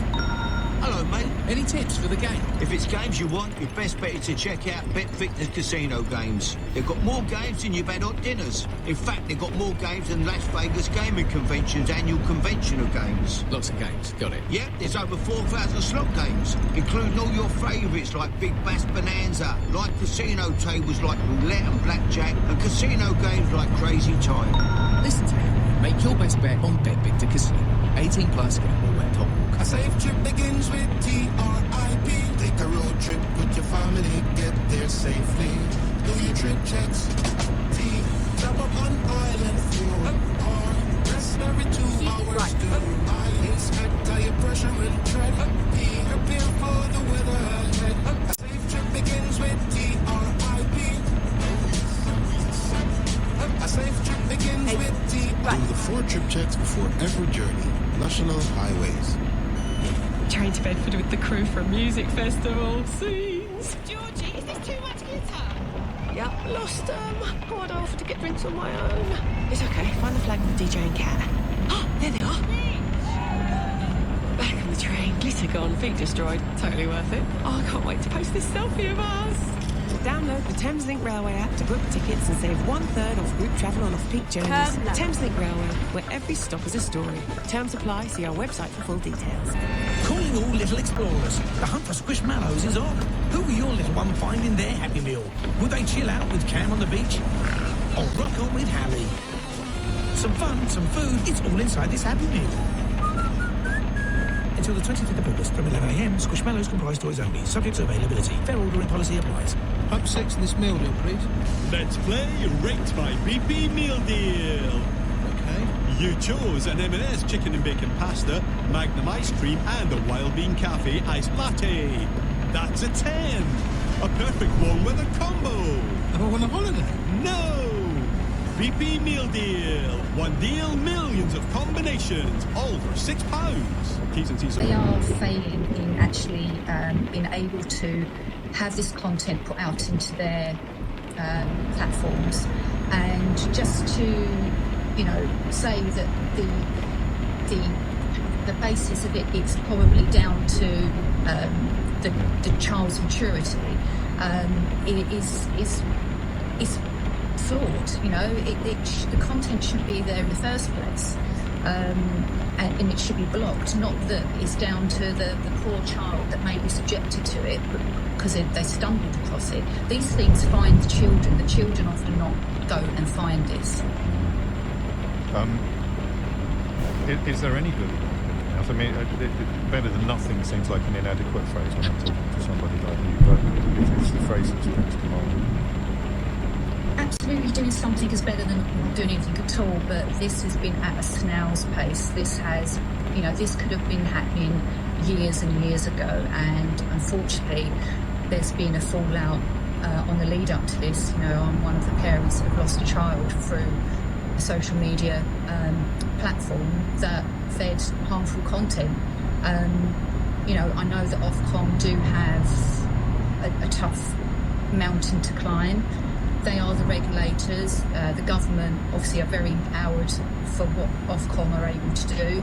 But one of the concerning things for me is that if a person has a complaint about the site, what powers do they have? Do they go straight to the platforms? Do they go straight to Ofcom? Because how does Ofcom know that they are breaching what they should be putting in place from today? I mean, I know that you would have been working through grief, you still are, but when you started trying to find out more about what had happened online, what were you most shocked to discover? Was it that accountability vacuum? Yeah, it has to be accountability, because what comes across with the corporate statements that come out, these platforms are not fit for purpose, for one. And I've said it on your show before, we find it highly, highly insulting that they come out with these corporate statements saying they do not allow these contents, they don't allow the harms, they don't allow violence, but I can go on to TikTok now and find that just like that. And earlier, a couple of the people in our group actually was able to access pornography sites and with only just a tick box. And I know it's early days, but I thought that Ofcom were really channeling into the adult world of pornography to get that really stringent age verification put in place as soon as possible. But it just seems a little bit farcical that we was able to actually access that earlier today. Yes, again, as you say, it may be something that improves as days pass, but it certainly sort of knocks, takes the gloss off the biggest bullishness and the big announcements. I know you're busy, I won't keep you for much longer, and I will, at the end of this conversation, I'll have to read out one of those corporate statements, don't you? So I should probably give you a heads up in advance. I think I know what one it might be. Yeah, I think you probably do, Lisa. One of two. Yes, exactly. But what would your dream legislation look like, if I could put it that way? Listen, at the end of the day, I'm a parent. I'm a parent that has sadly lost a child through this. I'm not tech savvy like the majority of us in this horrible club that no one wants to be in.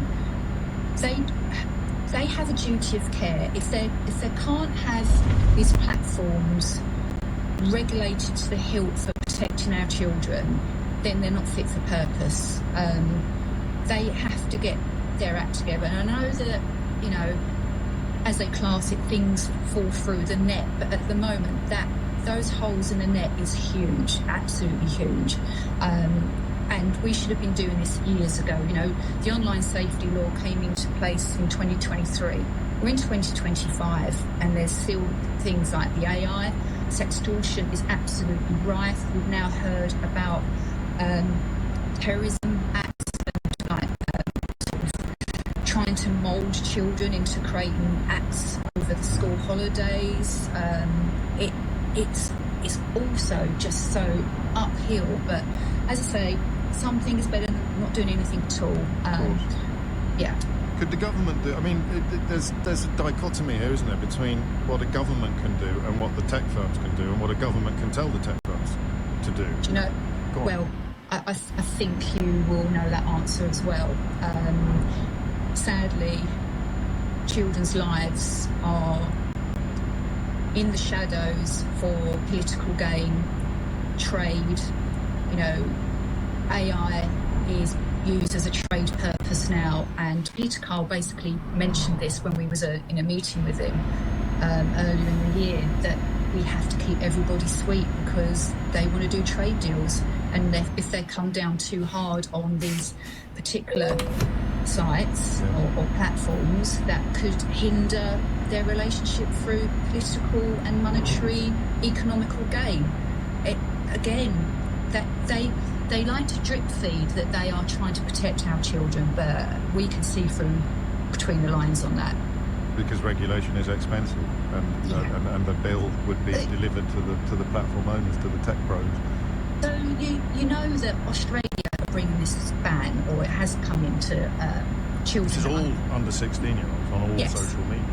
And you've got Portugal, you've got Netherlands, you've got France, you know, Austria, that are bringing in no phones in schools, but yet our government feels that it's unnecessary, and that the schools have to take their own control over what happens in their schools. They're on their knees. These teachers are on their knees, and they need guidance.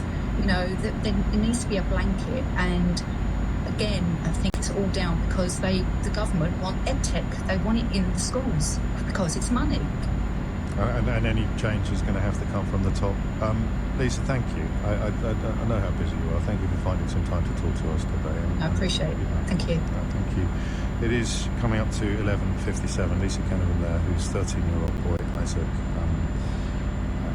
along with the parents of 3 other children, they are taking legal action against TikTok and the parent company, to whom we have reached out, I should say, and they have not yet responded, but they have previously said TikTok maintains that it does not allow content that shows or promotes dangerous behaviour. The social media firm proactively finds 99% of content removed for breaking these rules before it is reported to it. And there is the blackout challenge, which is what we have been talking about, has been blocked on TikTok since 2020.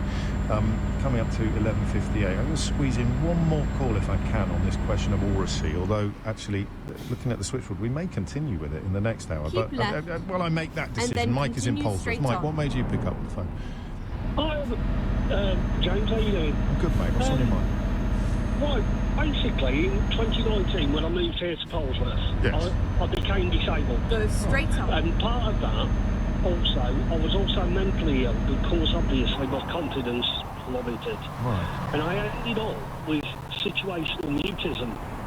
What does that mean? I think I know, but you tell me. Literally, I could be in, for instance, in a group setting. It was mainly in a group setting. One-to-one, I weren't too bad. Right. But in a group setting, literally, I could keep left think of what and I then wanted continue to say, straight on. but I couldn't make it come out of my mouth. Go straight on. So actual silence, not just struggling or stammering. No, I just couldn't. And then couldn't make continue words. straight on. What did it feel like the first time it happened? Oh, it was so frustrating. Go straight on. Yeah, because you don't know what's going on. You know, I've always been fairly eloquent in the way I speak anyway, but to end up in a situation where literally the words will not come out of your mouth. It's like an anxiety treatment, isn't it? That's exactly what it was. It was down to anxiety. But I'm going to go on to the upside of this, but I'm going to warn you, I could end up getting emotional with this one, because I can feel it building now. Okay, go on. Well, you take all the time you need. A group of our local parish councillors set up, you know, the food banks and things like that went on during COVID. Yeah? And that's where I met them. Right. And they literally reached out to me. They pulled me out of that gutter. They gave me the understanding I needed. And, well, treated me like a person. You know, prior to that wasn't really happening because I couldn't speak. And, well, let's put it this way. Just after that, when I could start speaking a little bit, they encouraged me to become the local Labour Party's disability officer. Yeah. I've now done that this is my 5th year elected to it. I'm now a parish councillor sitting alongside those 4 councillors that did that for me. I also now regularly, obviously as a parish councillor, speak publicly. I also speak publicly at the Borough Council and around various groups throughout North Warwickshire. What broke the dam, Mike? Briefly, if you would, because I'm late for the news. But what broke the first time that you felt the selective mutism disappearing into the distance? I still have stammers. Okay. It's more stammers than anything else. Yeah. But I think it was literally a case of, I think we went out for a pint or something one night. They all invited me out for a beer. So you just relaxed, didn't you? Yeah, and I was chilled. I had a couple of beers, you know. And I said we're not recommending alcohol as a treatment for anxiety. No. But that is the point, isn't it? Is that you felt safe, and then the anxiety that had caused the selective mutism began to abate. What a lovely story, and you tell it so well. Thank you, Mike. The time now is 12:01. On your radio, on the LBC app, and Play LBC. Leading Britain's conversation. This is LBC. From Global's newsroom. Probably not. And actually what we have to do is we can't just continue to say this is too hard, we can't find a way through this, because we can. You know, people used to say it was too hard to find a solution to Northern Ireland, but we did. I just think it's about time we did it. We just can't keep watching this and just trying to look the other way and trying to forget about it, because we have a responsibility. Do you worry at all that there might be a naivety in a kind of build it and they will come strategy? Because, and I asked that question with the recent past in mind. You know, so you asked Donald Trump, do you have a better idea? Well, Bill Clinton and others had a better idea. And the Palestinians then, under Yasser Arafat, walked away from a Palestinian state with a capital in East Jerusalem, 96% of the West Bank, 4% of Israel to make up for the bit of the West Bank that was annexed for Israeli settlements, and ultimately Arafat walked away from that. Yeah, but that was then. You know, what we need to do now. Can't be ignored, though, can it? Because that was... also that was then, and there was some very different politicians on the Israeli side than we see in somebody like Netanyahu today, for example. Yeah. And those are realities that have to be faced, aren't they? Yeah. Yes, I mean, I'm not being naive. I am just saying we have to find a way through this. And I don't think that it is, you know, the naive people want peace and the worldly wise think that we should just carry on allowing people to be slaughtered. I mean, I just don't think that's the way it should be. You have to be there has to be hope. There has to be a way through this. And I mean, we could sit and trade history, you know, this side did this and this side did that. my Irish grandmother used to say, the problem with the Irish is that we've all got rubber necks. And I think that's, we've just got to make sure we don't do that. We look to the future. And we say, right, what's the situation now? How do we best deal with this? The Israelis are not going anywhere. The Palestinians are not going anywhere. We could have one state, but that would then mean, presumably, that the Palestinians would have equal rights to the Israelis, which would mean the Israelis would not have the largely Jewish state that was a democracy that they say that's what they want. So they can't have that. So there has to be two states. Well, you mentioned other partners in the Middle East who will clearly be absolutely vital to this. Why don't we start with Jordan? Because Jordan is a Palestinian state, isn't it? 60+% of the population are Palestinian. What role do you see places like Jordan playing in this? And I'd throw Egypt into the mix, Qatar into the mix. Egypt, Qatar, Turkey. I think that Saudi Arabia is very important as well. Jordan is deeply affected by what happens in Israel and Palestine, obviously, because they have such a high proportion of the people who came into Jordan came in as refugees, as Palestinian refugees. And they have people in refugee camps in Jordan that are now on their fourth and fifth generation of being refugees, waiting for there to be a political solution. So they are absolutely deeply invested in it. And the King of Jordan is somebody who, if you were ever to get a chance to speak to, I'm telling you, Sheila, he's a really thoughtful man and absolutely, tries to be on the right side always, tries to keep close to Israel so that the Israelis will listen to him and to the Americans, but also close to the, to all the players in the region, and is a really important voice. Egypt is clearly affected by it as well. Saudi Arabia wants to be involved, wants to be a player in the region, is a major player in the region, but they're not going to invest in rebuilding Gaza if they think that there's going to be, another conflict in 3 or 4 years' time, which there would be if there wasn't a political solution or some hope of moving towards a Palestinian state. And indeed, the population, the young population of Saudi Arabia, would never allow MBS to normalise relationships with Israel without there being some hope of a decent future for Palestinian people. And what about Egypt? Because given the hunger crisis that everybody's focusing on at the moment, rightly, Egypt is not letting people through either, is it? Can pressure be brought to bear on them too? So I think that the Egyptians think that, being completely candid, I think that their concern is that there are those in the Israeli government who just want to push the Palestinian people into the desert. We're talking about because, it isn't, you mean out of Gaza permanently? Out of Gaza, go through the gates and out into the desert, and good luck. And that's, that's a reason. That's and they say no, we're not going to allow that to happen. The reason that, people don't realise one of the reasons there's so many people in Gaza is because it is essentially a very large refugee camp. Many of the people who are there have already been displaced, or their families have been displaced multiple times. At least, multiple times. And so what now? So now we push them into the desert? Really?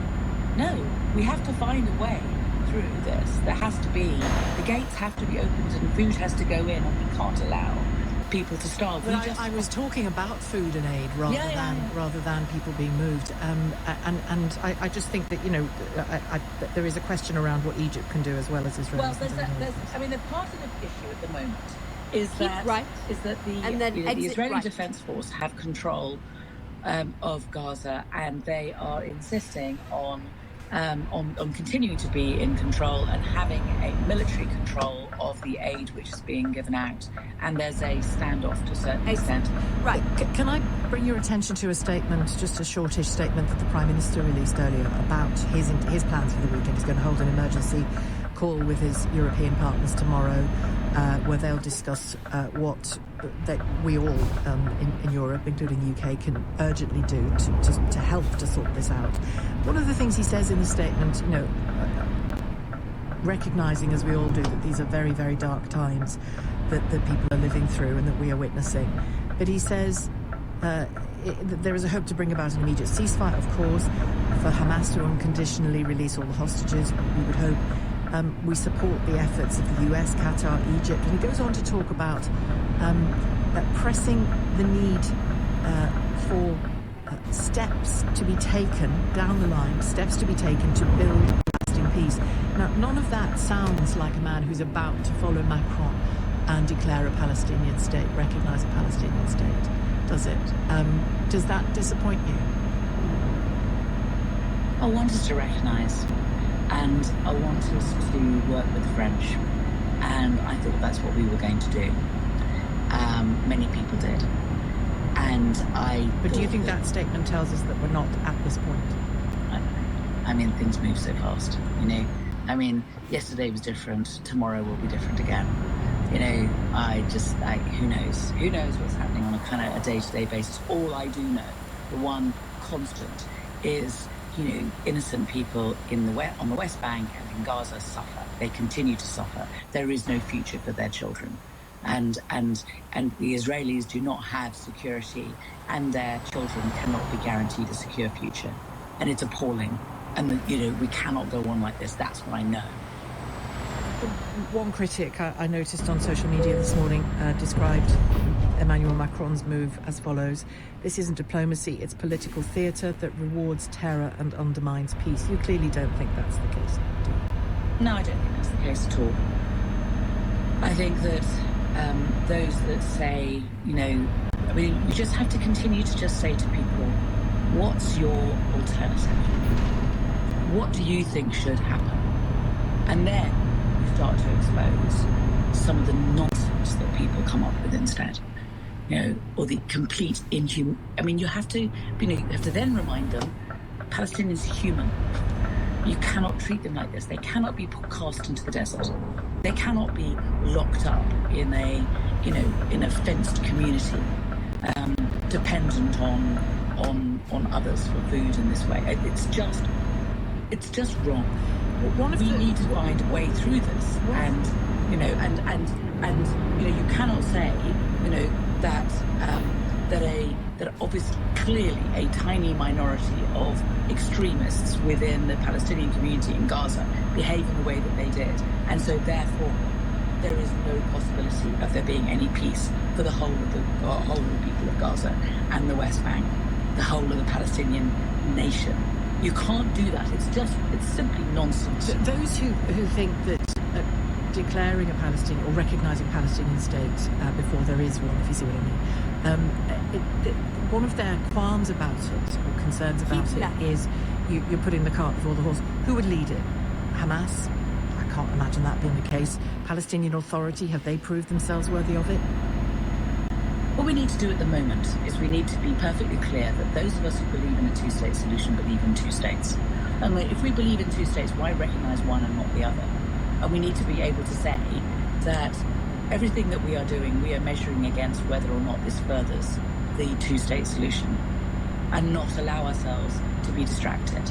And, you know, of course there needs to be all kinds of work that needs to be done in terms of bringing the two communities together. There is work that Britain can do in relation to that. There is work that we need to do in relation to nation building, you know, with the Palestinian Authority. There needs to be new elections. The leadership needs to move on. Of course it does. You know, there's an elderly, as we say in our report, you know, there is an elderly leadership of the Palestinian Authority that is largely discredited. Frankly, though, I mean, let's also remember 82%, if not more, of the Israeli community, the Israeli nation, want there to be peace with Palestine, and are not getting proper representation from Netanyahu. But they can kick him out. That's the difference, isn't it? Well, can they kick him out? I mean, he Yes. seems to still be there. Yes, they can. I mean, as and when there is an election.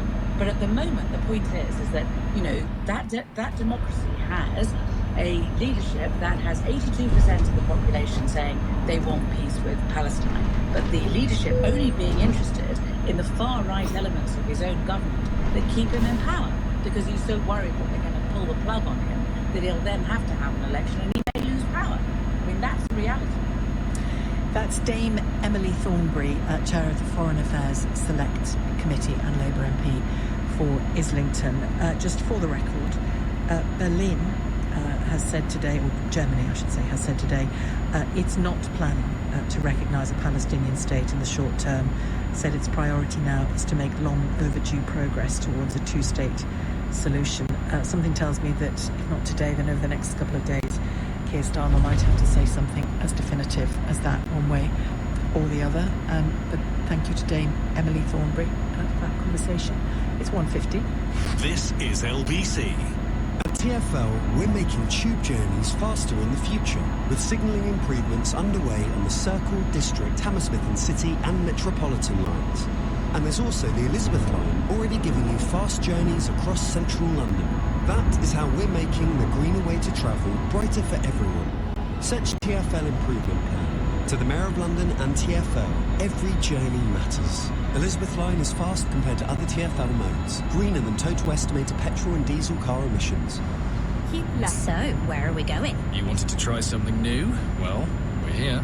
The Hyundai electrifying summer event. I booked a test drive in the all-new Insta online. It's the 2025 World Electric Vehicle winner, and we save £500 if we order before the 31st of August. Ooh, very stylish. Oh, and it's Hyundai, by the way. The Hyundai electrifying summer event. Are you in? 18 plus UK retail customers only. Excludes Motability. Registered by 30th of September. T's and C's apply. Save this summer with Lidl. Our mini mix has something for everyone. With a pack of 12 Bon Gelati ice creams down to just £2.45 with Lidl Plus. That's how you master a meltdown. Download Lidl Plus and start saving this summer today. 18 plus GB only while stocks last. Terms apply. See lidl.co.uk/LBTV. Offer ends 30th of July. Who's a good human? Jenny is, because Jenny will always do what's best for Bertie, her bestie Bassett. So if Bertie needs to go and wee, that's what they're going to do. Even if it is 3 a.m. and it's raining cat, lots. That's why she also chooses Butternut Box for Bertie's meals. Freshly prepared, served straight from the fridge, and conveniently delivered right to your door. At a time that suits you for once. Hey, Jenny. Ready to join thousands of good humans? Go to butternutbox.com to fetch 25% off your first box with code GOODHUMAN. For stunning retirement apartments to buy or rent, search McCarthy Stone or call 0800 153 3055. Chase is the digital bank that could boost your savings. Ooh, tell me more. When you join Chase, you could earn 5% AER variable. That includes 2.25% AER fixed boost for 12 months on top of our standard saver rate. Oh yeah, nice. Yep, our savings boost could help you reach your goals, like that dream holiday or a weekend getaway. Get our best easy access saver offer today. Search Chase Boosted Saver. Offer may be withdrawn at any time. 18 plus UK residents available to new current account customers for your first 31 days. Eligibility applies. 4.89% gross. Terms apply. This is LBC. Message Sheila Fogarty on WhatsApp now on 0345 6060 973. Coming up after the news at 2, I want to talk again about online safety. We've been doing an investigation into a particular site called Wiz. From today, providers of any online services likely to be accessed by children in the UK must apply the safety measures set out in Ofcom's Protection of Children Codes of Practice. This has all been part of the online safety bill that the government has been working towards, and we've talked about many times before. So we'll talk about that afterwards. If you've heard of Wiz or used it, or your child has used it, it'd be good to hear from you as well, and we'll talk more generally about online safety. Can't do enough of it, in my view. Davy's call from Cumbernauld in Scotland first, though, to carry on our conversation about protests. We heard from Andy Hughes, LBC's crime correspondent and presenter of the global podcast The Crime Agents, with an exclusive report about the kinds of foreign online accounts, foreign social media accounts, targeting communities, targeting the UK to try and rabble-rouse, essentially, in particular flashpoints such as recently Epping. How do you feel about that? How do we insulate ourselves against it as communities and as individuals? Davey, hi. Hi there. Hi, how you doing? Big fan, Sheila. Thank you. Thanks for taking my call. This has been going on for quite a while now. I think there was a big upsurge in this when Elon Musk had started parroting some far-right sort of theories, if you like, last year, which fed into some people calling the Farage riots. But I've no idea how we can isolate ourselves from this other than speaking about it more and more.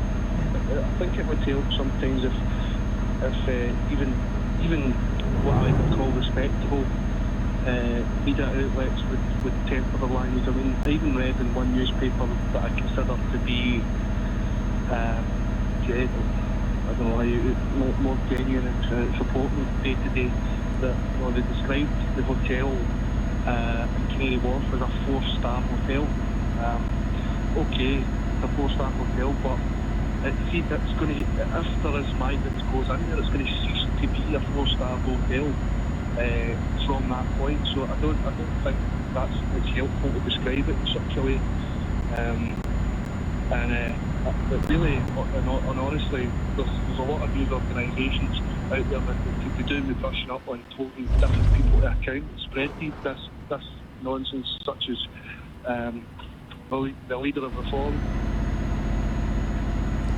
And do you have you seen any examples online where you think, hang on, this is someone or something, apart from maybe stoking up trouble in those kinds of areas that you touch on? You see it all the time. Well, to be honest with you, not so much recently, because I've removed myself from the platform formerly known as Twitter. So a lot of it is perpetuated on there, and sort of far-right echo chambers. But these people tend to go on a lot about British values and all this kind of stuff. And when you ask them about what British values are, they struggle to describe them to you. But I'll tell you one thing: these protests in Epping, I'm sure that a British value is your mum tells you things. When you're young, if there's a bad crowd, your mum says, well, if you go about with a bad crowd, you're going to get trouble with a bad crowd. So when you look to your left and you look to your right, as a person who's turned up at these protests with, quotes, legitimate concerns, end quotes, about immigration these days, and you see to your left people from patriotic alternative and Homeland and far-right neo-Nazi groups handing out flyers with preservation. They're not the same as the women who called me from Epping last week and told me about their lives and their neighbourhoods and some of their concerns, and they were clearly not rabid racists. But it's really important to remember that and not shut down those voices. Of course, no, and if you do, there are people out there who cover up the real sort of thoughts with legitimate concerns. Although, listen, there are plenty of people out there who listen. It is a legitimate concern, because it's basically is too high, and we all agree on that. We just disagree about how we get solving the issue. Yeah, and I think you're seeing these people handing out these flyers. Do the people who have legitimate concerns not think, what team have I joined?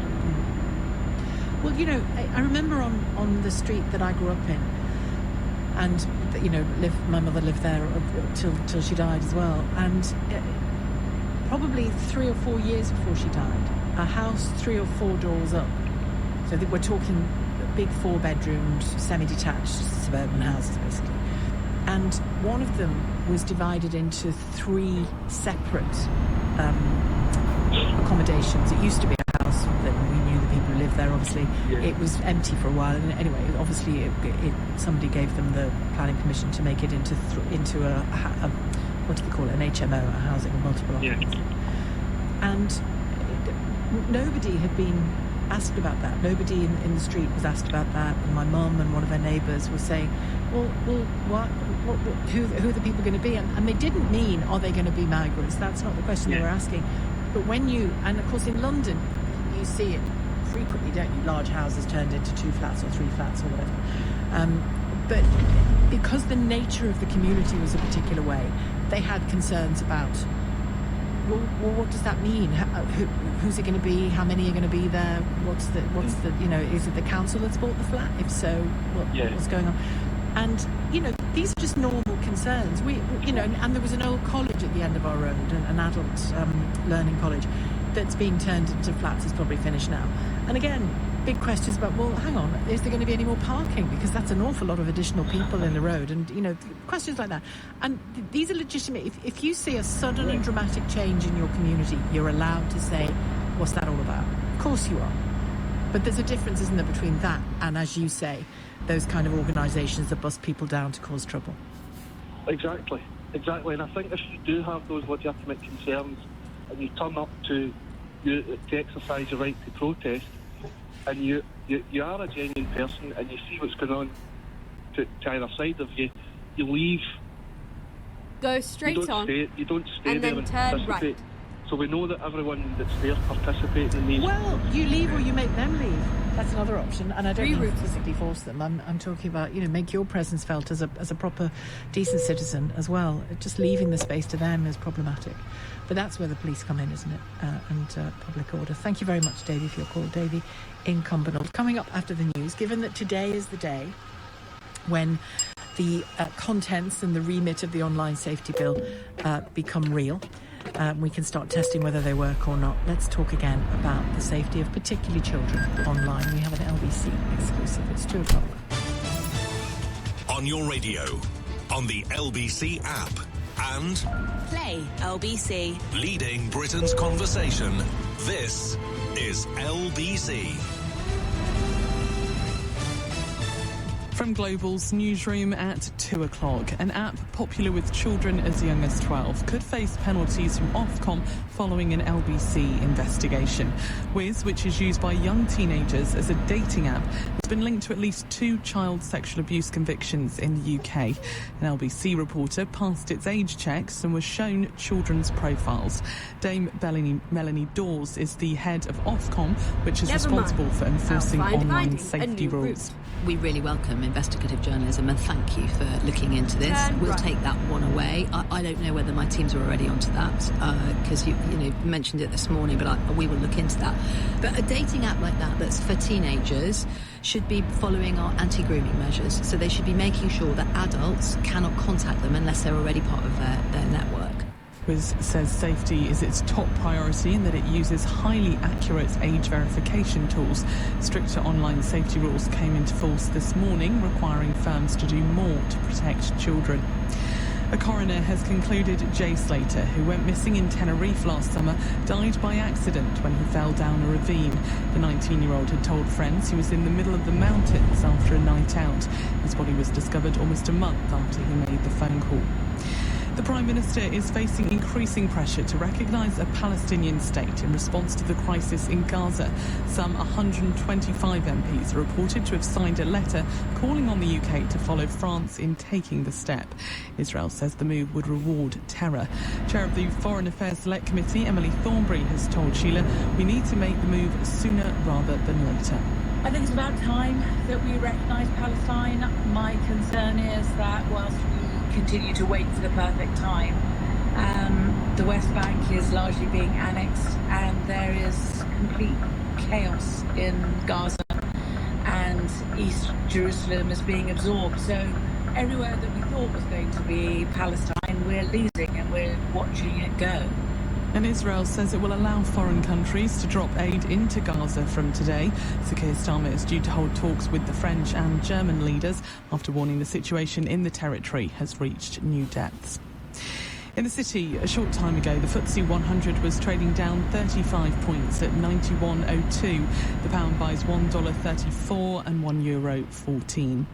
LBC weather, cloudy with spots of light rain spreading southeastwards, sunny intervals in places and staying largely dry in the southeast, a high of 27 degrees. From Global's newsroom for LBC, I'm Amelia Cox.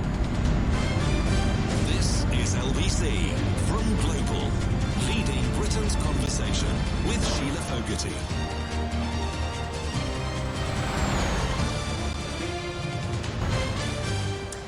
Hello there, good afternoon to you. Now, under the provisions of the Online Safety Act, from today, websites and apps containing pornography or harmful content will require what are described as highly effective age verification.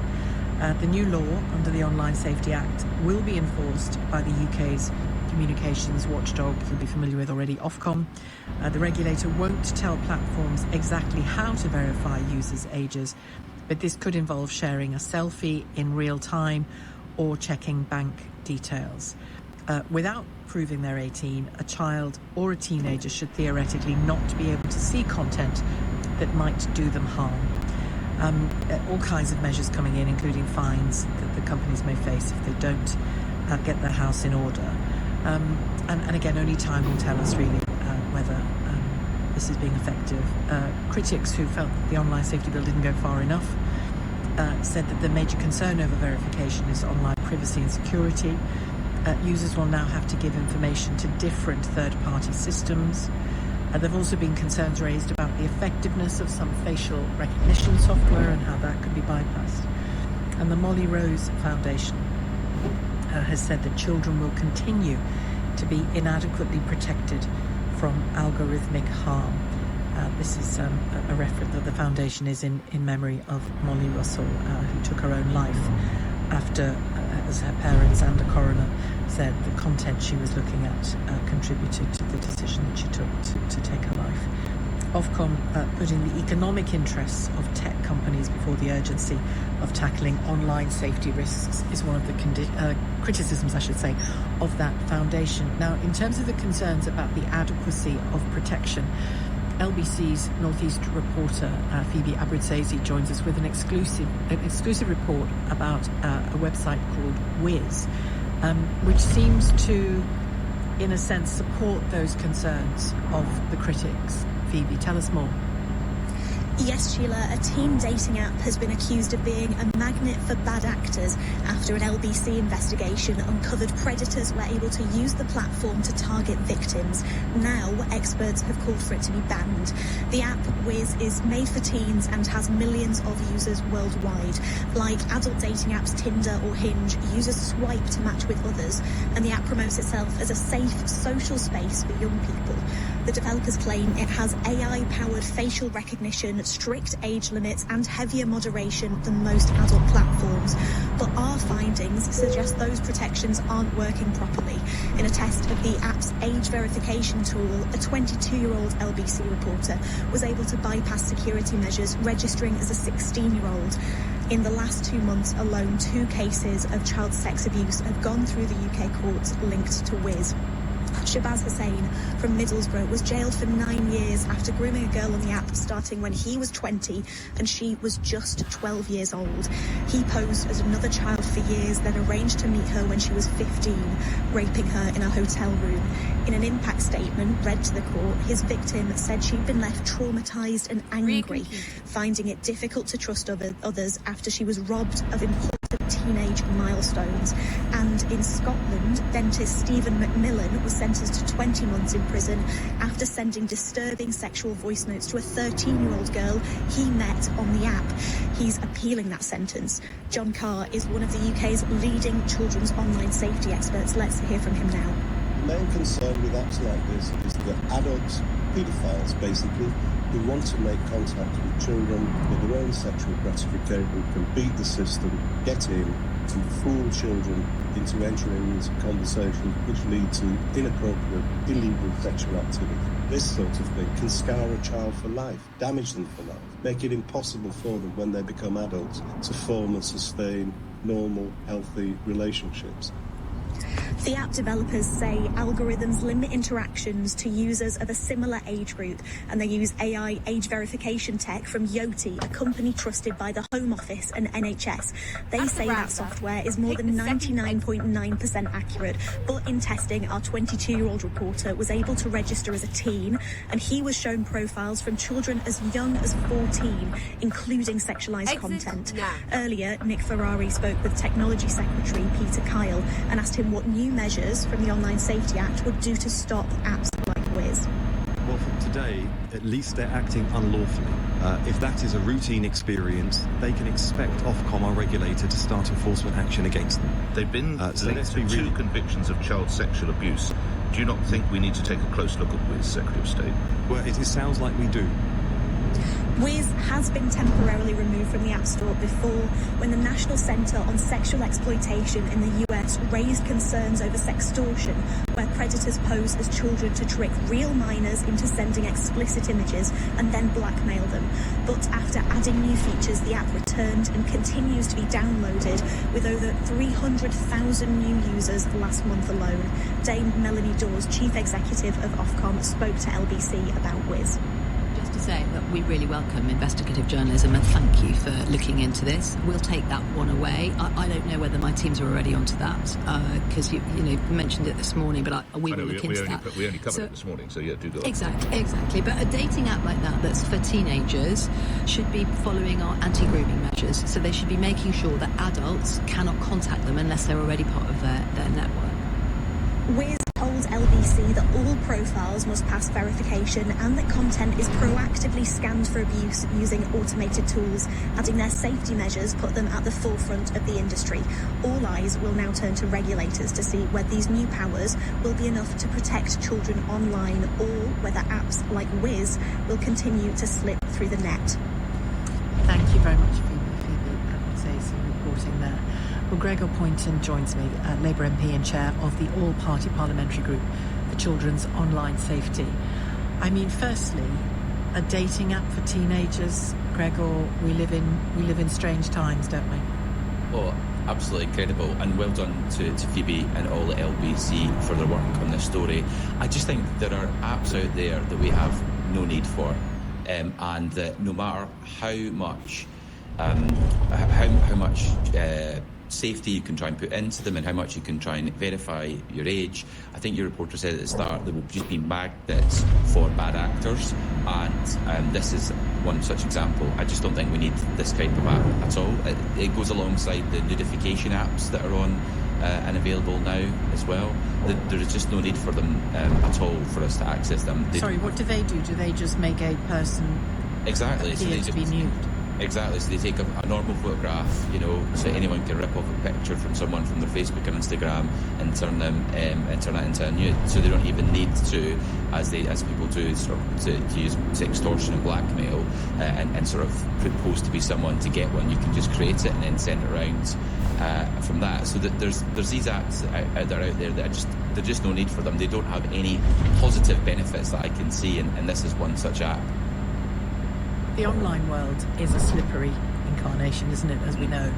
Are you confident that the measures that have been brought in, some of which I outlined a few moments ago, really touch the sides? Well, it's a start. It's a start. And I mean, I think that, we need to see, and my plan is to be working with the sort of cross-party, cross-parliament group of parliamentarians in the autumn to see what gaps there might be in the Online Safety Act, because technology moves incredibly quickly, particularly around AI in this space, and therefore we need to make sure that our legislation keeps pace with it, because in reality the technology companies and these bad actors move much, much more quickly than any legislator does, and I think we need to be completely on top of it. I mean, what was clear from the exercise that Phoebe and others did was that these measures that are supposed to protect children simply don't. So are you confident that Wiz can feel the heat of this law? Because unless it does, and others do, then we're whistling in the wind, really, aren't we? Well, this is it, exactly right, and and the fines that need to be put in place need to be absolutely, punishing, frankly, to make sure that they're up to scratch. Because in reality, I mean, look, and I don't want to demean the skills of your 22-year-old producer. The fact that your 22-year-old producer on LBC can, within a very short period of time, pose as essentially a child and get access to dozens, if not hundreds, of profiles of other children, just shows that clearly the age verification processes are not up to scratch. And some sanctions are needed. If it turns out, and again, only time will show us this, but if it turns out that the fines are water off a duck's back, what's next? Yeah, then we need to look again. I've met with, and I've spoken to Peter Kyle about this in this role, and I know he said when the children's codes came in earlier in the year that he would look at the Act again, if there are gaps, and I'd want to work with him to make sure that if there are gaps, and in reality if the tech companies don't feel the heat through this Act, that we do need to properly enforce it, because in reality our children, we all are living in a digital world. People need digital literacy for jobs, to access public services, and at its best it can be good. You can access community, and you can access shared interests and shared passions, but we've just not put enough guardrails around it. I think over the last decades this is the first step in that, but in reality the profit motive, I think, for a lot of the tech firms are eyeballs and activity, and not enough on safety. And until that ethical practice. Well, this is it, because absolutely, and that is the reason why we've had to bring in this regulation, because in reality self-regulation just hasn't worked, and this is changing very fast. And I think I think we should be a good place for people with tech, and we want those industries, but we cannot have those industries at the expense of our children's safety online. Gregor Poynton, thank you for speaking to me today, Labour MP and chair of that all-party parliamentary group for children's online safety. If you as a parent, speaking about your child presumably, have experience of Wiz, do get in touch. I mean, my fairly old-fashioned view on all of these things, but an online dating app for kids? Seriously? I mean, we've lost our minds that is even feasible, isn't it? We've lost our minds. And when it comes to those guardrails that Gregor was talking about, whether it's age verification, whatever element of safety it is, how are you navigating that with your children? And do you feel able to navigate it with your children? 0345 6060 973, the number. You can text 84850. Look forward to talking to you about this. It's 2:60. LBC. Vodafone's new customer service is a little bit different. It's called Just Ask Once. Message them on the Vodafone app. You deal with one person and they keep you updated until it's sorted, so you can get on with your day. Walkies it is then. Just Ask Once. Customer service made easy from Vodafone, the nation's network. Available via My Vodafone app. Messaging service only. Exclusions apply. Vodafone UK, supporting the nation since 1984. More details at vodafone.co.uk/network. The Hillary summer sale just got even better. Get up to 50% off hundreds of made-to-measure blinds, curtains and shutters, plus an extra 10% off everything until the 28th of July. Make the most of your garden, whatever the weather, with 10% off our super sleek pergolas. With Hillary's, measuring and fitting is always included for a perfect finish. Book your free in-home appointment today. Visit hillarys.co.uk. But hurry, extra 10% off everything ends 28th of July. Conditions apply. I'm telling you, raise taxes, that's how. Cut spending, less waste, more sense. Move north, get more for your money. Until winter hits your heating bill. Fair. But 9.13% fixed annual return with Cufflink. We all agree that's strong. Yeah, that's hard to ignore. Cufflink. Auto invest, property backed from £500. Hard not to agree. Visit cufflink.com. That's KUFLINK. Your capital is at risk. Tax rules apply to auto invest and may be subject to change. Cufflink is authorised and regulated by the FCA. Visit cufflink.com for full T's and C's. Sheila Fogarty on LBC. Call 0345 6060 973. After 2:30, I'll be speaking to Mariana Janin, who is a campaigner on online safety for children. Sadly, tragically, he and his family lost their daughter at the age of 14, Mia, who took her own life after being bullied online, and he strongly feels that somebody must be held accountable for what happened.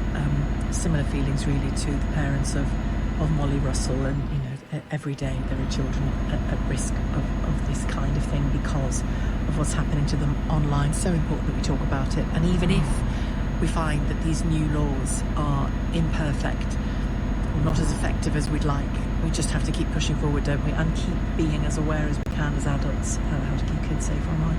Mark has called from Coventry. Hello, Mark. Hi, Sheila. Thanks for having me on. You're not hopeful this is going to work, this Online Safety Act?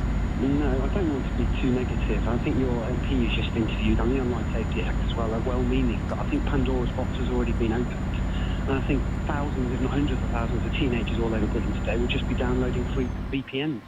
so they can get access to anything they want. And I think there's two problems with it. One is I think parents will now step back and think, oh, my child's safe because of these new laws, so I don't have to intervene in what they're looking at. And the second is if they're downloading VPNs, they might start looking at stuff that's illegal, things they really shouldn't want to get into, dark places, because all of a sudden teenagers will think, well, no one can see what I'm doing on a VPN.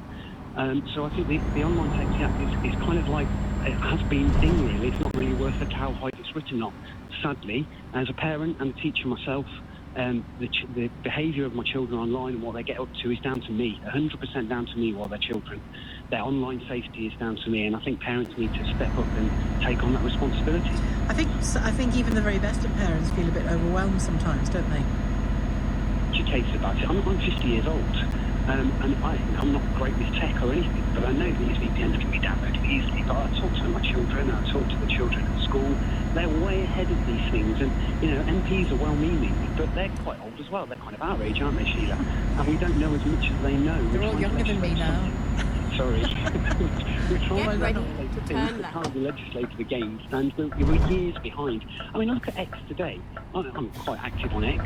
X aren't following these rules at all. You can get the most obscene stuff on X. Teenagers can do that Turn easily. left. X are not going to follow this British law at all. So it's kind of like worthless. I'm sad to say, and I despair at it, but I think as parents, we all need a lot more education about this from government and from charities. And what age are your kids? 15 and 19, so my 19-year-old's through it, so my 15-year-old is at that age where it's really tricky because he's a boy and you think, I've got to let him go at some point, and we have a great relationship so I can talk to him about these things, and I'm quite clued up, but at some point I've got to let him go on his own phone and not be looking at what he's looking at all the time. When we grew up, we didn't grow up in this world. We grew up in a safer world, didn't we? Most dangerous. Yeah, or at least in a world where there were dangers and parents had to talk to us about those dangers, but they weren't as numerous, they weren't global. No. It was localised danger, wasn't it? Yeah, the dangers were in the park, or if I live in Coventry, so if I went into town on a Saturday, it might be a bit of danger there. But at home, and there was no danger. No one was going to come into the house or do anything to me, and I was safe. And I feel that a lot of, probably millions of vulnerable kids, they're home alone in this summer holiday because their parents are into work, and perhaps their parents are not tech savvy, perhaps not bothered what their kids are getting up to. And I don't think this law, sadly, is going to help in any way, shape or form. And I think, like I say, I think it'll have the opposite effect. The parents all of a sudden will think, well, they can't look at anything wrong on their phone, so I'm not going to bother checking. And if they do download these VPNs. And when you've got 115, so you're still there with him, but do you basically have a mirror on your phone of his content? Yeah, I have up until this year. It's during my phone contract for his 16th birthday. And you this might is the give him decision some I've got to freedom. take. But I've been really hot all the time. And honestly, we have a great relationship. We talk about these things all the time. And I think, actually, the generation coming through now, the kind of like the ones at secondary school now, are really quite well educated and genned up, way more than, say, people in their 20s and 30s. That I don't doubt it. Yeah, I don't doubt it. The teachers do a good job at school, but I just worry. I really do. There's no easy answer. I wish someone could come on your programme and say, hey, here's the answer. Yeah. But when no man is an island and all that, if Britain does this on its own and no other country's doing it, then, it's fairly pointless. Got to try, haven't we? Munger. No, I understand what you're saying, but I think we do have to try, and even if the fines don't change behaviour, we can't just do nothing, is what I'm saying. I think that we can just do nothing. Thanks, Mark, taking a very close interest as a parent. Rosalind has called from Scunthorpe. Hello, Rosalind. Hi, Sheila. I wanted to say that in actual fact you need moderators, and moderators cost money, and they won't pay for the moderators to moderate the social media. So I can't really see why the government are not bringing out information on the damage that social media does to young girls and to children and even to adults, and raising our awareness rather than fiddling about pretending they're doing, well, not I'll pretending, find a they new are route. doing some legislation on it, but it won't have the slightest effect. It'll be very laughable fines. It'll be useless. Social media is damaging the mental health of young children and teenagers and adults. Well, the fines are as follows. Let's have a look. I think was it 18% of profit? Let me get this right. I'll find the facts. She says, looking through it. Wait. Yeah. Don't bother. No, I'm going to, just for myself as much as anything else. But it's, it's...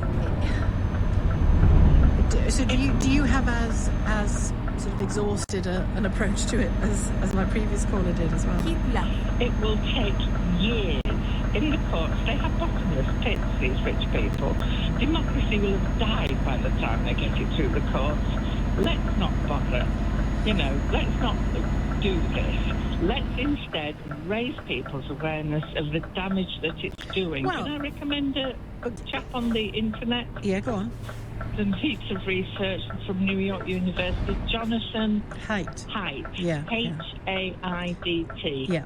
Absolutely brilliant. Yes, he is. And a heap of information on it. The Anxious Generation is the book he wrote, isn't it? Yeah. And also advice to parents on what to do with your kids instead of letting them go on social media. Yeah, I mean, I don't think anybody... I think he is well worth recommending, for sure. I don't think anybody is thinking that this law that kicks in today, I don't think anyone's thinking it's game over, everything is sorted.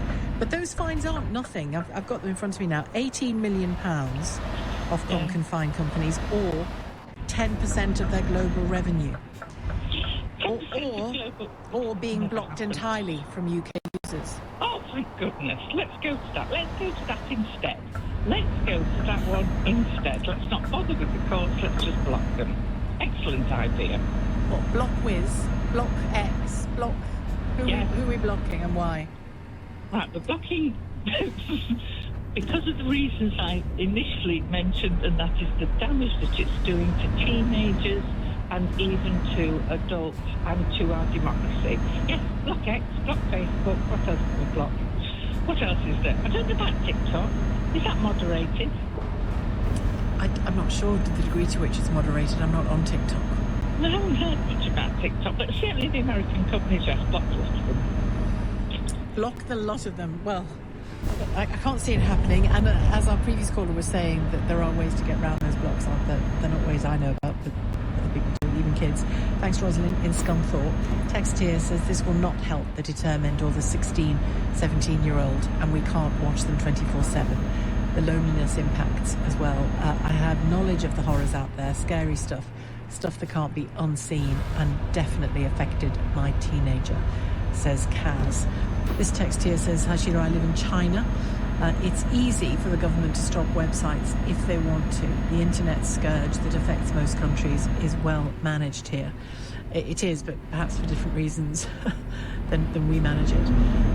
I'm still struggling to believe how children are able to access age-restricted sites. My daughter's now 18 and couldn't enter these sites because they were blocked by parent-controlled apps. You can set them from PG3, Peggy 3, is that? Peggy 3 to 18. She honestly couldn't, her daughter, access anything past that age, past her own age, even safe sites. Although Roblox is a gaming platform which children play, as did my daughter, it's rife with adults asking inappropriate questions and with racists. Does this new legislation cover gaming platforms, says James. Scott's called from Midlothian. Hello, Scott. Hi there, how you doing? I'm fine, thank you. Yes, what did you want to say?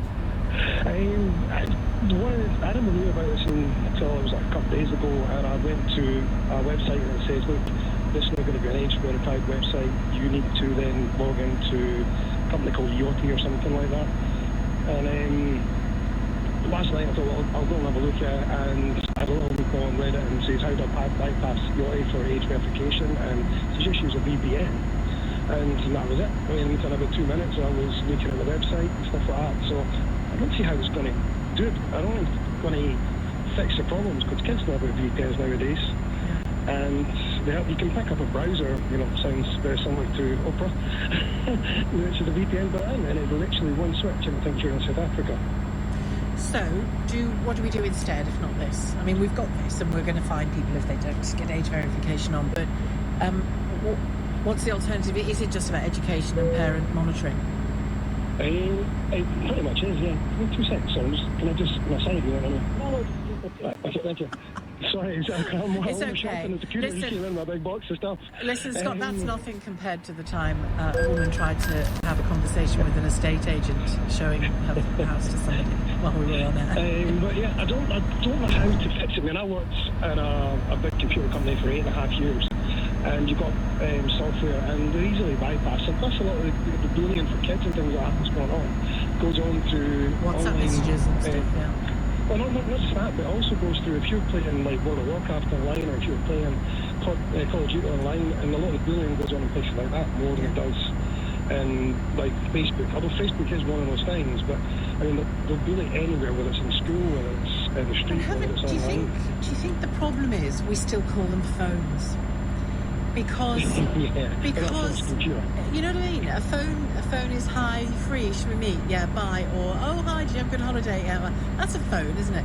You know, but do you know what I mean? But the thing I've got in front of me here, which is an iPhone, it's not a phone. I mean, I can use it as a phone, but it's not a phone. It's a doorway to it's a doorway to anything. Anything. Yep. So how does it block everything? And I don't think there is. Now, the way the internet works, I don't think there's a way of blocking everything. No. So the only way is to then maybe get software on the phone and your PC.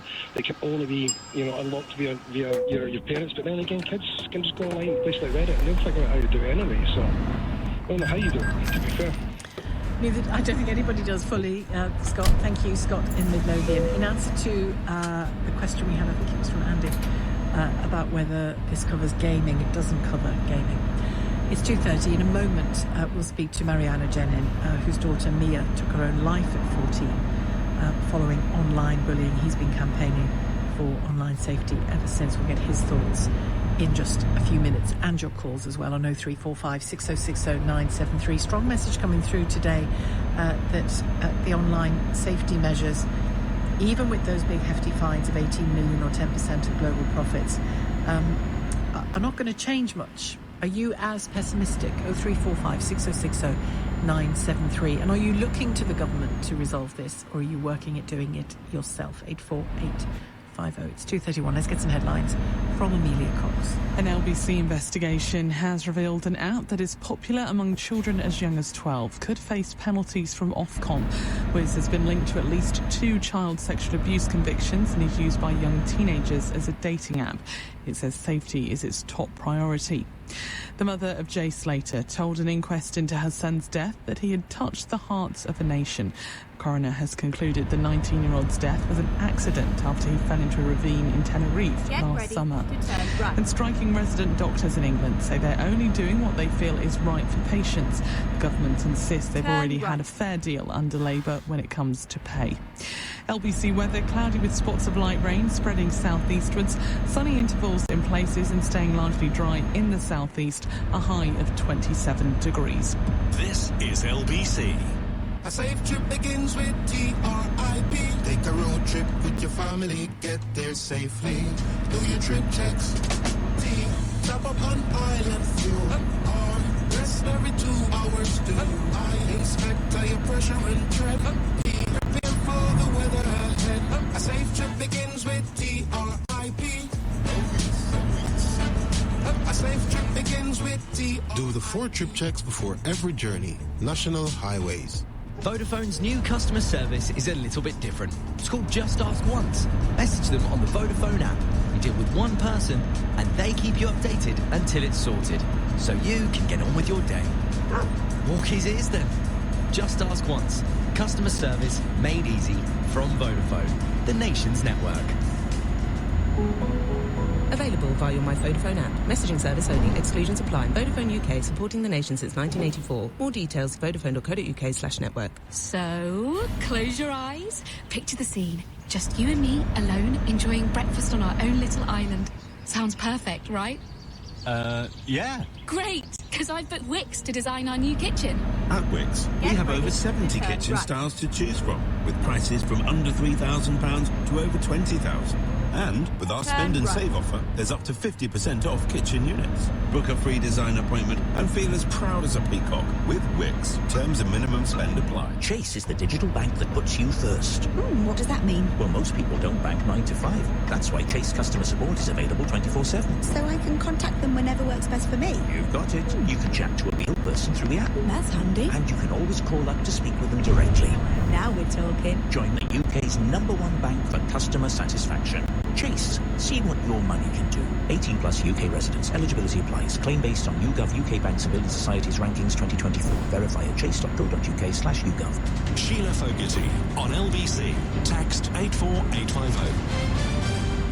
Now, sadly, in the job that I do, I have had the horrible experience of speaking to a number of parents whose children have died one way or another because of the horrors that we now know happen or are fomented online. And Mariana Janin, sadly, is one such parent. His daughter, Mia, took her own life at the age of 14 in March of 2021 after online bullying and in-person bullying as well related to her school and her journey to and from school. Mariana joins me in the studio now. Good afternoon to you. Good afternoon, Sheila. You were just telling me there in the break that just 14, a very tender age for anybody, that your daughter hadn't really shared with you and her mother much about what was happening before she took her own life. Right, that's right. So what did you learn after she had died then? Well, after she died, changed my life completely. I received pain in my life, same like my wife. At the beginning, we didn't understand what was going on, and then suddenly we started to find little pieces of the puzzle that she was being badly bullied, mainly with a group of boys and girls from the school. That there's no accountability, nothing happens to them yet, and that it was mainly the last night she took her life, and it was online. That was the first day after the second lockdown when she returned to school. So then I learned that kids used to have a different language, a different slang that they use, as you can see in adolescence. Then I learned that even we always thought that we were safe, and whatever you do online, there's a register or IP or whatever. It's not like this. Yeah, and what a phone does is give anybody, could be a stranger in another country, it could be a paedophile, but it could also be a schoolmate. Yeah, exactly. And that turned out to be the case. On her phone, did you have evidence of what was going on? Well, I need to send the phone again to open because I don't get too much information about the phone, and we have a long process with the forensic department of the Metropolitan Police. To have access to it. To have access. They lost one phone, they lost the SIM card of the other phone, and so I'm doing now privately with a company who will tell me if they raise something or what they will find there.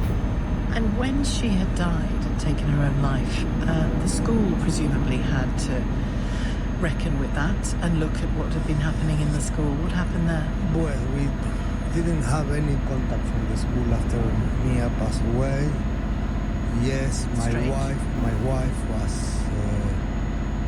she was an amazing woman and very strong character and very assertive. She's since died through illness. She died 3 months after.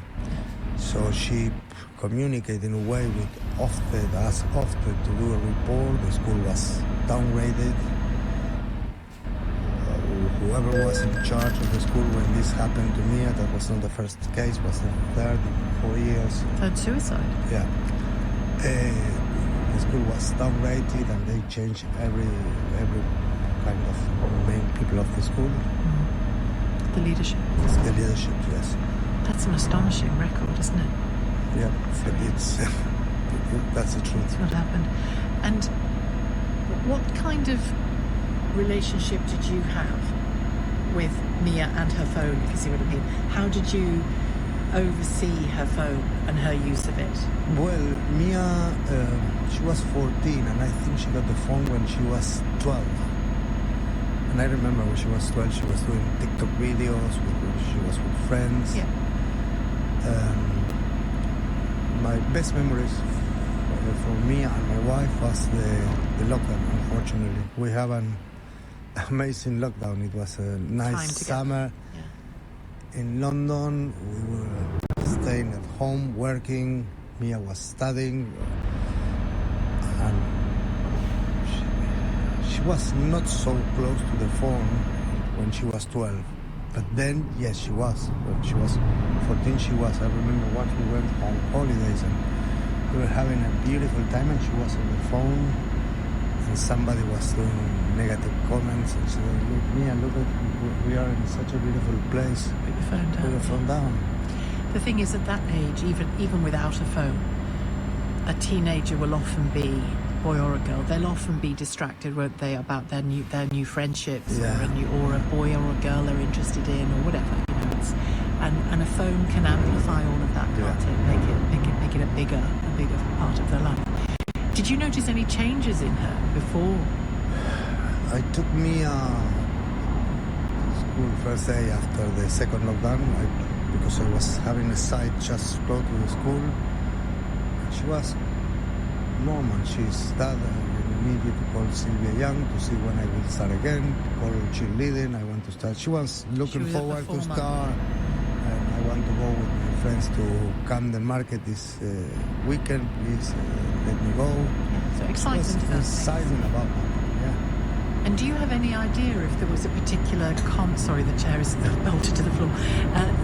If there was a particular comment or tone to something that was just too much for her? Well, I know that this group of boys and some girls, they used to do comments and grade girls and grade them. Grade them, yes. Which again we saw in the drama Adolescence, didn't we? Yeah, exactly. So taking it was their body they were I think inspired by this guy Andrew Tate.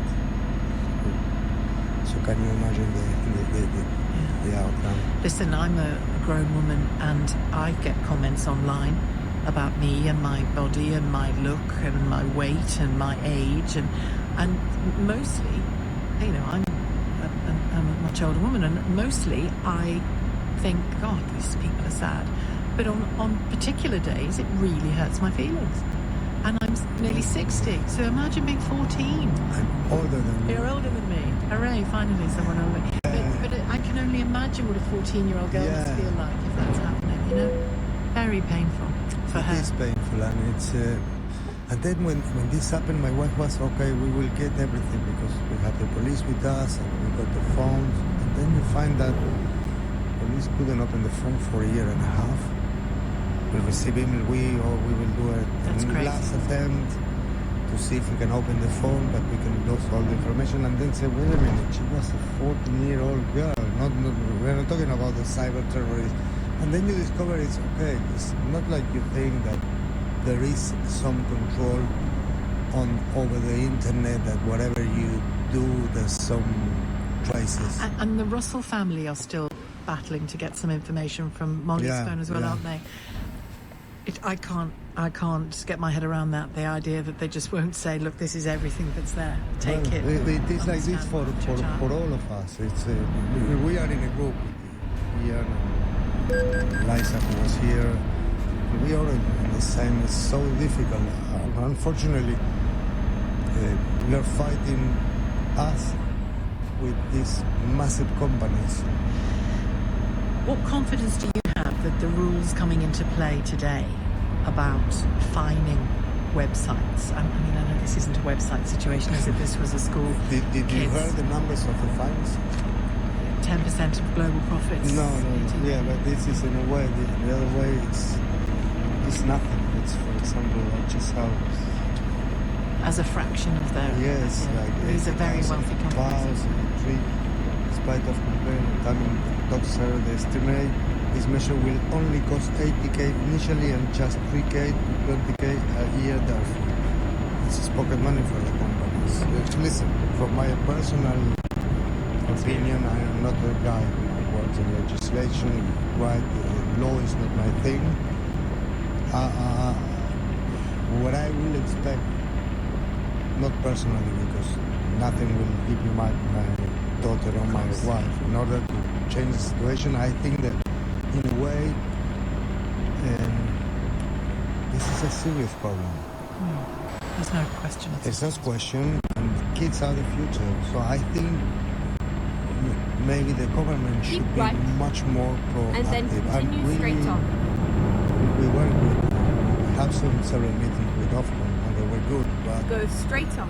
In a way, Ofcom, it's found by these companies as well. So there is kind of a question that I have of conflict of interest, I think.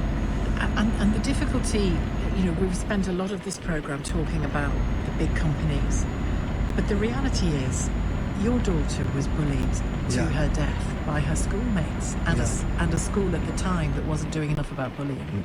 Nothing. And that's nothing to do with online safety, is it? No. Not companies, anyway. No, not companies. No, you're right. But I would say the transport is bullying. And then turn right. Yeah. I mean, I was just saying before you came into the studio to a caller, I've got one right in front of me here. I use my iPhone every day when I'm on there as a research source and whatever. It's not a phone, is it? It's a lot more than a phone. Yeah. And, I know that in the case of Mia, it was the access by phone that her bullies had.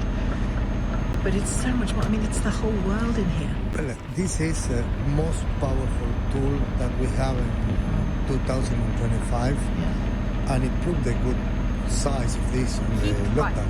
Yes. I'm not against the technology at all. No. And even if you ask me, do you ban phones for young people? I don't want to ban phones. I think because banning the phone is put the responsibility in the parents, in the kids. But we have the companies. They have the phones, they have the technology. They need just to change the business model with the algorithms. Right. And you mentioned Andrew Tate and the influence he had on some of the boys that were bullying your daughter.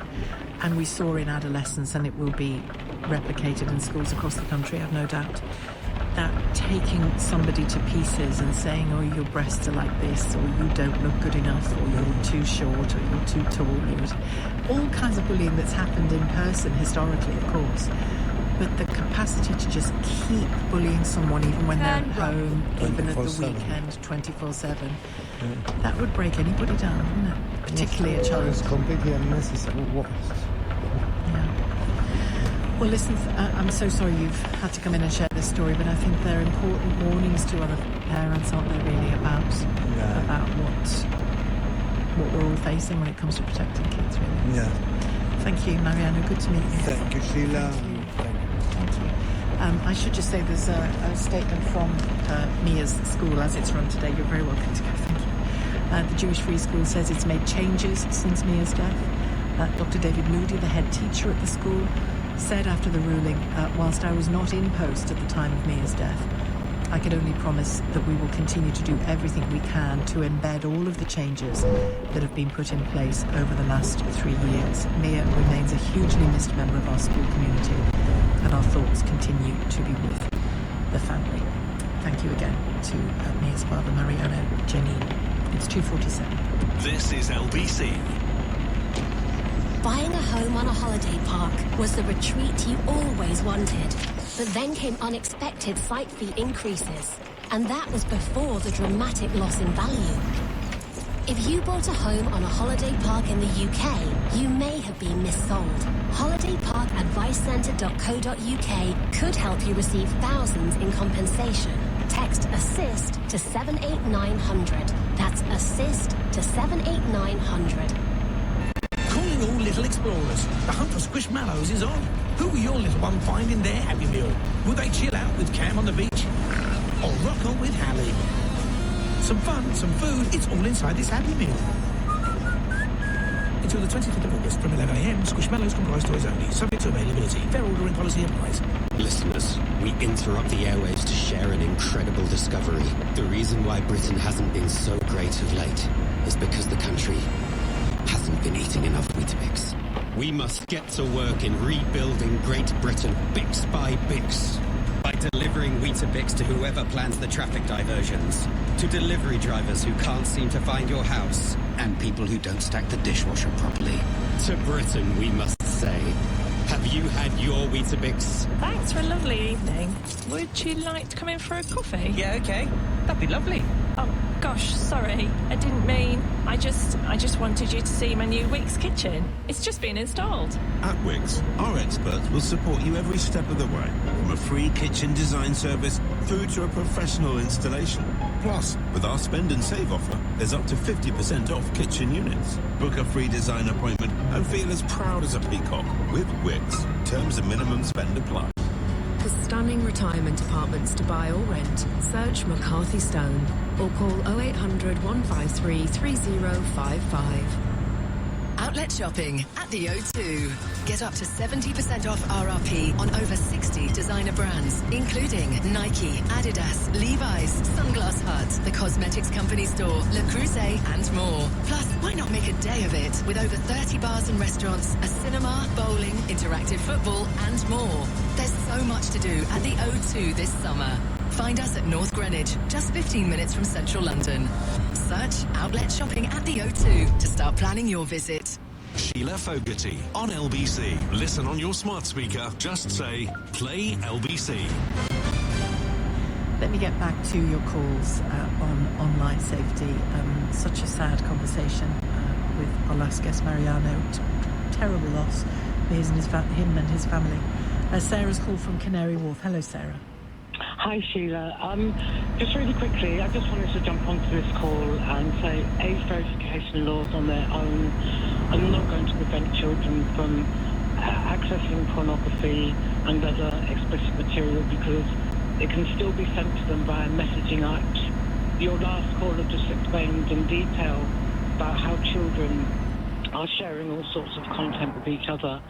That's happening every day in schools. Yeah. And the age verification laws will just stop children from having access to adult sites, but they're still going to be seeing it.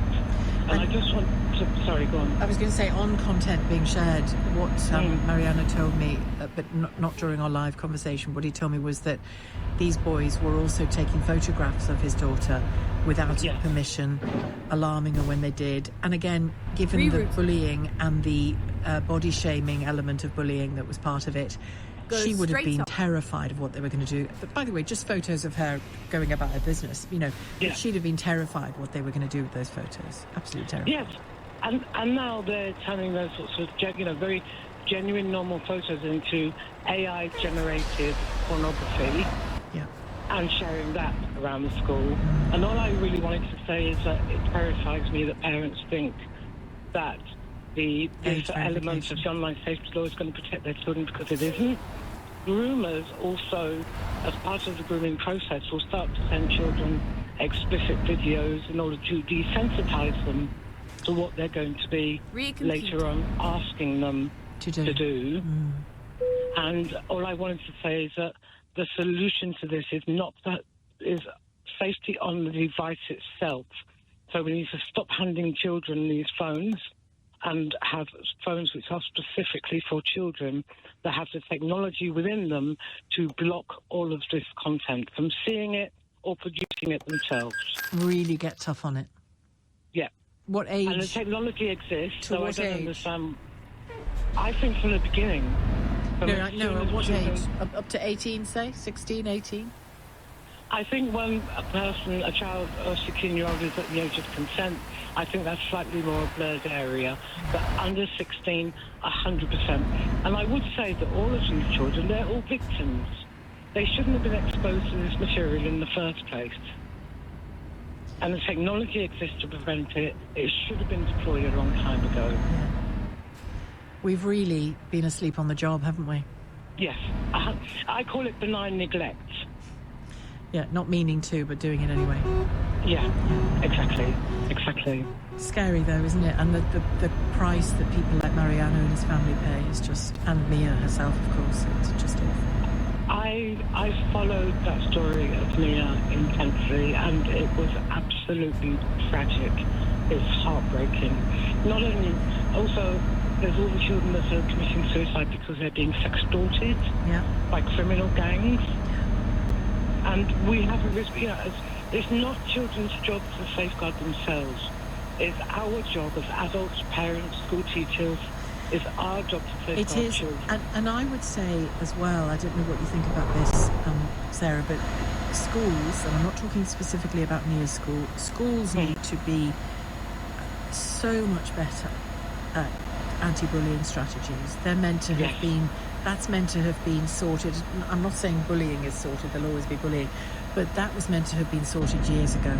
Every school is supposed to have an anti-bullying strategy, and I have taken calls from so many parents whose child's school is half-witted, to say the least, in their approach to bullying. And I mean, I get that phones make it harder. I do. I get it. I get that phones make it harder. But we need to create. It seems to me we need to create, in circumstances like Mia's, we need to create routes of communication that are much more normal to do. So speak to your form teacher, speak to your favourite teacher, speak to your mum and dad, make sure it's there. On things like sexual development, we need to be much franker with our children about all of that, and just get any embarrassment out of the way, because embarrassment's going to kill them.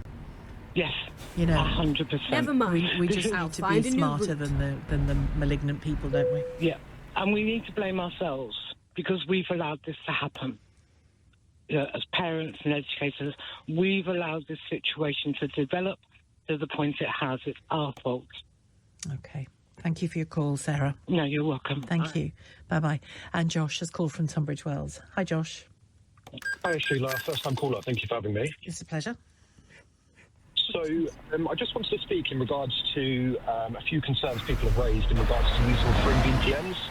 I worked in IT for a number of years, and with free VPNs, children obviously will be searching on Google, free VPNs, download, etc. The issue is with these free VPNs, they reuse a thing called IP addresses, and essentially what will happen is they'll reuse these IP addresses, and companies will become aware that these IP addresses are used for VPNs or free VPN, and they'll actually block them from their sites. There's also software as well that can be used to detect VPNs just based on IP addresses, like an IP lookup. And essentially, companies can use these tools and these software to essentially find out if someone's using a VPN. Are you of the view, Josh, that all of what you've just said, all of the above, means that this move that comes into act, or these moves that come into play today, are too limp for what we need? I would say more measures could be done. For example, with accessing age-restricted content such as pornography, France has done it already so far, where you have to verify your identification. I wouldn't say that's entirely a bad thing over here, but obviously some people might be concerned that it's a breach of privacy, etc. There are companies out there like Yachty, for example, that essentially are age verification business, and you can essentially sign in with Yachty to buy, for example, vapes online, etc., and eBay will be able to verify your age. So I wouldn't say that's a bad idea for using a system like that, but I think something definitely needs to be done about the content that's being shared to younger children, because I think it's definitely going to shape the generation. People are still developing at that age, and they shouldn't be seeing this kind of material. Yeah, I've got a text here from Liam in Barnet. It says, I'm 19 and I was addicted to porn at 12. I can tell you for sure that young people will always be better at tech than older people. So even if Ofcom say this bill is working, the fines and everything, every teenager is laughing. Oh dear. That's what I said. No. It doesn't inspire hope. Yeah, it doesn't, but I think in all honesty, albeit some people might see it as a small hurdle, it's still an extra step in the way to make accessing this content harder. And even though people might not think it's a benefit, it's still another hurdle a child has to jump over. And it prompts conversations like this, which can only be to the good. Thank you very much, Josh. Roger's called from Chertsey. Roger, you're a head teacher. Yes, I am. Yeah, hi Sheila. The first thing I think my heart goes out to the family of Mia. Honestly, it's just absolutely heartbreaking to hear such stories. But sorry, Sheila, I don't mean to be the bearer of bad news, but there's a huge problem most people probably haven't even heard of yet or kind of understood. But as a head teacher, I make it my business to kind of know not only what's here, but what's coming. So having a background in IT is helpful, but everything moves so fast, I guess, like legislation can't keep up. Are you about to say AI? Well, yeah, it is AI, but then when you understand how far AI has got, you think as a parent you could maybe limit their apps and, disconnect the internet, and you think, well, okay, they're safe whilst they're at home. But nowadays you can download a completely offline AI model that creates like explicit images and videos without connecting to the internet at all. Children are able to kind of create things that are like, extreme violent material. I mean, certainly if they've been watching, the kind of extreme red pill movements and what have you, they can create things from their fantasies that are violent and extremely explicit and sexual, and then obviously add, pictures from people, their friends or teachers or what have you, and then, they're living out their fantasies at home, and obviously that's extremely damaging to their, cognitive and emotional well-being and development. It's a scary world. It really is. And the whole, you've got people like Elon Musk helping it along by producing AI girlfriends that you can download. And that's the kind of gateway drug, you can say, to all of this. And then once you start to get into these, because ChatGPT and Grok that belongs to Elon Musk are censored, you can't really do that kind of stuff with it. But there are models out there that you can download to your computer. Once you've downloaded it, then you can pretty much go wild and do whatever you want and create whatever you want. It's absolutely disgusting. And terrifying as well. Well, good for you, Roger, for trying to keep ahead of the game for the sake of the kids that you teach. Thank you. Roger in Chertsey. It's time for the news. It's 3 o'clock. On your radio, on the LBC app, and Play LBC. Leading Britain's conversation. This is LBC. From Global's newsroom at 3 o'clock, child safety experts have told LBC an app which has been used to groom children as young as 12 should be banned. Our investigation has found Wiz, which is used by young teenagers as a dating app, has been linked to 2 child sexual abuse convictions in the UK. It claims its safety systems are at the forefront of industry standards. Labour MP Gregor Poynton chairs the all-party parliamentary group on children's online safety. I just do not see the purpose for it at all. It is clearly going to be a place where abuse can take place, whether it's minor or as a magnet for bad actors, and I just don't see the need for it at all. I would go further on that, and I would look to ban that. A coroner's concluded Jay Slater died by accident after falling down a ravine in Tenerife. The 19-year-old disappeared on the island last summer. LBC's Liam Golding has been following the inquest in Preston. Jay was found 29 days after he went missing by 2 members of the Spanish mountain rescue group in the Juan Lopez ravine. It's believed Jay fell 20 to 30 metres. The coroner said a lack of mountain training, poor judgment, dehydration and withdrawal from drugs would have all contributed to his eventual fall. It's understood Israel will allow foreign countries to parachute aid into Gaza starting from today. Palestinian health officials say more than 100 people have died from starvation in the Strip since Israel cut off supplies in March.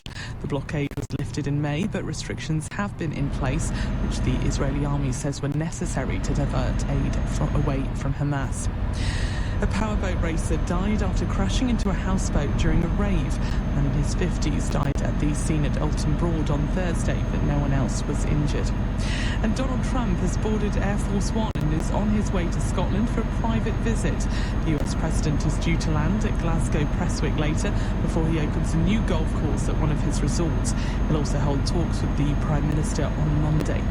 In the city, a short time ago, the FTSE 100 was trading down 34 points at 91.03. The pound buys $1.34 and €1.14. LBC weather, cloudy with spots of light rain spreading southeastwards, sunny intervals in places and staying largely dry in the southeast, a high of 27 degrees. From Global for LBC, I'm Amelia Cox. This is LBC. From Global, leading Britain's conversation with Sheila Fogarty.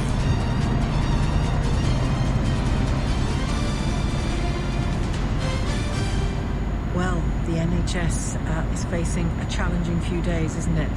That's true. It's also what Wes Streeting has said, the Health Secretary, because of the doctor strike which began today, 5 days worth ahead of us, unless something changes. Speaking after the walkout by resident doctors began earlier this morning, he said, Wes Streeting said it was not possible to eliminate disruption, that it was being kept to a minimum. This comes as the BMA agreed a doctor could come off the picket line over the weekend to work at Nottingham City Hospital's neonatal intensive care unit. You might remember that in previous strikes the focus has been on staffing emergency care, but this time the NHS wants to keep as many non-urgent services running as possible. That sparked a warning from the BMA that this will risk stretching staff too thinly. We'll hear from Farid in Bristol in a few minutes. He's a striking resident doctor who was on the Southwest BMA picket line today, but he's just speaking to us in a personal capacity when we speak to him in just a moment. But LBC's reporter Heather Cartwright can fill us in on what some doctors who are striking have been saying today. Heather. Well, yes, it's been lively outside the Bristol Royal Infirmary here today, Sheila. Around 70 people in bright orange BMA bucket hats have been in the sun waving placards that say pay restoration for doctors, chanting and blowing whistles are those cars driving past honking their supports. Now, these are some of the 50,000 resident doctors who are on strike again over pay for the 12th time since March 2023. The BMA argue that despite the government agreeing to pay rises in the last few years, resident doctors' salaries are still down by a fifth since 2008, once inflation's taken into account.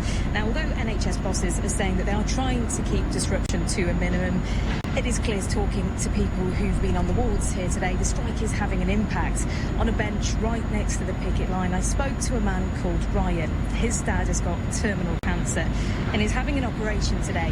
When the family arrived this morning, they were told that that operation might not happen because of the walkout.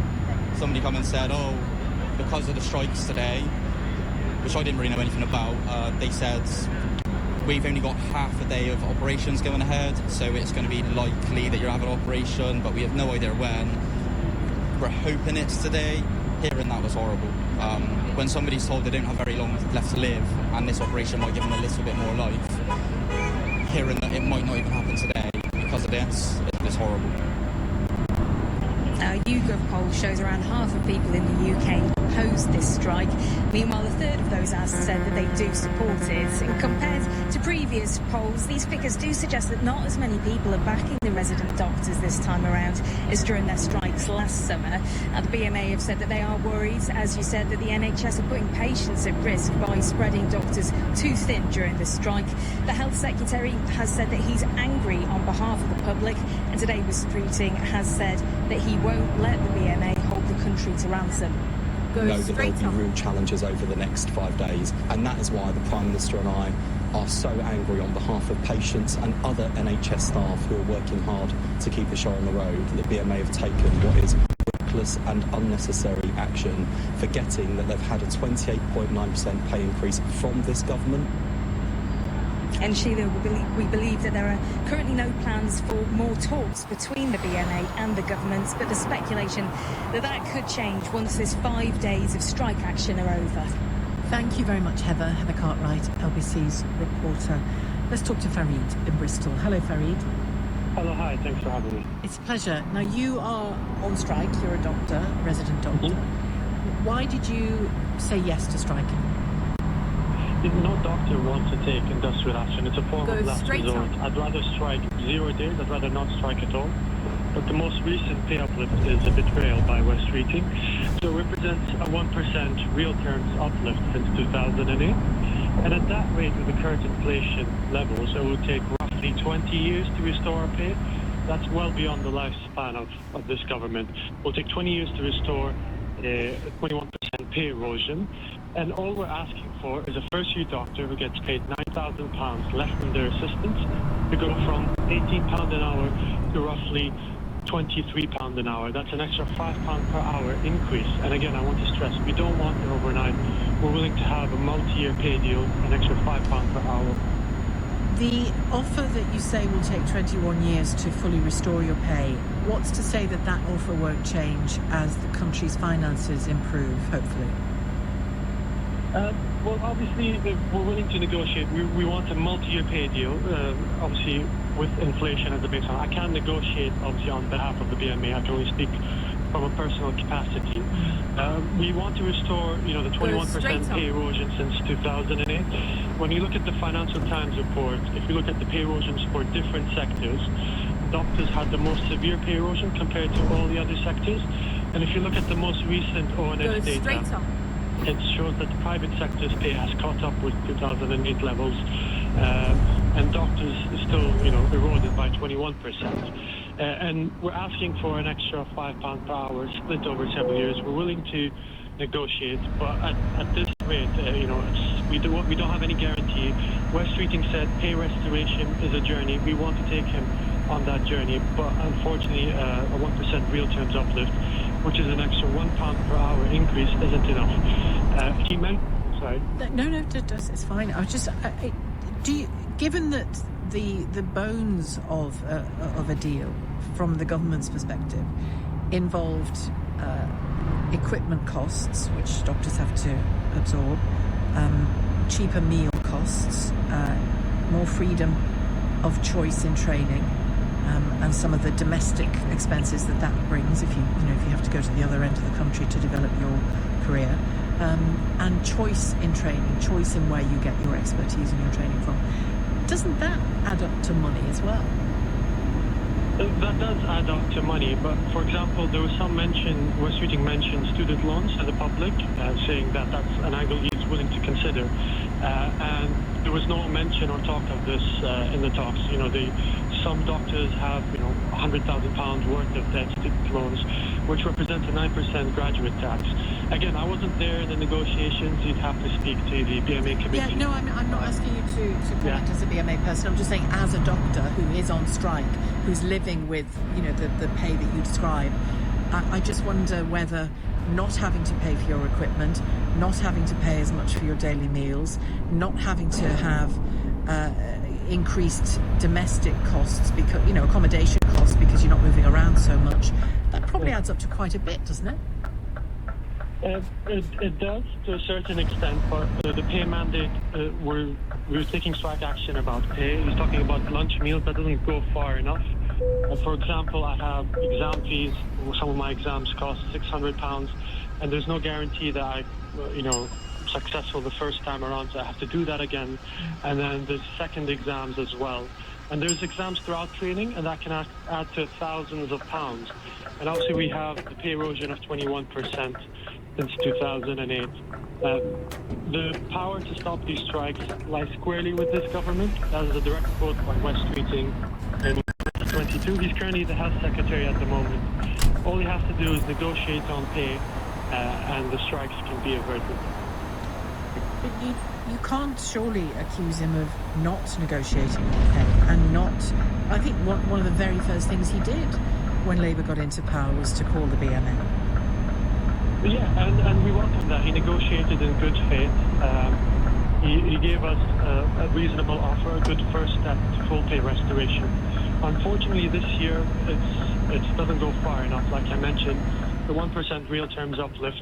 The BMA has met with Wes Streeting, and he said that he's not willing to negotiate on pay. And again, the responsibility lies with him directly. I mean, as a doctor, personally, I've been apologizing to patients. There's long queues in ambulances waiting 10 hours. I'm saying I'm sorry every day. That's part of my vocabulary. And have you said sorry you're striking? I'd like to apologize to any patient facing any disruption. And like I mentioned, I've been apologizing on non-strike days. There's patients not receiving time-critical medications. There are times where I'm the only doctor on the ward seeing 20-plus patients. I have to prioritize very sick patients, and unfortunately I can't see non-sick patients. And I ask myself, why is this happening? I know close colleagues of mine, some have gone to Australia, some have gone to America, And the grass is green on the other side for them. They're much happier. They're not going to return to the NHS.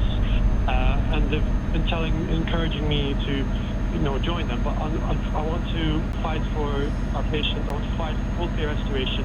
The Royal College of Emergency Medicine reported that there's 500 excess deaths every single week in 2023. And the main reason is due to staffing levels. So we need to retain our doctors. We need to keep them here in the UK.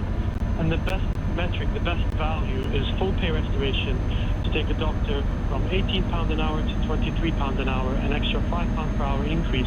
Even with full pay restoration, that first-year doctor still gets paid less than their assistant. Can I ask you then, what would satisfy you, Farid? Would you, if Wes Streeting were to say, all right, let's get back into talks and I will offer you a bit more, restoration will happen a bit sooner, but I can't offer you another chunky rise like 28%. Yeah, no, that's a fair question. One thing I want to clarify is obviously percentages seem like a lot, 28.9%. But when you take that to pounds per hour, that's £4 per hour split over 3 years, and it doesn't take into account inflation. Personally, what I'd be happy with, obviously I'd need to look at the inflation data, look at it objectively before I make a decision. But something that guarantees a multi-year pay deal split over several years, we don't want it overnight. If you look at Scotland, for example, when they had their disputes, they managed to sort it out without any strike action whatsoever, and they had inflation as the baseline, and every year they sort of negotiated on top of that. So that's something I'd personally be happy with. Obviously, that's up between the BMA committee and Wes Streeting to sort out. We want an extra £5 per hour split over several years. We're willing to negotiate on how many years that is. But we just need to guarantee a multi-year pay deal of £5 per hour. There have already been a handful of coroner's reports which have cited the last doctor strike as a contributory factor in an individual's death. How do you live with that fact? Yeah, every death is a tragedy, and I'd like to apologise for that happening. That was partially due to industrial action, but doesn't take into account the full story. And that's the case even on non-strike days. I've seen cases myself, I won't get into the details, where patients haven't received adequate care because of staffing levels. I'm aware there are other reasons which are unacceptable why people died, but I'm asking you about striking, and I'm just curious as to why somebody who presumably chose medicine because you were driven by a desire to care for people would make a decision that we know as a fact, recorded in coroner's courts, kills people. So we've proven time and time again through strike action, we have the most senior doctors stepping down. What the NHS needs to do is cancel non-urgent care. We have consultants with 20 years plus experience stepping down, providing cover in the ward in the emergency department. So we've proven that strikes are safe.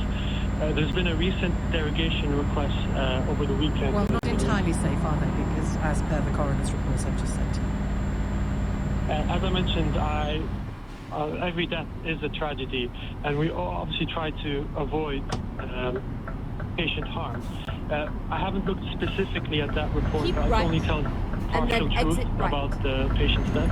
Again, I'd like to apologise to patients who face disruption, patients who feel scared about this. But all we're asking for is a doctor to go from £18 an hour to £23 an hour. Like I mentioned earlier, I'm tired of apologising to something that unfortunately happens on my non-strike days, where you see patients not receiving time-critical medication because of long ambulance queues.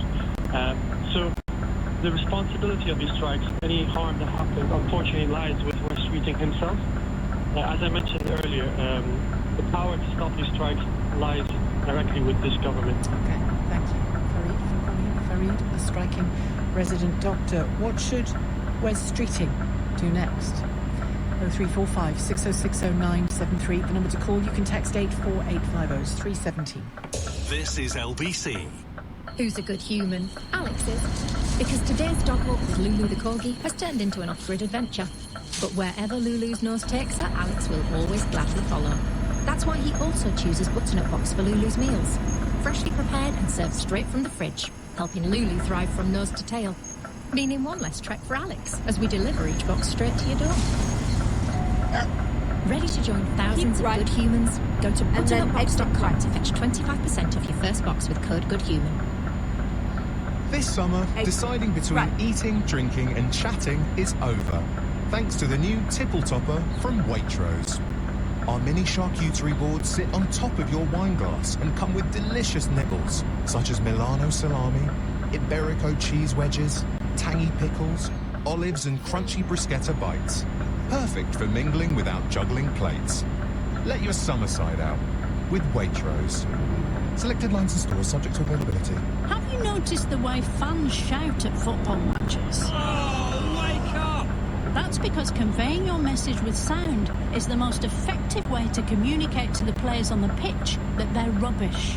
And this works in advertising too. You see, research shows how brands that use radio to amplify their advertising are 49% more likely to get noticed. See radio differently at radiocentre.org. Sheila Fogarty on LBC. Call 0345 6060 973. You might recall about a week or so ago, 10 days maybe, I spoke to a gentleman called Noel Gordon, who, I can't remember now what the wider context of the phone-in was that particular day, but he called to remind us, and then I went back and read a lot more about it to remind myself, but to remind us about a large number of black children who back in the 60s and 70s were wrongly and clearly in a very racist way labelled as, at the time, educationally subnormal, to use the language of the day, and they were sent to special schools. They launched a campaign some time ago demanding an apology and compensation from the government for what they say are ruined lives.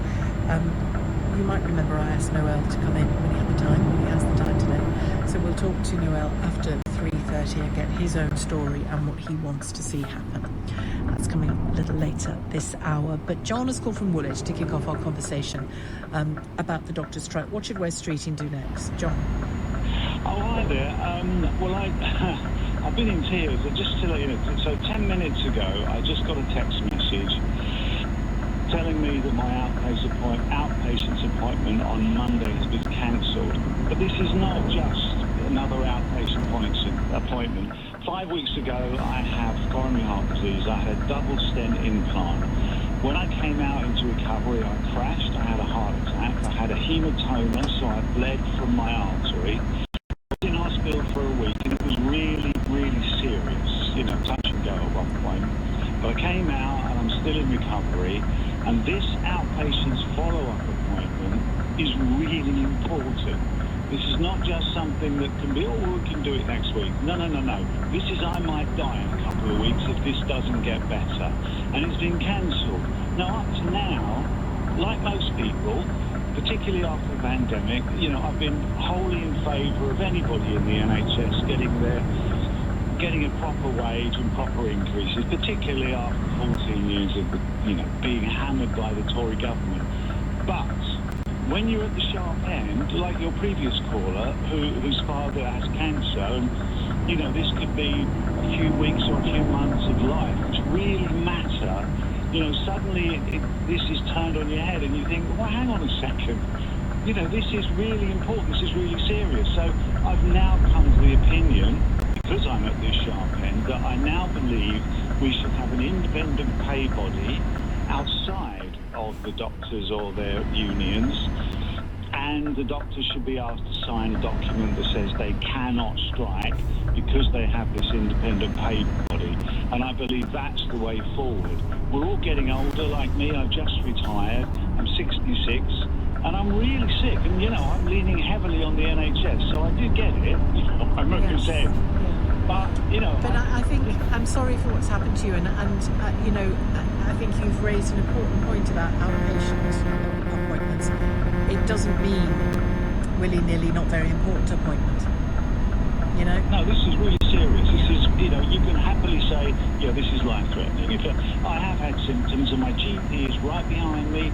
He's been brilliant. If I ring up and say, look, I've got this symptom, he will see me the next day, which is unheard of, because he knows how touch and go it was. But then to be told, oh, I'm sorry, you can't have this appointment. You might die in a couple of weeks if your GP can't save you, or we can't get an ambulance to you, or whatever. No, this is not just a few people suffering. This is really, really serious, and it's not serious enough for the junior doctors or the registrar doctors to strike in this way. It's not serious enough. They've had a really good pay rise. They could have negotiated something over the long period. They could have been much more conciliatory with the government. Remember, this is a Labour government. They are right behind the NHS. They could have been a real force for good. But doing this, and me and other people like me, you can't support them in this way. John, I'll leave it there. But listen, thank you for calling. I wish you well. I hope you get your appointment quickly. That's John in Woolwich, in tears because of a cancelled appointment because of the strike. Mark has called from Plymouth. Hello, Mark. Hello, Sheila. Hi. I felt a need to call after your guest speaker. You mentioned a few things about their pay. Go straight up. The average pay of the average person working in the UK since the 2008 crash, according to the Revolution Fund and many others, is down by £11,000. That's based on an average salary of £28,000. So we're all in that boat, and I think they sometimes forget that. He also mentioned that he's got friends who've gone to Australia and America. Well, America's got a private healthcare system, and one thing that's never mentioned about the private healthcare system, even if you can afford it, is there are cut-offs in how much your treatment costs. So I know somebody, for example, who lives in America. And then turn right. In Texas, okay, let's find a new route. Exhausted their private, they reached the limit of their private healthcare. They've had to sell their house and get an extra $200,000 together to pay for their treatment. He doesn't mention that. He also doesn't mention that the pension that you get what's the connection you're making when you talk about? Well, he's making out that everything's wonderful. You earn more money in America, but you earn more. They earn more money in America at the cost to the patient. He also doesn't factor in the fact that you don't get the state pension when you work for the private sector in America. He also mentioned Australia. Well, if you want to look at any trusted sources, look at the efficiency ratings compared to Australia in the healthcare service to the UK. They're far more efficient, which is one thing that our government are trying to get them to do, saying if you can become more efficient, we can look at pay because we can treat more patients. And to add to that, in the current climate, they've had a massive pay deal 1 year ago, and they're now looking for another huge pay deal literally 12 months later. So and they never talk about how much their pensions are worth. They always say how much we're earning. And they're on a sliding scale. Things do increase. And often you'll hear someone saying, I'm comparing myself to somebody starting work somewhere else. But they're not going to be on a sliding scale. I appreciate their pay isn't as good as it used to be. But we've, like I said in the first point I mentioned, Keep the economic crash. And then turn left. And I just think it's unreasonable of them within 12 months to ask for another huge pay rise. I could understand it partially if it was 3 or 4 years later, but to do it the following year in this current climate that we're in, when the Labour Party are making headway with the waiting list, to turn around and say we're going to strike again. Yeah, I mean, it was less than a year. It was less than a year. Thanks, Mark, for your call. Mark in Plymouth. Let's hear from Gail in Colliers Wood. Hello, Gail. Hi, I just wanted to say a few things. A few years ago, I was at a memorial for somebody's mother who was a nurse in South Africa. She became a matron, which was in the old days, obviously. And she was training young nurses. And when they came to her, she'd ask them, why do you want to do this job? And they'd say, well, it's good money, good status, this, etc., various things like that. And then she'd just stop them and say, sorry, no, you are here to serve your people. And that is what I'm not hearing from those doctors. It's all about themselves. They're not looking at the wider picture. All of the people who in public service had a 10-year freeze on their wages, and they need pay restitution. None of them have had anything approaching what the doctors have got, even if the doctors have got a bigger gap. And, also in the future, the doctors have the possibility of rising up and earning a lot more. And so you did supported them. I supported them you did last time, yeah. Last time, I was 100% behind them. They were absolutely right. I was very pleased they got the very good deal that they got. But I think to go and strike at this stage when the government's doing its best to try and fix the NHS, to talk to everyone that's already given them the best offer and is explaining this. Well, it's made my weekend, ahead of the weekend, so thank you for coming in and talking to us about this, because you've also helped me remember what the phone-in was about the day you rang and I invited you to come in and tell us more of your story. We were talking about Keir Starmer's suspension of Diane Abbott, while the latest in her comments on racism were investigated. But we'll leave that to one side, because what you rang in to talk about was something that you very much want an inquiry about. You can tell me what kind of inquiry in a minute, which is something I wasn't aware of, and as a journalist should have been aware of, but wasn't aware of. The practice of sending, actually not just black and white working class kids, some, to special schools, even though they didn't need to be in special schools, right, yeah. And you were written off as stupid. Yeah, makes sense. So take me right back to the beginning of when this happened to you and your recollections of it. So this all started off, I had a problem with my teeth. My mum took to the hospital and doctor said we can take them out of their baby teeth. I was 4 years old, baby teeth. So my dad sort of wouldn't sign a consent form. What have I got to sign that for? Is it to early baby teeth? So yeah, exactly. My sister said if you tied a string to it, the other end to the door, it would come out naturally. But mum trusted the doctors, that was that generation. So I wake up in hospital bed, 4 doctors holding me down, give me there's a drip in my arm full of blood. They told me I had sickle cell, put me back to sleep, got me better. But throughout that process, they told my master dad had sickle cell. And my mum had 8 children previously born in Jamaica. I was born in the UK on an RAF base where they were working, 1966. So it was used to them. It was like cloak and dagger stuff. They never heard of this before. What's this thing called sickle cell? But I've had 8 previous children, all healthy, all in Jamaica, so it shouldn't be a problem. And you were presented as healthy? Yeah, I was healthy, nothing wrong with me. So I went in all right. People said, wait a minute, how comes he went in all right, but he's now sick? And what made it worse was a hospital administrator said they didn't have much drugs to use on a 4-year-old. It pacified my parents, and one of the junior doctors said, well, you've got 9 children, does it matter if you lose one? In those days, my parents, that generation, they repeat things verbatim. So that's what he said, and another doctor said, well, we're getting better, we'll fix him, don't worry about it, we'll sort him out. And did you have sickle cell? Yes. It turns out my parents were both carriers. That's how it works, and it's 1 in 4 chance the child will get. So just because some siblings don't doesn't mean... Exactly. So it should have been 2 in our family, but it was just 1. So this one doctor said I won't be very long. One said 12, one said 15, one said 21. I got over it to primary. I was at primary school. I was 6.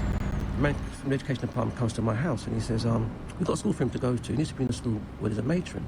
Sorry if I'm talking fast. No, you just you take your time and tell your story. So he says, we've got a school for him to go to. There's a matron. They needs to be in a special school. We'll pick him up on a Monday, bring him back on a Friday. It's a boarding school. And out of the blue says to my mum, I'm done. So mum thinks school sorted it out. It's only 6. And my dad thought... Sorry, you said that to your mum? Or the guy from the education department.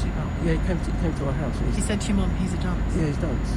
So, and mum thought, well, our school sorted it out. He'll be all right. And that term dunce is all pervasive in Jamaica. It's from the days of colonisation, empire. Dunce, cretin. So, well, my dad took it to heart. He took it to heart. I started there when I was 6. Taxi me up on a Monday morning. My first day in class, I was late. I came back 15 miles from home. I was schooled in a place called Bedford, Milton Keynes. And I got to call the end first day in, and I think I must be a bit different. And just goes, sit down. This boy has profound learning difficulties. My parents weren't told that the school was for ESN children. If they were told that, they wouldn't have agreed to it. So I learnt to read very young. We started the reading scheme at about 6 and a half. Jane and Pat books. A bit younger than that, actually. And they weren't told, but they've realised soon on, because I'm in the dining room. I get punched in the back by a boy. He's about 15. And it's like I had a chest cough. So I got on the phone. I've never been hit that hard before. And I spoke to him. And you're what, 6 and 7? 15-year-olds punching? This boy's 15, yeah. So my dad comes with my brother. He takes one look at him and he said, Headmaster, this is a school for handicapped children. This is the terminology they used in those days. And he said, well, we don't call them that, we call them slow learners. And he pacified my brother and my dad. My brother says to my dad, are you going to leave him there? My dad says, well, what can I do? My hands are tied. So they left him and thought, well, they know what they're doing. My dad would always say that, they know what they're doing. They're the experts. And you're right, it's a generational thing. Yeah, generational thing. Yeah. There was no curriculum. And they weren't even told they had no curriculum. How was your reading coming along in all of this? It was, for 6.5, it was coming all right. But on Monday morning, I would read. And then teach me to read. She had a little gerbil, I think, and a hamster. Yeah, and the things you remember, eh? Yeah, exactly. I met my best friend there. He was 6 as well. Turn left. It's an all-white school. There was one black child there, a bit older than me. She put me on her lap in the evenings. And were you just in mixed? Yeah, we used to... Mixed classrooms of ages and... No, left. we were And all then 6 turn years left. old. Right. It wasn't streamed. Yeah, we were all, Turn when I say streamed, we didn't have different hybrid ages. Ages, yeah. We were just all clumped in one class. It was ages that you were clumped together. Yeah. So, how long were you at this school for? 10 years. So for the whole of your school life? The whole life? of my school life, yeah. And how did you develop educationally, would you say? It was a nice ride. I had an experience when I was 12. One of the sports, she was a sport worker, this girl. When she was in the playground, told to go in the evenings, and I'm on my way, and I said, come here. Come here, and I think, oh, she's only playing. So I ran behind the wall as I'm going in. My mates are on the other side. She runs up to me. She pulls me into it, wrenches me. Beats me over the head repeatedly with her fists. Calls me a black so-and-so. So I get away from her. I run away. I called her. This is a teaching assistant? Yeah, teaching assistant, support staff. And I run away from school. They bring me back. She said I was rude to her. But then I said, nobody thought, well, why was he rude to you? Yeah, but even if you were. Yeah, exactly. Exactly. Yes, they put me to bed early. We sleep 5 to a dormitory. They put me in a 2-bed dormitory as punishment. No one believed me at all. Even though I'm crying, saying, look, no, she called me this so-and-so. That night, sometimes my mum would ring me, and she must have said something was wrong. I'm crying down the phone, Mum, she called me so-and-so. They put me to bed early, and I ran away from school. So they came to school with my dad and took me out. And they... Permanently? No, it wasn't permanently, no. They still want to get me out of that environment. The headmaster said, we could make an arrangement for him to go to a secondary school on a part-time basis, but he's got to come to our school. We release him 2 days a week. So I walk around to the secondary school. I'm 12 at this point. I've been to school 6 years. So I walk around to that school. It's very intimidating. There are 1,000 kids in that school. Not an environment you're used to because you were in this residential. Yeah, I've come from a school. There's about maybe 150 children there in my school. There's 1,000 kids in there. The first class they put me in, they paired me up with another boy. We didn't really gel. And they gave me a handout to read. And I think I can't read this. And I've come from that other school. My reading age is not at this level. I was only reading about Benjamin Franklin at that point. And so eventually they put me in a porter cabin. When you eventually left school and got out of there, was it simply because you were of the age to leave school? 16, yeah. So you were never sprung out of there, really, were you? You No, left because no. it was the end of school. When did you... And just because of time constraints, when did you... Now, don't feel you're rushed. It's just that any radio interview is time. I could talk to you all day about this because I can't believe it happened. When did you realise that you weren't the only one to whom this had happened? And that... And have you ever been given anything like an explanation as to why you were plucked away from your family in that way? None at all. No. Can I ask, were you safe there, apart from the bit of